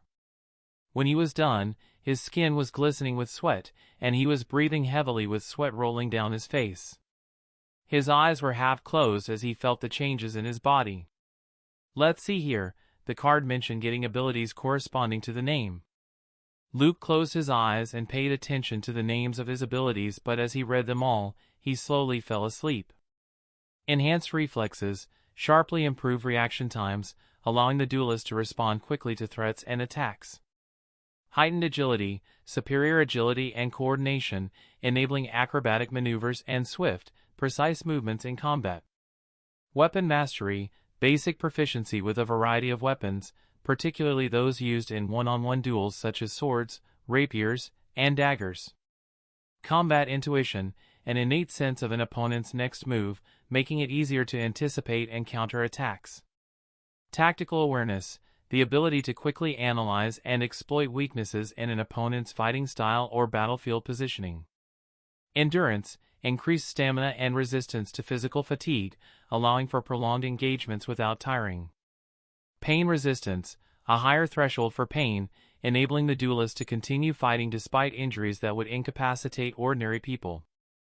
Focused mind, enhanced concentration and mental clarity, reducing the likelihood of being distracted or confused during combat. Rapid recovery, faster healing of minor injuries and quicker recovery from physical exertion. As Luke fell asleep, his consciousness was transported elsewhere, where he met a face made out of sand on the floor in front of him. So, how did it go? Kronos asked, looking at Luke curiously. It went well. The potion worked as intended. I have gained 9 new upgrades in total, Luke informed him. If Kronos could have, he would have nodded. Good, good. Will we be able to mass-produce them? It should be possible, but only up to a certain point, since then the materials needed will be scarce. And since talent plays a major role in this, it would take some people longer to fully digest the potion compared to others, Luke continued to inform him. Just having our armies drink the first potion is more than enough. Any more and they will be difficult to control. Don't worry, I'm aware, Luke nodded. Do not forget this debt you owe me now, Luke Castellan, Kronos warned. Luke rolled his eyes. Relax, would you? I'm already aware of our deal. You will help me collect the ingredients I need, and in return, with my new powers, I will help you reconstruct your body. Together, we will take down the gods from their pedestals. As long as you are aware of our deal, Kronos said before the sand began to shift and Luke was left to rest properly. Okay, we may have underestimated how hard it is to write a book, Lucian said, with bags under his eyes as he was surrounded by papers. Annabeth wasn't any different as she let out a sharp exhale. We have to cover every plot hole we create, Not to mention making sure everything flows perfectly, the characters' interactions actually seem real, ensuring they are likable, the progression feels natural, and ensuring the fight scenes aren't confusing, Annabeth said, going on a tangent. Lucian glared at her. It also doesn't help that you keep finding things to fix, so we have to start all over again from the beginning. It's not my fault. It all needs to be perfect. No, it does not. Some of the most popular books out there have thousands of plot holes, and they are still enjoyable. But we don't want to be like them. We want it to be perfect. We need to make it more popular than popular. You're not even starting to make sense anymore. That's because I'm stressed out. A pile of papers suddenly rose up before falling back down, revealing Talia, who looked irritated. Arguing isn't going to get us anywhere. Shut it! Both of you. Let's go at it slowly. We've been so stressed out with this that we missed both of your birthdays, Talia sighed. Huh? Both Lucian and Annabeth looked at her in confusion. Talia rolled her eyes. See what I mean? You both are now 11 years old, and you two didn't even realize. We are? Lucian asked in surprise. I guess we are, Annabeth said, equally surprised. They then looked towards each other and bowed their heads. Happy birthday, even though it's late, they both said simultaneously. Thanks, they both replied before high-fiving. What the hell was that? Talia asked, unsure of what she just witnessed. A congratulations? Lucian said, looking at her weirdly. Yeah, never heard of one? Annabeth asked, also looking at Talia oddly. Talia then decided to ignore them completely and change the subject. She didn't even want to make sense of what she saw. She turned towards Lucian and said, let's start from the prayers.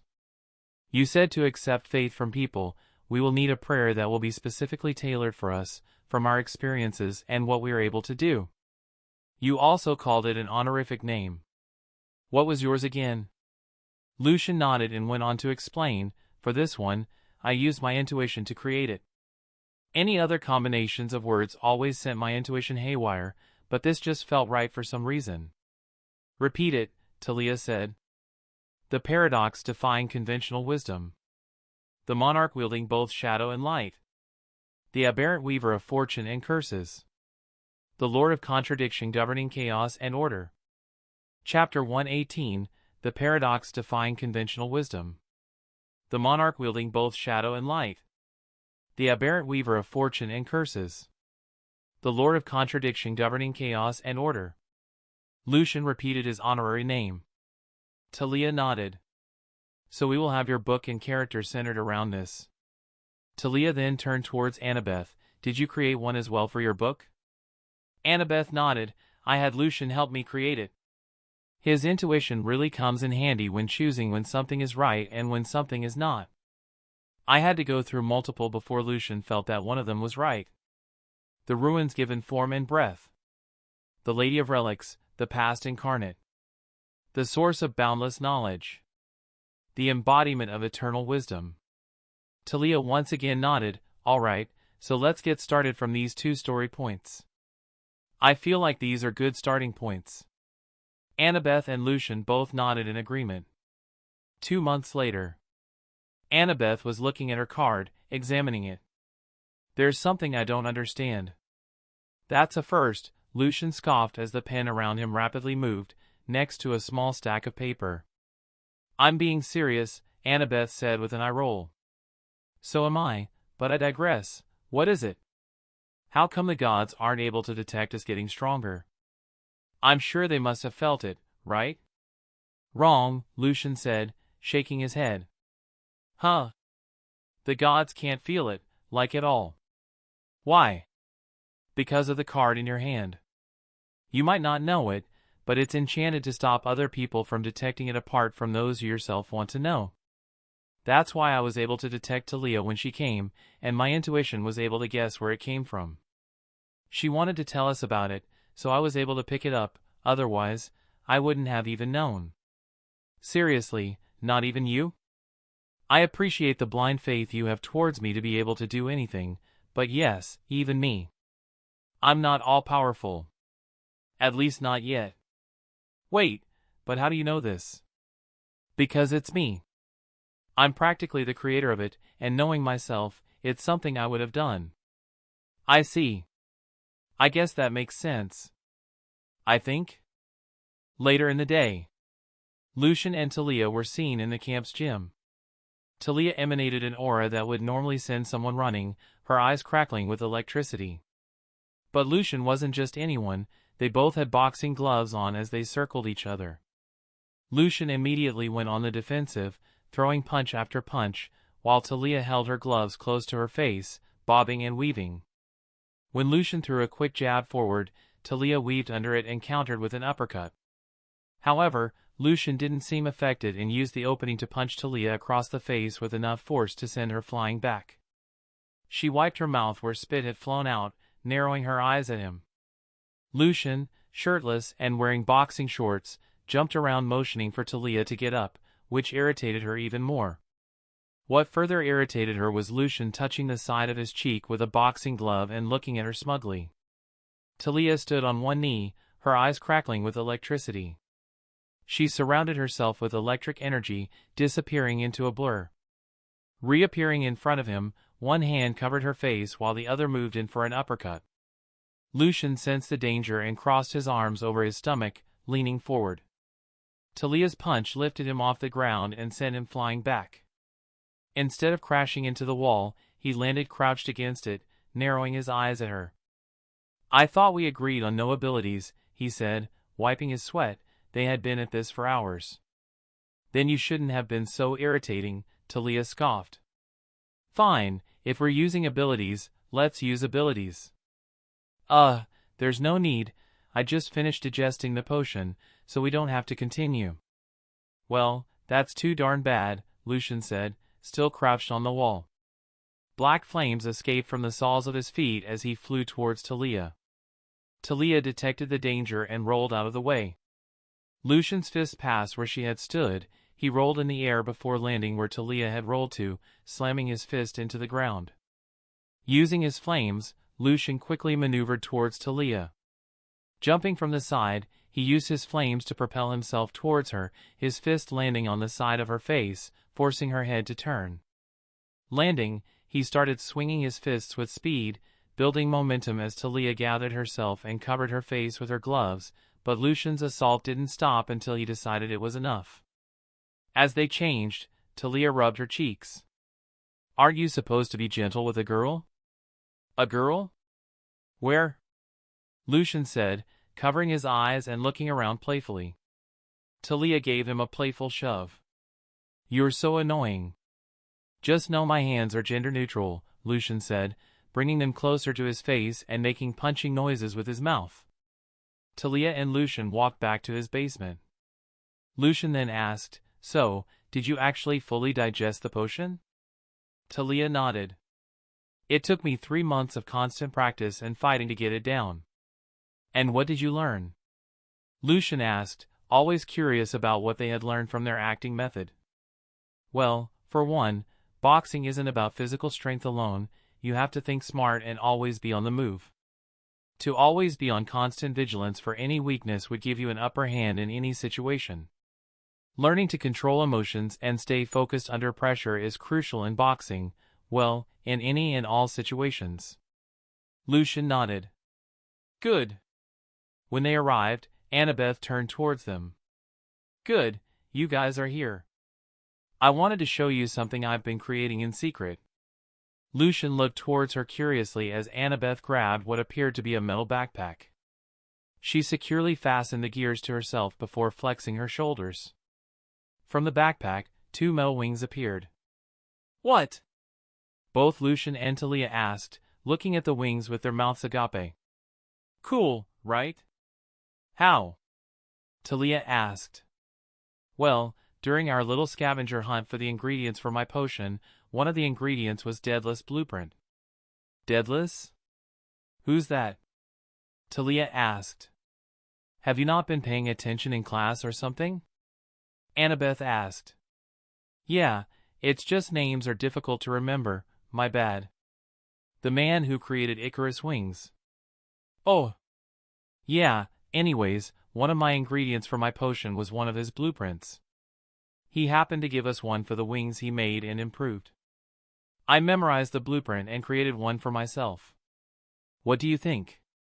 Annabeth asked as she spun around, letting them see the wings.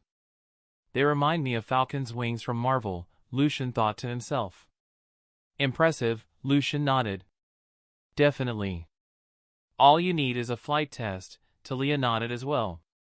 Which I will try later on. I need to add some more things. I just wanted to show you guys the framework of it, Annabeth said before the wings folded back into the bag. And with that they returned back to their usual planning phase of the day until it was too late into the night to continue. Chapter 119, 1 week later. Lucian, Annabeth, and Talia were in an open field a few meters away from camp. Lucian looked at Annabeth, who was wearing metal bracelets on her wrists and arms, as well as a metal attachment on her back, and asked, "Are you sure you want to do this?" Annabeth had a confident smirk as she nodded. "I didn't spend my time tinkering to just throw it in the corner and forget about it. So, do it."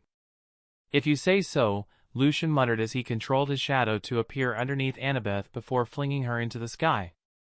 Annabeth flew upwards with her arms tucked to her sides and her legs pressed together. Once she reached the highest altitude she could, she spread her arms. From her back, 2 metal wings appeared, her metal bracelets connecting to her wings, allowing her to control them. Annabeth flapped her arms and started doing somersaults in the air. "Whoa! This is awesome," she yelled excitedly. Talia looked towards Lucian with a hint of worry. The same thing isn't going to happen to her like what happened with Icarus, right? Nah, she isn't a dumbass. She knows what she's doing, she's just enjoying herself. "I wonder how high I can go?" Annabeth asked with a large smile. "You know what, I take it back. She might just be a dumbass," Lucian sighed. "Don't even think about it," he yelled, cupping his mouth to amplify his voice. Annabeth did a few more tricks in the air before tucking in her wings and diving towards the ground. Just before she hit the ground, she expanded her arms, making her glide. She then stuck out her foot to the ground, causing her speed to slow down. Once she slowed down enough, her wings retracted back to their compartment, but she still retained a bit of her momentum, so she ended up crashing against Lucian, who caught her. "Sorry, it looks like I have to work on the braking," Annabeth said a bit shyly, but her large smile never left her face. She then took a few steps back, spread her feet apart slightly, and put her hands on her hips while looking up proudly. "So, what do you think?" "I think that we need to go now and explore the places we need to study and get the materials for Talia's next potion," Lucian said with an eye roll. "You can never let me celebrate my victory, can you?" Annabeth asked with a pout. "Whatever you say, Tinkerbell," Lucian said as he began walking away with his hands in his pockets. "You're lucky, that is a very cute nickname," Annabeth said as she followed after him. "You said that Luke didn't want to come, right?" Talia asked. Lucian shook his head. "Yeah, he said he was busy with something. You know how he's been recently." "And you're sure we can't stop him?" "When a man chooses what path to walk, it's near impossible to change his mind. Especially if that person is Luke. He's as stubborn as a mule." Back at camp, Luke held 2 swords in his hands as he was surrounded by campers, mostly from the Ares cabin. "You sure you want to do this, Luke?" Clarice asked with a spear in hand. "Yes, I want to fight all of you one by one. When one is defeated, I want the next person to jump in immediately and attack me without hesitation. It appears you've been hanging around Lucian for too long, you've started catching his narcissistic personality," Clarice scoffed as she got into a fighting position. Her comment caused the others to chuckle while Luke just scoffed and went on the offensive. Luke and Clarice then engaged in combat. Luke was relentless with his swords, while Clarice wasn't someone to just take a beating. Their wooden swords and spears clashed against each other. Their impacts resounded through the arena. Their footwork helped them move around each other. Luke blocked her spear with one sword, spun around it, and slashed her neck with the other sword before kicking her away. Immediately, the next person came rushing in, wielding both a spear and a shield.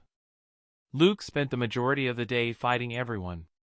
He was covered in sweat and grime from rolling around on the floor as he dodged and got pushed around. A few hours later, Luke was gasping for air, his camp half-blood shirt sticking to him. He held his sword, which was his 10th pair already, and waited for his next opponent. When he looked around, he saw everyone giving him amazed looks, fearful of stepping into the arena. He took a deep breath, looked up, and exhaled. "That's enough, everyone. Thank you for your help," Luke said with a kind smile that caused some of the girls watching to blush. To them, his exhausted and dirty look just added more to his charm, making them go crazy for him. After putting everything back in its place, Luke went and took a cold shower. Luke had his hands against the walls as water hit every part of his body, his wet hair covering his face as he looked down, watching the dirt and grime wash off him and disappear into the drain. His light wounds, which were small cuts and scrapes, slowly closed as he took deep breaths. A duelist doesn't back away from any challenge, no matter the danger he may face. A duelist, whether win or lose, uses every opportunity to learn and improve. A duelist is decisive. He doesn't hesitate on his next move, even if it is the wrong one. Commit to it, as there is no going back in a battle of life or death. Luke pushed his hair away from his face and looked up towards the shower. He closed his eyes and thought, so that's what digesting the potion feels like, huh? Not bad. As he opened his eyes, he muttered, "There's no going back now." After his shower, Luke was too exhausted to do anything else. He went to bed and immediately fell asleep. As he opened his eyes, what greeted him was the usual desert of sand everywhere. "Good, I wanted to meet you," Luke said as he saw the familiar face appear in the sand. "What is the matter?" Kronos asked with a frown. "Nothing is the matter. I'm just going to need you to send the other materials." "I have finished digesting the potion," Luke said with a proud smirk. "Good. Then be on the lookout for when it arrives. Now then, how is the recruitment coming along?" "That is where I'm having a little bit of difficulty. Due to Lucian's actions of construction, most demigods are content with how things are developing." "That is not what I wanted to hear," Kronos said with an unpleasant expression. "Don't worry, I said most, not all. Although some are content, others believe that all Lucian accomplished was putting a band-aid on the problem. Those I managed to persuade to join me. Our numbers may be small, but they should be enough since they are the older kids who have more experience and are more realistic. They fit perfectly with our goals." "Very well, as long as our numbers increase, it's all that matters. I just wanted a status update. I will now take my leave," Kronos said as his face disappeared into the sand and Luke returned to the dream world where he rested peacefully. Chapter 120, 1 year and a few months later. "You sure you want to eat this now? Before, it was because you didn't want to be that child of prophecy, but now?" Lucian asked as he looked down at Talia, who was resting on his arm. Talia looked at the golden apple in her hand. "I made my choice a while ago. I'm going to be 16 in a few days, and I don't really see the downside of eating it. I mean, I'm really curious what would happen if I ate it." "You would be turned into an immortal and forced to be taken to Olympus, as you wouldn't belong with us mortals anymore," Lucian teased. Talia froze as she stared at Lucian. "Thanks, you just took away my desire to eat it." "You are most welcome," Lucian smirked with contentment. "Were you being serious?" Talia muttered, looking up at him. "No," Lucian chuckled. "It just gives you immortality that stops you from aging. You can still be killed and stuff, but you wouldn't grow anymore. So I would forever be stuck as a girl that's as close to 16 as possible but would never get there?" "Pretty much," Lucian nodded. "And I won't be whisked away, right?" "As far as I'm aware." "Please sound confident in the answer." Talia sighed before getting up from Lucian's arms. "You'll be fine," Lucian reassured with an eye roll. Talia held the golden apple with both hands and took a deep breath. "Here goes nothing," she muttered before taking the first bite. It wasn't long before she finished eating the entire fruit, not even leaving the stem behind. So? Lucian questioned, expecting to see a big light show of golden colors. Apart from it being delicious, I just feel a bit healthier, and that's about it. Well, that was anticlimactic, Lucian said, sitting up from his beanbag chair. I know, right? I was expecting to start glowing while ascending towards the heavens, Talia agreed. So what now? What now what? Lucian retorted. I mean, what do we do now? Annabeth's visiting her dad, Luke's doing who knows what being all secretive with the friends he's making, Grover's away on a secret mission, and now it's just you and me. You could always start training your new abilities you just got, not to mention the other ones you have, Lucian suggested. I suppose you're right, but it gets boring, you know, Talia whined as she plopped back on the red beanbag chair. Is that what you are planning to do next? Lucian nodded. Now that Annabeth and I finished and published the books, I'll start to really focus on training my abilities. It's something I've been meaning to get into. You are on your third sequence already, Thunder Herald. You should focus on mastering your abilities before properly advancing. Let's see if I remember correctly. From the Lancer potion, you received a boost in your physical attributes, like strength, endurance, etc. Even your battle instinct got stronger. Apart from that, you received the abilities. Mastery of Polearms, which enhances your skills when wielding any type of polearm weapon, like spears, halberds, and, as the name entails, lances. Piercing Strike, you can perform attacks that penetrate most defenses, allowing you to deal significant damage to heavily armored opponents. And lastly, Leap Attack, you can perform powerful jumping attacks, closing distances rapidly and striking with great force from above. After you rapidly advanced through the Lancer potion, you drank the Thunder Herald potion, which upgraded your Piercing Strike and speed enhancement, while it also gave you the abilities. Electrokinesis, you can generate and control electricity, allowing you to shoot lightning bolts, create electric fields, and manipulate electrical currents. Lightning Reflexes, your reflexes are enhanced to near superhuman levels, allowing you to react almost instantaneously to threats and dodge attacks with ease. Thunderous Roar, you can emit a powerful shockwave or sound wave, stunning and disorienting enemies in a wide area. And lastly, Storm Step, this ability allows you to teleport short distances in a flash of lightning, making you incredibly agile and difficult to pin down. Lucian, I appreciate the recap, but I know my own abilities, Talia said, looking at him with a straight face. What I'm trying to say is that you have many abilities. One of the things you have to worry about when you have so many abilities is mastering them all. So you should get busy.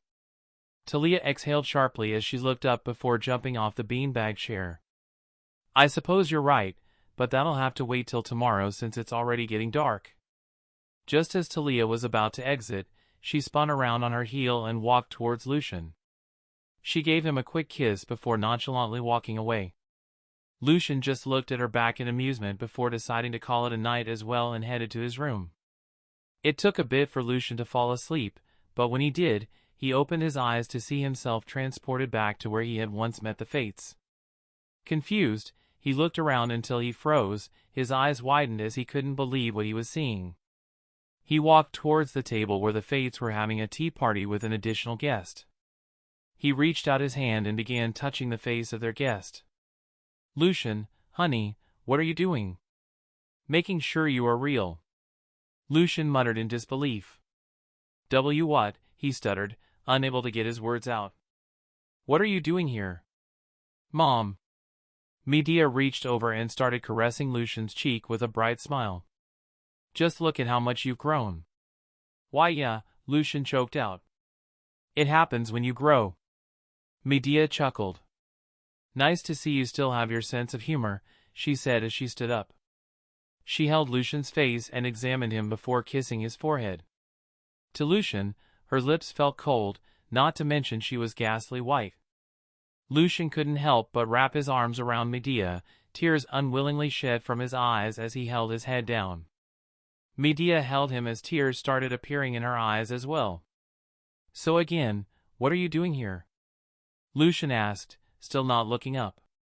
Medea was patting his head as she explained, You see, these three old ladies appeared before Hades. I wasn't present during their talk, but it seems they came to an agreement with him that let me be out of the underworld for a few days. During these days, we seem to have had an interesting conversation between ourselves. And about you, she said as she lifted his face and bopped his red nose. Lucian turned to look at the three of them. Clotho gave a cheerful wave and smile, while Lachesis tried to stop her. Atropos sighed as she stood up and grabbed her sisters. We'll leave the two of you alone. We won't bother you unless you call for us, she said as she dragged them both away, disappearing. As they disappeared, Medea turned back towards Lucian. She started running her hands through his hair. Your hair, it sure is long. Yeah, I haven't had the chance to cut it, Lucian muttered. Didn't have the chance? Or is there another reason? Medea asked in amusement. Is it not because your hair was one of the last things I touched before my death? Lucian blushed. How did you know? I haven't told anyone about it. Not even my closest friends. It's because I'm your mother, silly. I know things about you that you yourself don't even know, like how weirdly sentimental you can get with things like this, she teased as she continued running her hands through his hair. I know I said I loved your long hair, but this is getting ridiculous. I'm not even sure if you're my son or daughter. Did you just come here to make fun of me or something? Hee, maybe, she said with a teasing grin before going back to caressing his cheek. As she was caressing his cheek, her hand went further up to his ear before giving a sharp twist. Ow, Owie, what are you doing? What is this I hear about you having two girlfriends? Huh? I go and die for 1 second and the next thing I know, you are in a relationship with two girls. I thought I taught you better than that, Lucy. I didn't choose the harem life chose me. Now release me, woman. When Medea let go of him, Lucian caressed his ear while glaring at her. They should have a demigod CPS, you abuser. Medea scoffed. I'll show you real abuse if you keep behaving like an idiot. Medea then sighed. Please tell me you aren't playing with their hearts, Lucy. I just can't have you turn out like that, man. I just can't. You know how I just said the harem life chose me? I wasn't joking. They got together and came up with some sort of deal to date me or something. I wasn't really privy to the details, only that I'm going out with them now. Medea facepalmed and sighed. What is wrong with children of this generation? I honestly blame you, mother, Lucian sighed back. What? How is it my fault? You made me too handsome and taught me how to take care of a woman all too well. I'm now irresistible. It has turned into a curse. There was a dramatic pause as they looked at each other before they both started laughing together. Oh, how I missed you, my little Foss, Medea said with a loving smile. I missed you too, Mom, a lot, Lucian replied, his smile a little melancholy. That's the end of this tale for now. Thank you for watching, and I'll see you in part 5. Peace.